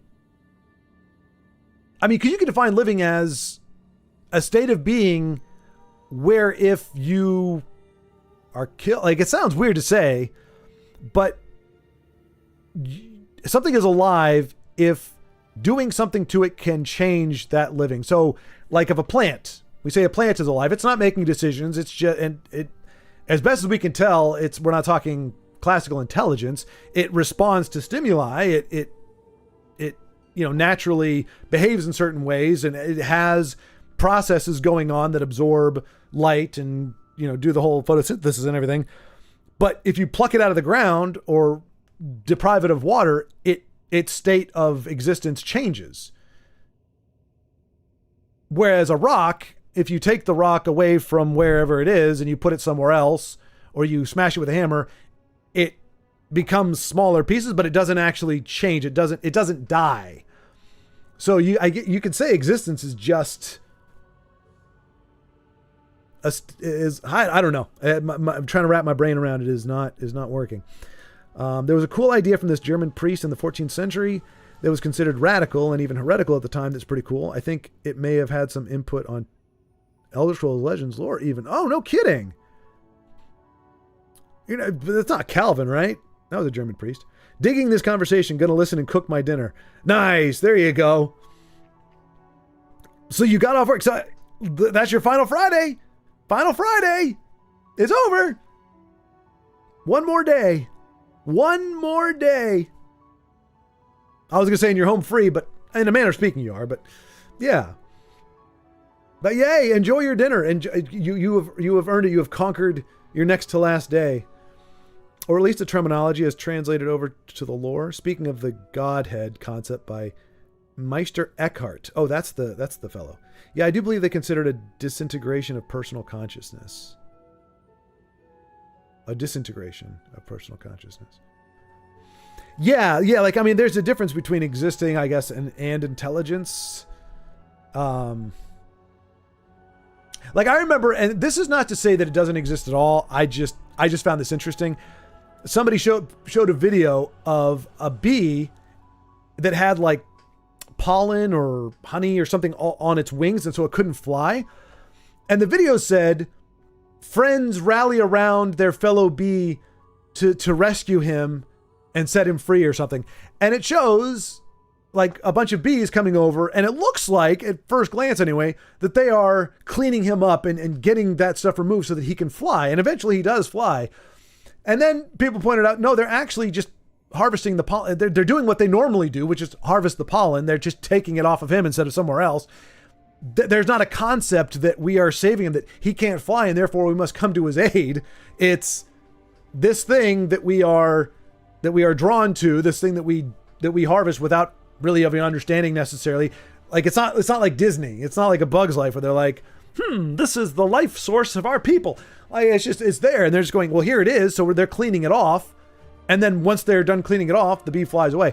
So it's not to say that bees aren't smart or that they don't have friends necessarily, but it is interesting that we have that like whoever created that I can't remember, it was, the video was posted, but whoever put that overlay on there, it's a very Disney way of thinking of things. It's friendly and it's fun, and you want to think the bees were rescuing, but it's pretty much just reactive. Just as much as when a bee stings you, it's not because they hate your guts or they're like, oh, this is a human of the race that destroyed my beehive 10 years ago. I will seek my vengeance and poke it with my ass. Like that's not what bees do. It's an instinctual thing, whether it's responding to fear, whether it's responding to whatever it is, chemical, what have you. You know, it's not a malice of forethought kind of thing. Yeah, but do ants or plants conceive emotion? I wouldn't consider them stupid, even though they don't think in the same. But plants are why any of us are alive. Well, yeah. Here's the thing. I think you can respect the plants, the forms of life, without calling them intelligent. Because, like I said, how much of what they do is instinctual?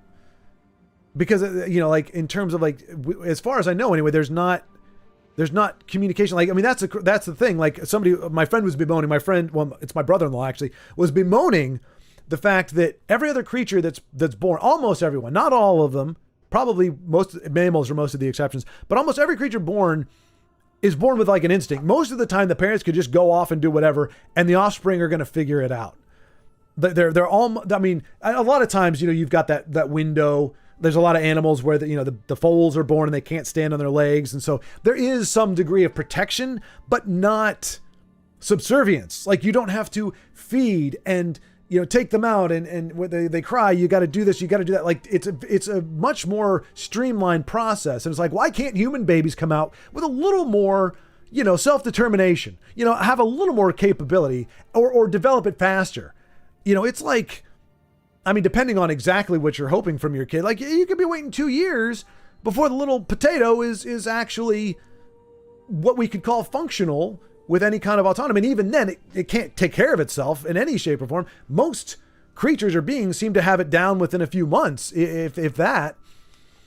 But it seems like animals, plants, whatever, that they have a level of operation that is instinctual. Again, responding to stimulus, responding to whatever. It's not so much making decisions, parsing things out. So I wouldn't say they're stupid as in they're dumb or in a derogatory way, but I wouldn't equate. I would say we need a different word for, if we're gonna equate the processes that humans go through as intelligence, then there has to be a different word for what insects or plants to whatever degree go through, because using the same word for both, I think then you're just going, well, then what the heck is intelligence? That said, there are plenty of humans who don't seem to have much intelligence either, but we know for a fact they do. They just don't use it correctly. Like photosynthesis is like the most BS life hack ever. That's my big thing for me. If there's a higher power, is more likely to be instinctive if it exists.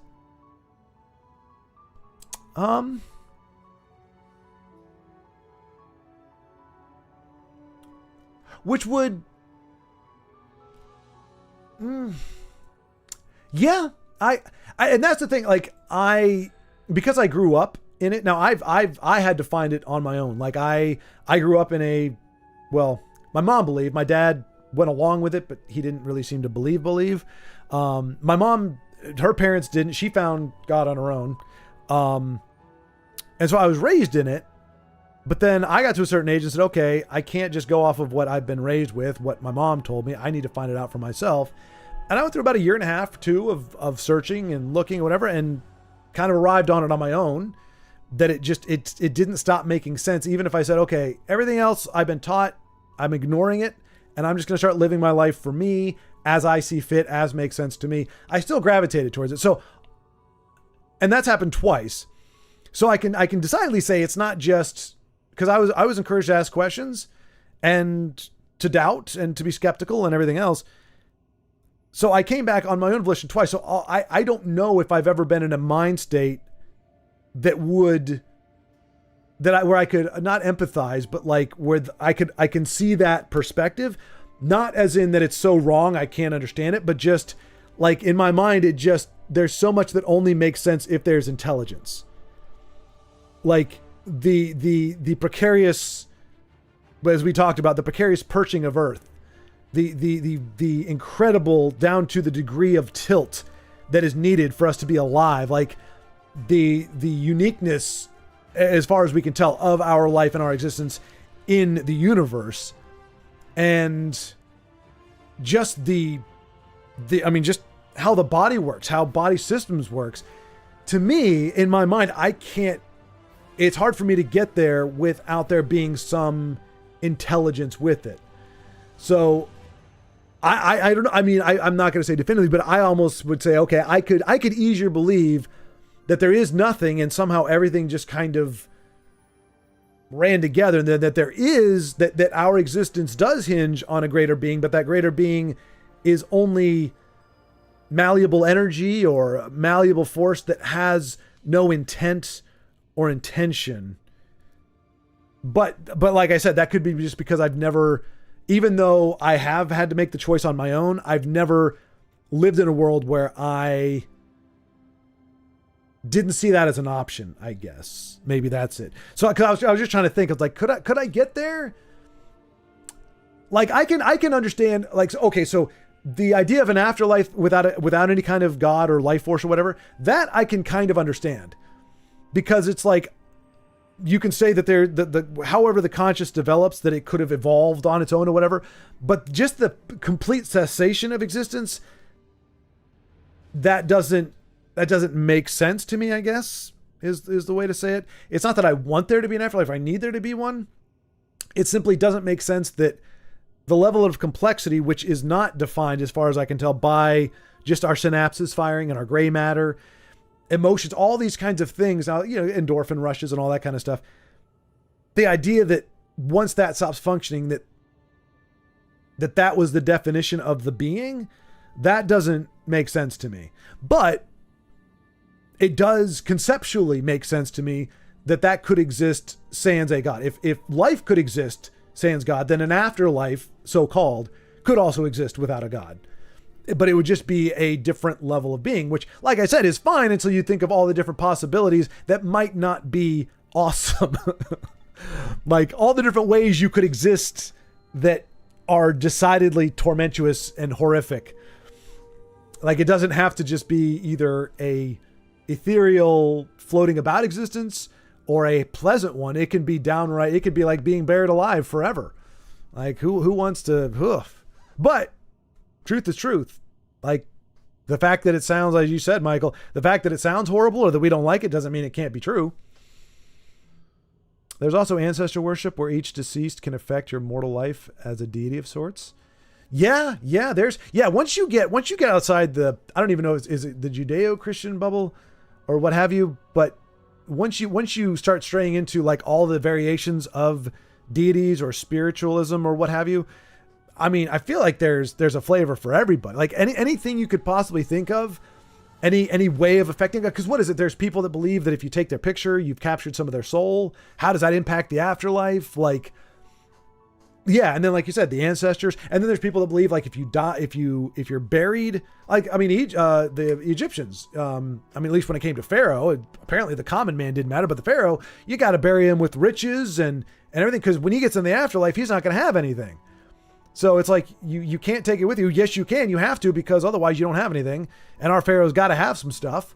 So we need to package some, we need to do that kind of thing. And then there's the thing where if you don't have a physical body, like there's even, I think, some Christian versions of Christianity that are like, if you don't have a physical body, then there's nothing for you to have in the afterlife, which I'm like, wait, well, if you're going to believe that, you're thinking new body, new existence, new whatever. Anyway, it's an interesting thing. I got to practice looking at different, let's see.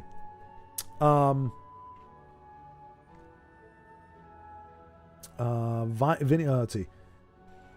No, that's from Nacho Libre. Oh, okay.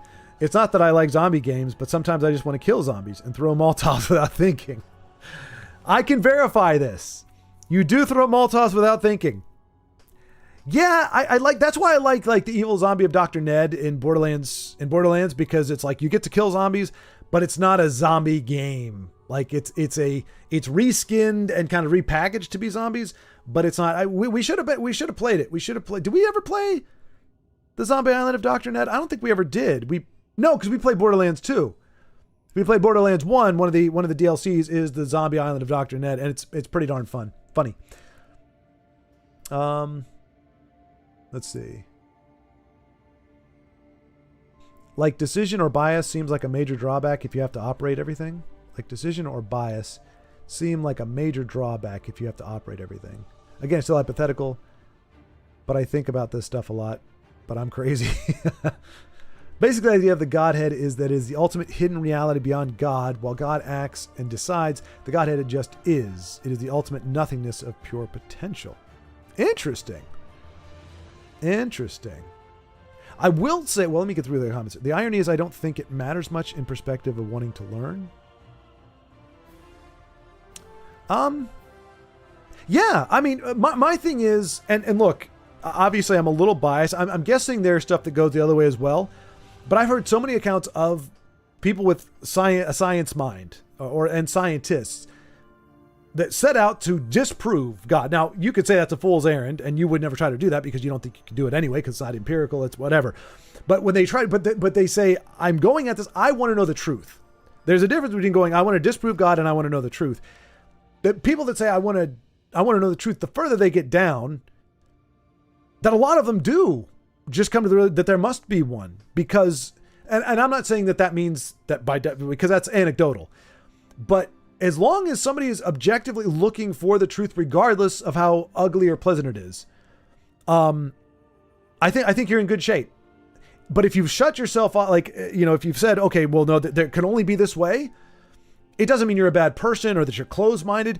It just means that you are limited in terms of, and this goes for Christianity too, or anybody who believes anything, that if it's completely locked down, then if the reality is that you are not standing on truth, you have no chance whatsoever of ever finding it, because you've settled on this place, and no matter what, you're not going to be moved, because it either doesn't make sense to you, or it frightens you, or what have you.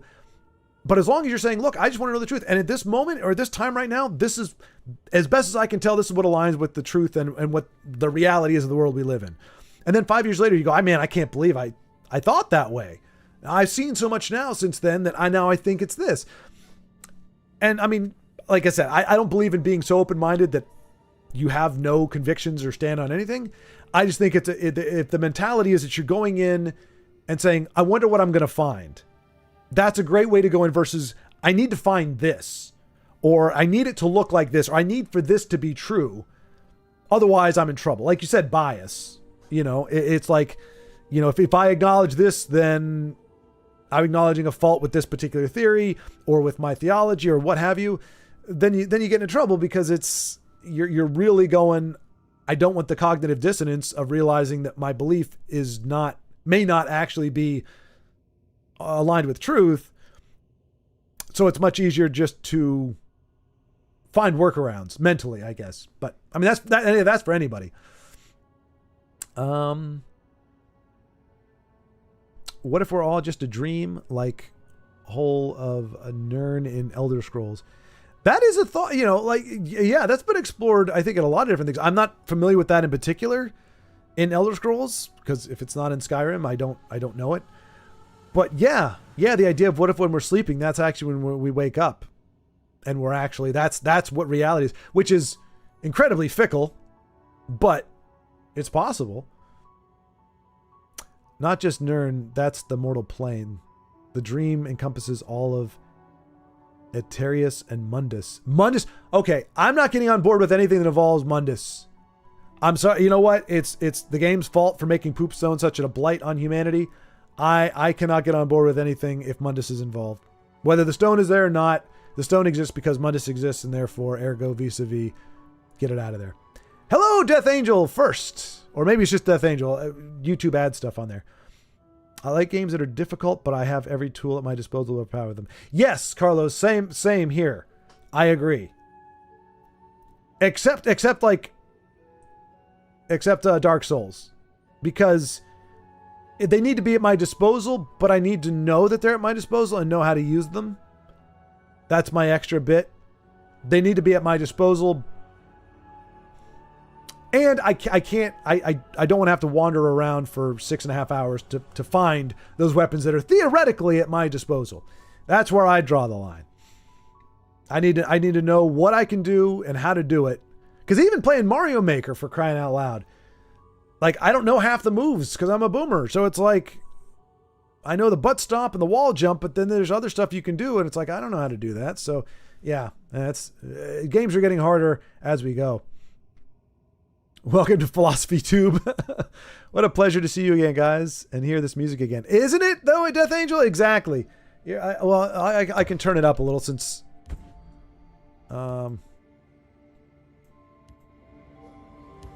Yeah, it really is. It really is Death Angel. It was surreal the first time. I've kind of gotten used to it a little bit, but still, when you look at it and think, this shouldn't exist. Oh, Michael, this is proof positive. There is an afterlife. Just as we have legends is being resurrected by forces that we did not know hitherto existed. We did not know the redevs existed or that the Desire did. In our finite knowledge and understanding, we played our last TESL game just about a year ago today. But behold, it is returned and restored, and it's all its majesty, and we don't understand. Well, I don't know how they did the code thing or brought it over. I talked to Rennie, and he talked about it. I still don't fully understand it, but things are going on behind the scenes, and it is growing more robust, and I've been able to spectate people again, and I did not know this was a possibility. Like, living our best life. Well, there goes my wanting to be sent out to see Viking style. Yeah, it's a tricky bit. It's a tricky bit. Legends of Elder Scrolls Theology, best whiskey stream. Is the game going back to Steam, or will it forever stay fan developed forever? It is, well, so it's kind of both, Death Angel. It can only be accessed through Steam, as far as I know right now, at least. I don't know if that will change, but it still has to be piggybacked off of Steam.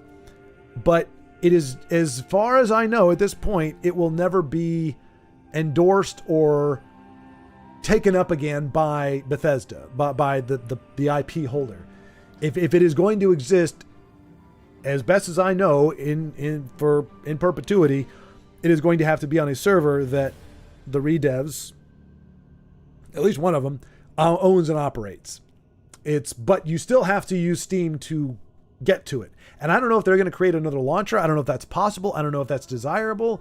But right now it has to launch from Steam, which is also why it can't be played on phone or tablet or anything. It's got to be played. I think Thin White Duke said it can be played on a Mac, like an iOS, but otherwise it's only on the PC because it has to use Steam. It can't just be opened through an app. But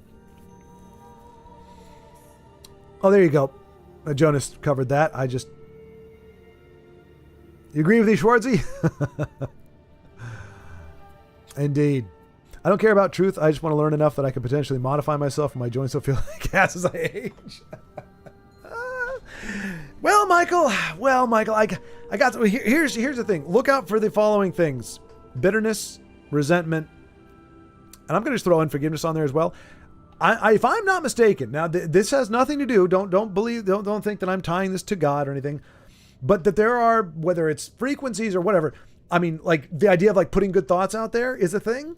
Like there is something to some kind of positive energy or whatever. I don't pretend to understand it. That didn't come from anything that I learned in a church, but that we carrying around like a resentment, bitterness, the negative emotions, things like that, can have an adverse effect on your actual physical body. Just like stress, being worried, allowing yourself to worry can give you headaches and stress headaches and everything.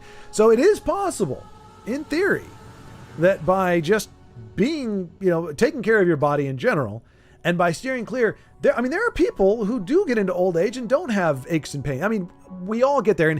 And to me, that is the blessing of old age, because imagine a reality where death is inevitable, and it's going to hit you probably no later, no matter what, than like 120 years. But what are we at now? The longest, what is the longest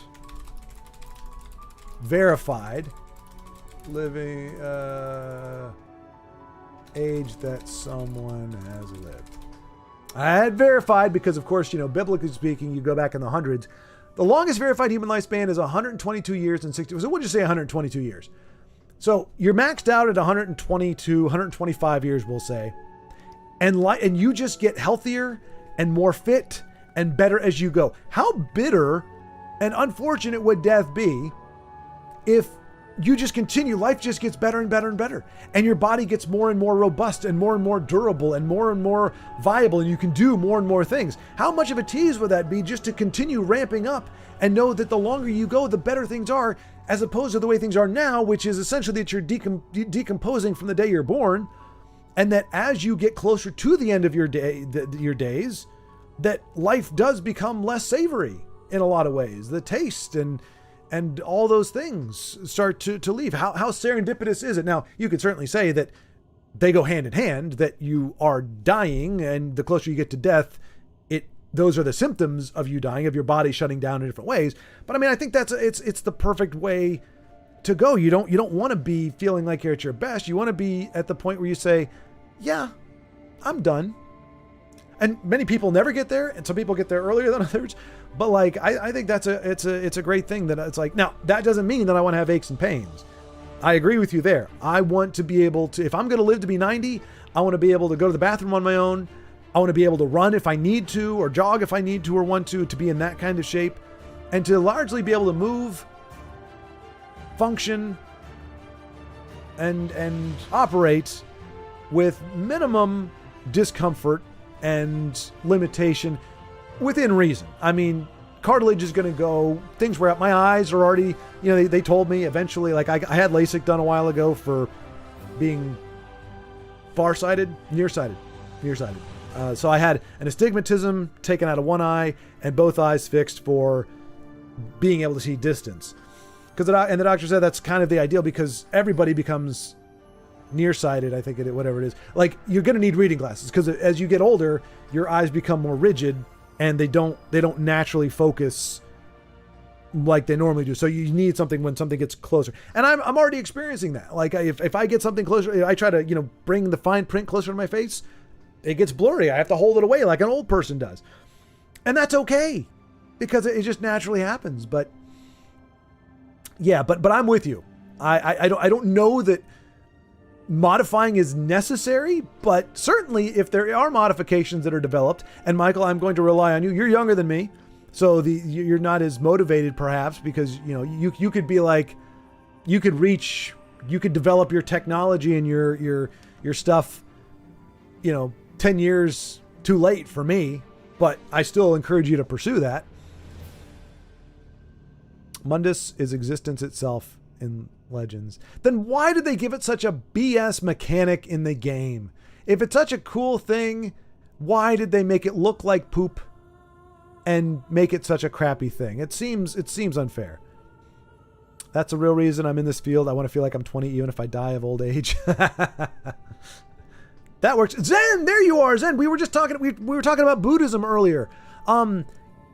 Buddhism, I don't know if there's different versions of it, but fundamental Buddhism, is it the idea, as they state in The Good Place, that that it's like that our existence and that all energy is like the ocean, and that our individual existence is like a wave that builds and crests and rolls, and then once it's spent, it recedes back into that ocean?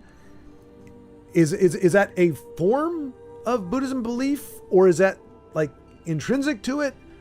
Like, is the belief in Buddhism that there is a restoration or a retention of your individuality, or is the idea of a oneness, of us being one, sharing as part of a larger being, albeit one without a will necessarily or a conscience? Because I remember I was like, dang it, if Zen was here, he could tell us, because he knows this stuff. Gotcha, but it's already great to see it back. Exactly, Death. Exactly. Yes.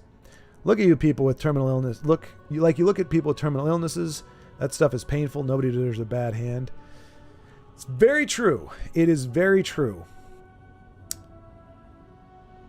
Although on the same wavelength, I mean, I don't disagree, but it also wouldn't stand to reason that anybody deserves a good one.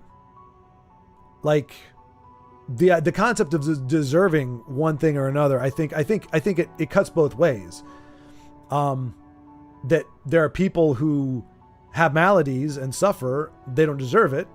To quote Gandalf, or I guess more or less Tolkien from Lord of the Rings, there are some who die who deserve life, and some who live who deserve death, or vice versa. There are some who live who deserve death, and others who die who deserve life. Can you give it to them, Frodo?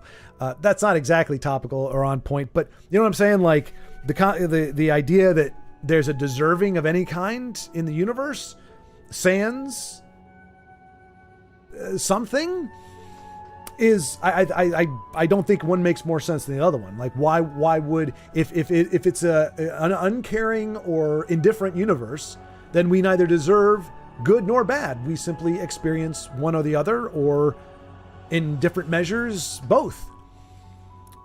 So yeah. Yeah, some people's stress is inherent. Some people's stress is inherent literally. Yes. Yeah. Sometimes it's a conscious battle to... a lot of times it is. Anytime we are faced with a choice to do something that goes against what we naturally do, whatever it is, whatever proclivities, whatever desires, whatever inclinations, whatever tendencies we happen to have, anytime we have to buck those. And sometimes people don't recognize when they're harmful. Obviously, giving yourself a stress headache or a migraine is harmful. And so it just makes sense to try to find ways to oppose that tendency or that habit or whatever it is, that occurrence. You know, some things people don't recognize them as being detrimental, but they still are. They don't get flagged as easy. Dark Souls is tough, but to be fair, the first one is known as the toughest one. All you need to know is in Journey to the West about Buddhists. Is that right, Carlos? Because I watched it. I watched it. I definitely watched it in HD. I did. I popped that Blu-ray into my Blu-ray player and I watched it. I did. From start to finish. Alan Watts has some cool ideas of existence as a dream. Imagine if you could live a full life while you dreamed. After months of new lifetimes at night, doing all you could imagine, what is next? Imagine if you could live a full life while you dreamed.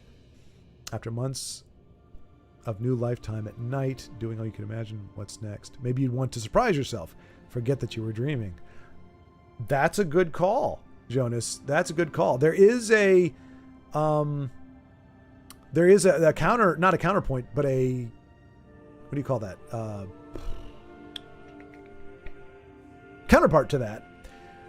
And it's, what is it called? Oh, gosh darn it. How am I blanking on it? Begins with an A. I can't remember the phrase now, but the idea that we all existed prior to this that we had an existence prior to. So when people talk about like going home or, you know, whatever, like that's the way that death is described, going home, that we did in fact have an existence prior to this and essentially got, I wouldn't call it a memory wipe, but you make the decision to come down, to indulge in this life, to be a part of this life, but you forget until you die that you actually existed beforehand. So it's not exactly the same, but it's kind of the idea that like you have a way of saying, okay, you know what? I want this to be different, so I'm going to just go ahead and forget that I existed before and try to... How many people? I crap you not. This is so weird to me. There's never been another video game that I've heard somebody say this about, except other than, what is it called? Chrono Trigger.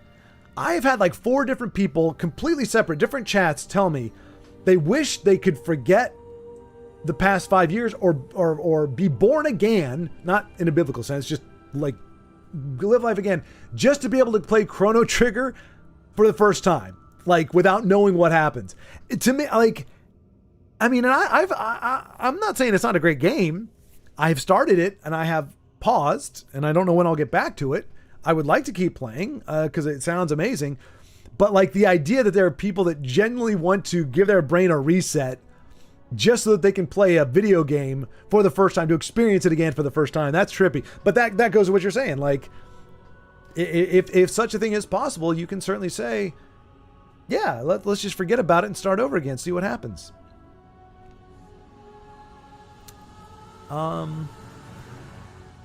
Also, stress actually has a molecular impact on DNA. No kidding. No kidding. I mean, like I said, I'm not surprised. There's, like I said, I think we're continuing to learn that there are things that we never thought would actually have an impact physically, you know, on our like something that you can't see. Like, I mean, stress can manifest, but like the concept of stress or worrying or fretting or being angry all the time or being resentful or harboring resentment, I think there's more and more stuff that we're finding like that we know it does. It may not impact DNA like stress does, which is like, I mean, I'm surprised, but not surprised. Like, I'm like, that I didn't know that, or that wasn't intuitive to me.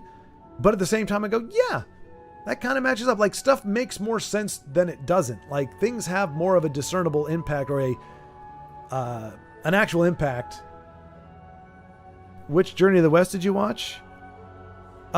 The one that you recommended, the Stephen Chow. That's the one isn't that the one you recommended to me? The Stephen Chow one? Or Cho? I don't know how to say his last name. The guy who did Kung Fu Hustle and Shaolin Soccer. There are two. Stephen Chow did 2 different movies called Into the West or Journey to the West. I'll be honest with you. I would be very relieved, Carlos, very relieved if the one you're talking about is not, there are 2 parts? The hell? No. I saw none of that when I went to buy it. Is one of them ethereal? Is the other part in the room with me now, Carlos?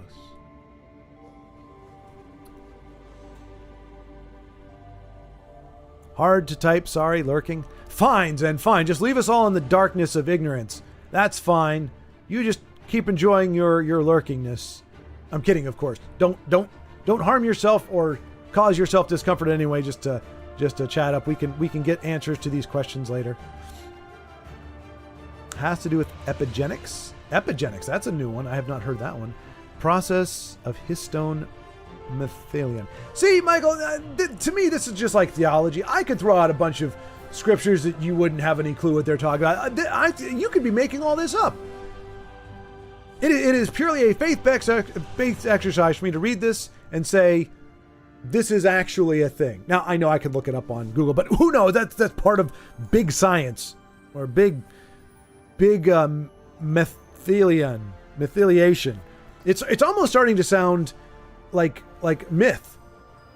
Like, did you hear about how Euripides fought methylation in the lair of the histone?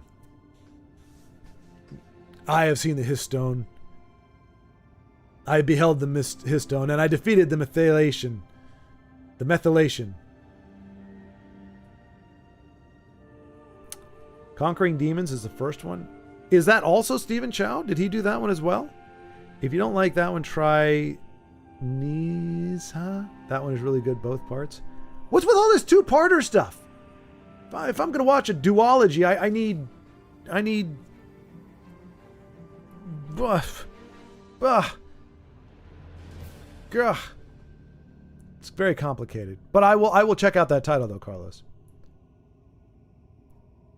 The music surges as a resurrection of TESL is proclaimed. Pre-endemic, that's it. That's it. It didn't begin. Well, it did begin with an A, but pre-endemic is the word endemic. But yeah, pre-endemic. Yes. Thank you, Eliza. Thank you. Although that thanks is 5 minutes late. Basically controls like how likely genes are to be expressed. The problem is for some people can be really adversely affected compared to others. That makes sense. I mean, that's a lot of that. It's like, you know, some people have allergies. Some people have, it's like nothing is consistent. Nothing on our existence is consistent. It seems across the board. I mean, there are some things, like you said, we have the DNA that tells us we got 5 fingers or 4 fingers and 1 thumb, technically. Although I guess the thumb is a finger. Technically, is it defined as a finger? Anyway, even though there are exceptions, like the vast majority, but when it comes to allergies, different kinds, different aches, you know, some people ache, like they just develop aches in certain places. Some people, I mean, what was it? You had people that would smoke like 64 packs a day and drink 17 bottles of whiskey a day, and they lived to be 94. And then you got somebody who exercised and kept himself in the best shape and did all the right things, ate all the right foods, and made sure the balance was there, and went to the doctor every week and all that kind of stuff, and passes away at 55 or 60 of something, you know? Which, I mean, that's another thing, though. If you do see life, whether you believe in God or not, if you see this life as only one phase of existence, and while death is not something we celebrate and we're thrilled about, and, you know, we fixate on, if you understand that death is a transformation, effectively, it can be painful. A lot of times it is. Sometimes it's not. But that it is essentially jettisoning this part of our existence, this fleshy part, and that there is more to it than the unfairness of this fleshy vehicle that we're in and this world that we live in becomes less severe and less of a distraction because you're not thinking this is my one shot.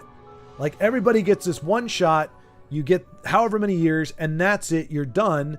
Then yeah, you start going, it's not fair. It's not cool. But if you're going, look, if you die at 20, you've got an entire existence. It's a different existence, but it's still an existence. Whether you say it's an afterlife devoid of God or an afterlife of some other kind, you're going, this is just phase 1. Maybe for all we know, there are 20.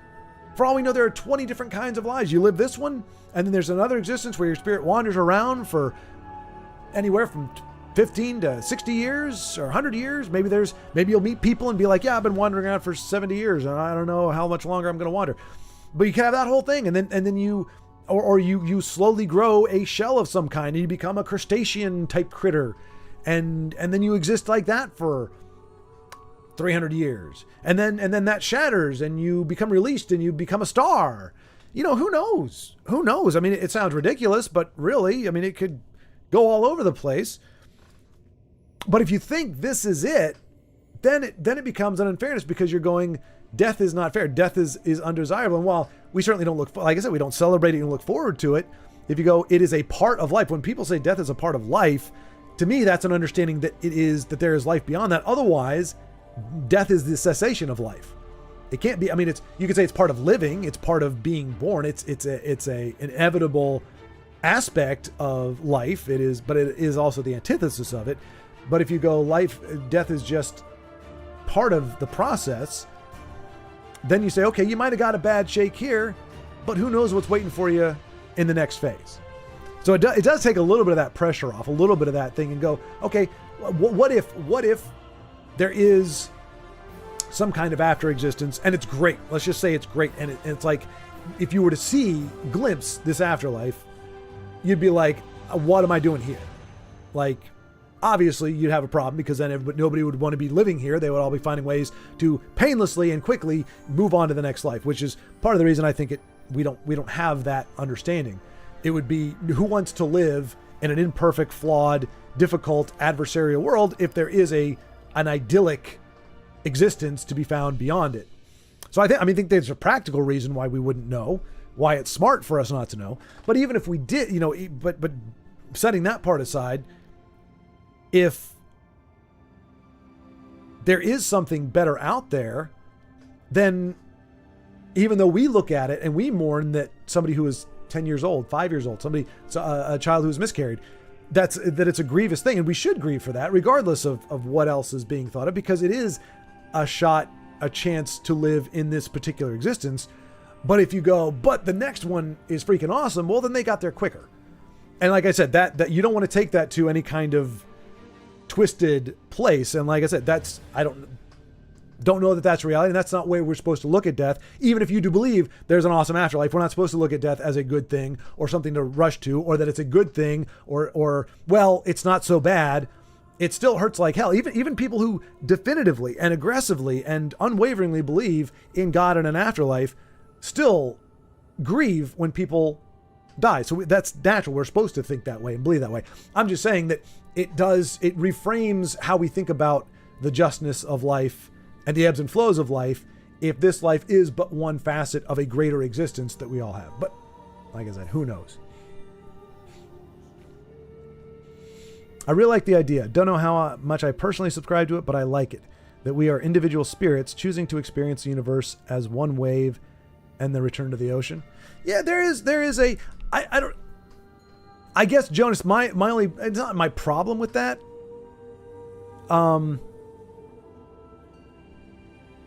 Allergies are actually really accurate example of histone responding to stress. You didn't know that, but it made me smile. Oh, really? No kidding. Huh. The thing is, I can make a person's life awesome. I'll do it. Well, yeah, Michael. Yeah. Yeah, I wouldn't disagree with that. I think all of it. Well, in theory, if we have the capacity to make somebody's life awesome, better, to do it. I mean, within wisdom. I mean, there's there are other things, but yeah, in general, I think that's a general, regardless of what you believe, any which way. Like, I mean, I think it does. I've talked with people. I'm like, look, if you are living your life only because you are you believe what you believe and you're living life the way you do out of fear that you're going to suffer eternal torment, you're missing the point completely. Like, not even close. And if you think that you can convince somebody to believe a certain way by making them afraid of death or what happens afterward, you're also missing the point, because there is no good fruit to be harvested from fear. And that's not faith. That's not belief. That's not trust. That's not love. That's not relationship. That is fear and a desire for self-preservation. So it's like, so anytime, like, the more people try to emphasize hell, or they'll say, well, if you need to know where you're going, or, well, it sucks to be you to be wrong. It's like, that's not going to convince anybody. And if it does, it's for all the wrong reasons, and it's not going to do a dang thing, because the whole thing is what they used to call back in the day fire insurance. If your whole reason for believing something is just to cover yourself, you're missing the entire point. And it misses the boat. It's worthless. Because it's not doing what it's supposed to do, which is supposed to be engaging you to pursue a relationship with a being that you depending on who you, like I said, if you haven't felt it, you haven't experienced it, but if you felt a pull, if you felt the presence, if you felt and experienced this concept of something out there that's bigger and whatever, pursuing that and in your own way, however you do that, and trying to figure that out and come to grips with it, not be like, I do this gesture with my hands and I say these things with my mouth in order to make sure that I don't burn in a lake of fire. Like that. There's nothing sexy about car insurance, or any insurance really. There's nothing sexy about fire insurance either. But yeah, Jonas, my question is, and not my question, but like trying to understand omnipotence or eternity, those concepts kind of break my brain. Like the idea that the concept of then, when, now, before, after, those words don't exist. Like that's eternity. Eternity is there is no concept of time. Like there is nothing that came before because nothing came after because there is no measurement of it. Like, so that hurts my brain. The idea of omnipotence, like I don't know that a human brain has a capacity to be omnipotent. Like the idea of being able to parse data and be cognizant of it all simultaneously, it hurts your brain. Like it's one thing to say in my mind, I have like essentially the internet. I have the vast repertoire and on a whim or desire, I can conjure the information that I want. That's one thing, but that's not omnipotence. That's just a wealth of understanding, of knowledge. And depending on how fast you can access it. But the idea of being able to think and perceive and exist in every different way, have all those thoughts and that understanding, that concept, and be aware of so many things all simultaneously. It's like, what? So it's kind of the same thing with Jonas, with what you're saying. What is it like to exist, but not as an individual? To be a part of something that is collective, but it's no longer like, it's not like it's your thoughts with everybody else's. It's nobody has individual thoughts. There is no individual thought, but wouldn't that somehow reflect the mass in general? Like if you've got a mass of whatever it is, of the ocean essentially, when that wave is created or that wave develops, that wave is in theory carrying a piece of the bigger, of the ocean, right? It still retains that part of the ocean. So in theory, those thoughts and concepts and everything should be reflective of the bigger being, but yet our existences are so incredibly diverse and disparate that I don't even think that would be possible. But it's just weird to think of coming back and recollating and what that would be like, because it's not like we're all linked up and we join hands, right? You know, it's literally you're the wave no longer exists. That the concept of you no longer exists. It was for a moment in time. And I'm not saying there's anything wrong with that. And like I said, the way they talk about it in The Good Place, it's poetic and it sounds very beautiful. And again, that's kind of how they end it. And it's not bad. It's not a, and I think really for a TV show that needs mass appeal and everything, I think that's probably the best way they could have ended it, where it's just kind of all cycles back and there's kind of this feel-good feeling. I will say my big takeaway though was, as I said, what fresh hell is afterlife if there is no intelligence behind it? What the system, like everything where they have, it's a perfect example of how a human system trying to determine what is just and right is just fundamentally destined to be screwed up. And that ultimately somehow behind the curtain, there has to be an element of the unknown. There has to be something beyond that. And then it's like, but how can you as a being create something that even you don't know what's beyond it? So it's just, but it raises all that kind of stuff, but it's still fun. It's still fun. But anyway, I'm starting to lose my voice a little bit. We're going on 5 hours and I've got to be up tomorrow, not super early, but early to do the Mario stream. And apparently I need to do some investigation into, I did want to point this out for the record, because it's not going to show up on YouTube, but through my Twitch chat, I do see that Carlos said, and I'm quoting now verbatim, quote, "I tried Chrono Trigger and I'm not a fan." Let me say that again, folks. There is a human being in this world, alias Froglos_1, real name Carlos, who said verbatim, "I tried Chrono Trigger." Now, he didn't spell it correctly. He spelled it Crono. So maybe that's the catch. Maybe he played a Temu version of the game. But as best as I can tell, I tried Chrono Trigger and I'm not a fan. I don't think you're allowed to say that. Like, I'm kind of surprised this didn't auto-ban that. "I stand by it," he says. Wow. Well, If there's blasphemy in the universe, I think that's as close as we can get. I think we can all agree. I missed your latest message. Hang on a second. Oh, yes, I did. Yes, I did.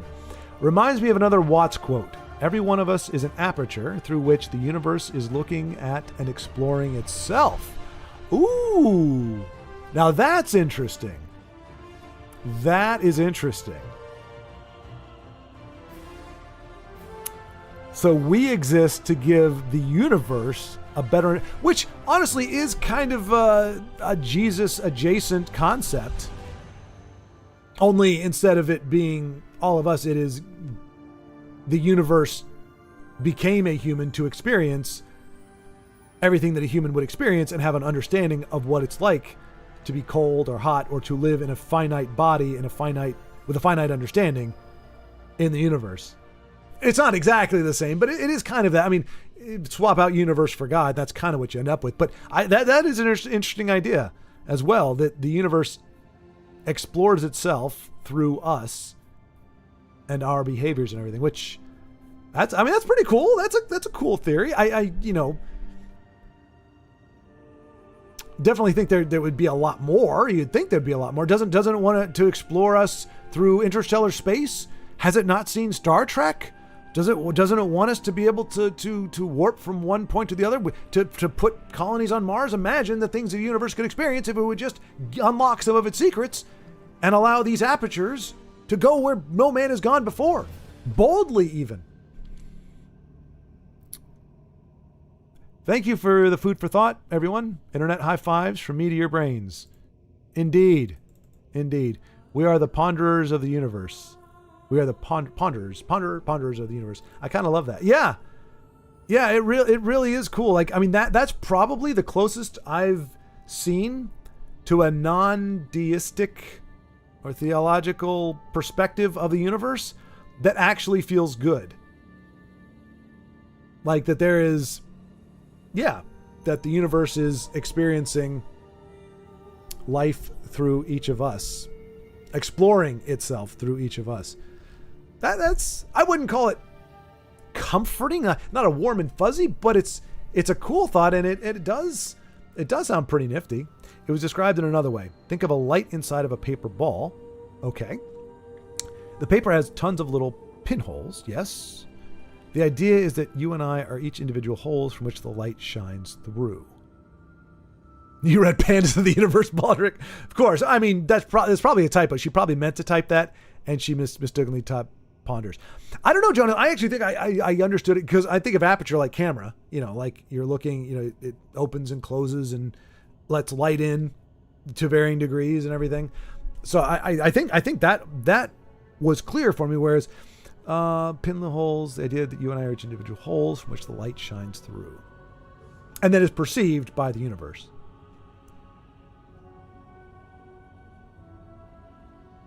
Good God, Baldrick. I mean, that's a whole other discussion. Are pandas in fact ruling the universe? But Jonas, I agree. I think that is, but that does, even though it is subtle, that does give a nod towards, to me anyway, what we understand of as an intelligent being. Like we talked about, there's impulses. There's things we do naturally, as Michael said, a life hack, the ultimate life hack being photosynthesis, where you have this entire system that transforms an existing, now this may not be why you said that, Michael, I'm not trying to put words in your mouth, but like automatically just takes existing and almost perpetual energy and transforms it into exactly what you need, where you don't have to really do anything. And all that's done essentially with your skin.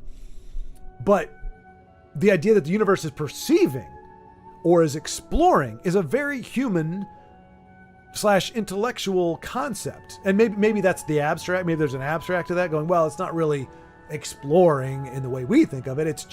But it's perceiving.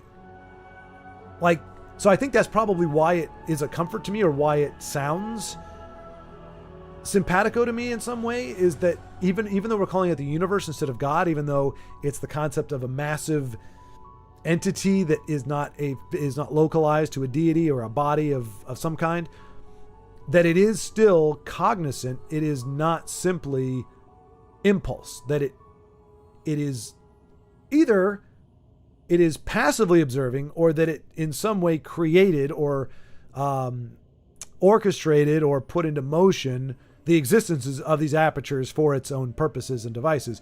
Or you could just say it just is passive and it sees the apertures and goes, huh. But it still has to have some kind of process behind it.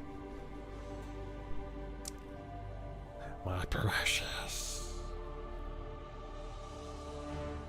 You win the prize, turnip? If we had one to give. Whoa, whoa, whoa, whoa, whoa. Okay, you know what, Carlos? You know what? You can besmirch Chrono Trigger all you want, but you start talking Mario RPG is the RPG for everyone. There is no other RPG that exists on this planet hitherto or will ever be in the future that is more accessible to every single person. You could be 5 years old and Mario RPG makes sense to you. You're never going to get stuck. You're never going to have a hard time. Worst case scenario, you might have to fight a few boss battles once or twice as you try different things. But Mario RPG is the uber accessible RPG in a way that no other RPG could possibly, while also still being engaging and entertaining. Because you can make an RPG that's like, hey, eat an apple, you gain points, yay. But like, in terms of an engaging and fun RPG, Mario RPG blows that out of the water.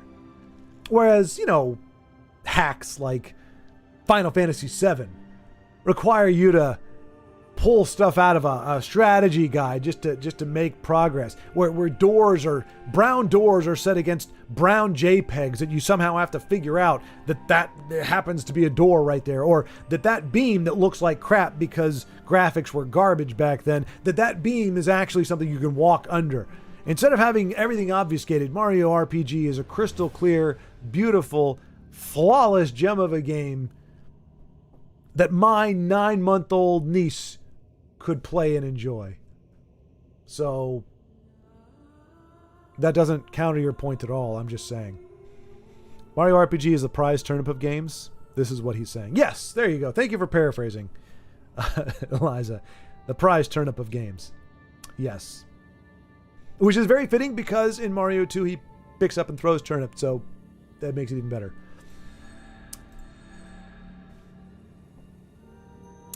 It's the idea that the universe is exploring itself via the experience of being you. You are the universe, the Godhead, but the game is that you are forgetting in order to properly experience the you.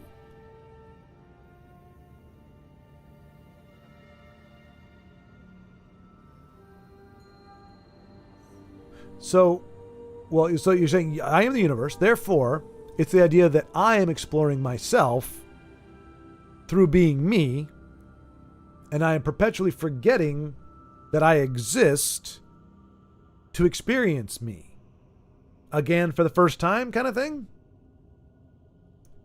It seems a little,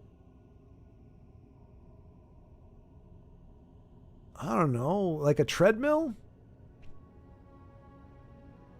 Speaking of which, I'm gonna pull a Tolkien here, and I'm gonna whip out a piece of poetry that is purely self-gratifying or self-aggrandizing, or what do you call it? Indulgent. The calendar is like a treadmill. I walk the weeks for years, but still, it seems that when each day is done, I'm still standing on square one. Thank you. Thank you. Thank you. Yes, indeed. Yes, indeed. Yep. That was my Tolkien moment. Sorry. Must be song time. Well, I was not going to terrify you, destroy you by trying to sing that. It was simply a very modest bit of poetry. Thank you. Thank you. And good night, Denise. Good night. Hey, 1 o'clock, that's well into your Saturday. Thank you for hanging so long. Thank you all for hanging so long. And thank you for indulging in this conversation. Jonas, Eliza, Michael Bailey, Carlos. Even though you're poor Carlos is all alone. He's holding the line on Twitch. Final Fantasy VII is not for children. Put your big boy pants on. I beat it without a strategy guide, all by myself. No Google. I mean, trust but verify. Do we have video evidence? I believe Michael would say we can't really know that for sure. If I have faith in you, Carlos, I can believe that. But I would say that the bit of gameplay that I've seen to this point does not necessarily, and the amount of times you were surprised by something that happened in the game, I gotta say it seems unlikely that is true. Fair enough. Well, anyways, you got some work to do on your Twitch. Hit me up if you have questions. Will do, Carlos. Thank you again for setting me straight and giving me those images, because that helped me calibrate in. And thanks to you, I actually have a Twitch stream going on right now. I'm Carlos Agnostic. Exactly. Exactly. Don't test me. I can always prove it. I mean, not in a decent frame of time. That's going to take you what? I think you said it took like 200 years for you to beat it the first time. It's going to take you 200 years again. I don't know. You'd have to bail on Ratchet and Clank, which is fine because I got to play those at some point anyway. But yeah, I mean, I'm pressing X to doubt. I'm pressing X. You can't hear or see it, but I am. Don't doubt that I'm pressing doubt. I don't know, man. I'm just saying. But then again, I don't know that you could play Super Mario RPG or Chrono Trigger and not like them either. So I don't know that you've been playing any games. If they're not on your stream, I don't think you've played them. That's my conclusion. The only conclusion I can come to as a Carlos agnostic. But anyway, yes, thank you all for indulging in the discussion, keeping it fun, bringing in new and fresh ideas, exploring it all. It's a great time. It's unfortunate because like you have to be able to accept other premises to be able to really explore and have fun with it. And sometimes that can be hard to do because it flies in the face of whatever your core beliefs have become or what your values are. But if you can do it and you just realize it's not a sacred stone, it is what it is. There's either a bridge or there isn't. You cannot make a bridge exist where there isn't one. You cannot deny that there is a bridge if there is one. We simply haven't got to the chasm yet, but we will. But until then, it's fun to talk. Very ouch. I should be nicer, Carlos, considering how much you helped me out. So I made you a mod, though. That tells you I'm just giving you a ribbing. Alrighty, Jonas. Indeed, thank you again.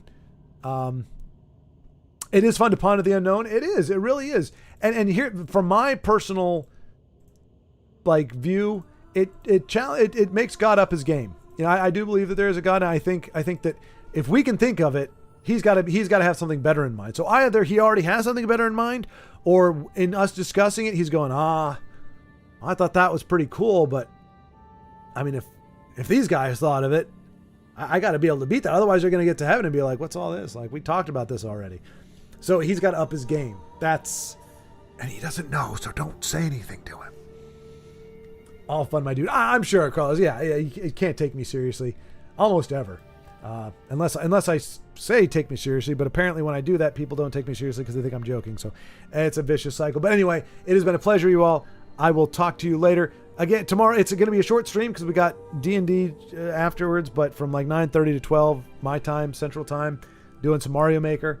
We're playing people's levels, and I think like the last hour you can actually do multiplayer, so we're going to try to do some of that. But anyway, good night, Twitch, essentially Carlos. And good night, YouTube, Eliza, Jonas, Denise, Michael Bailey. Have a good night.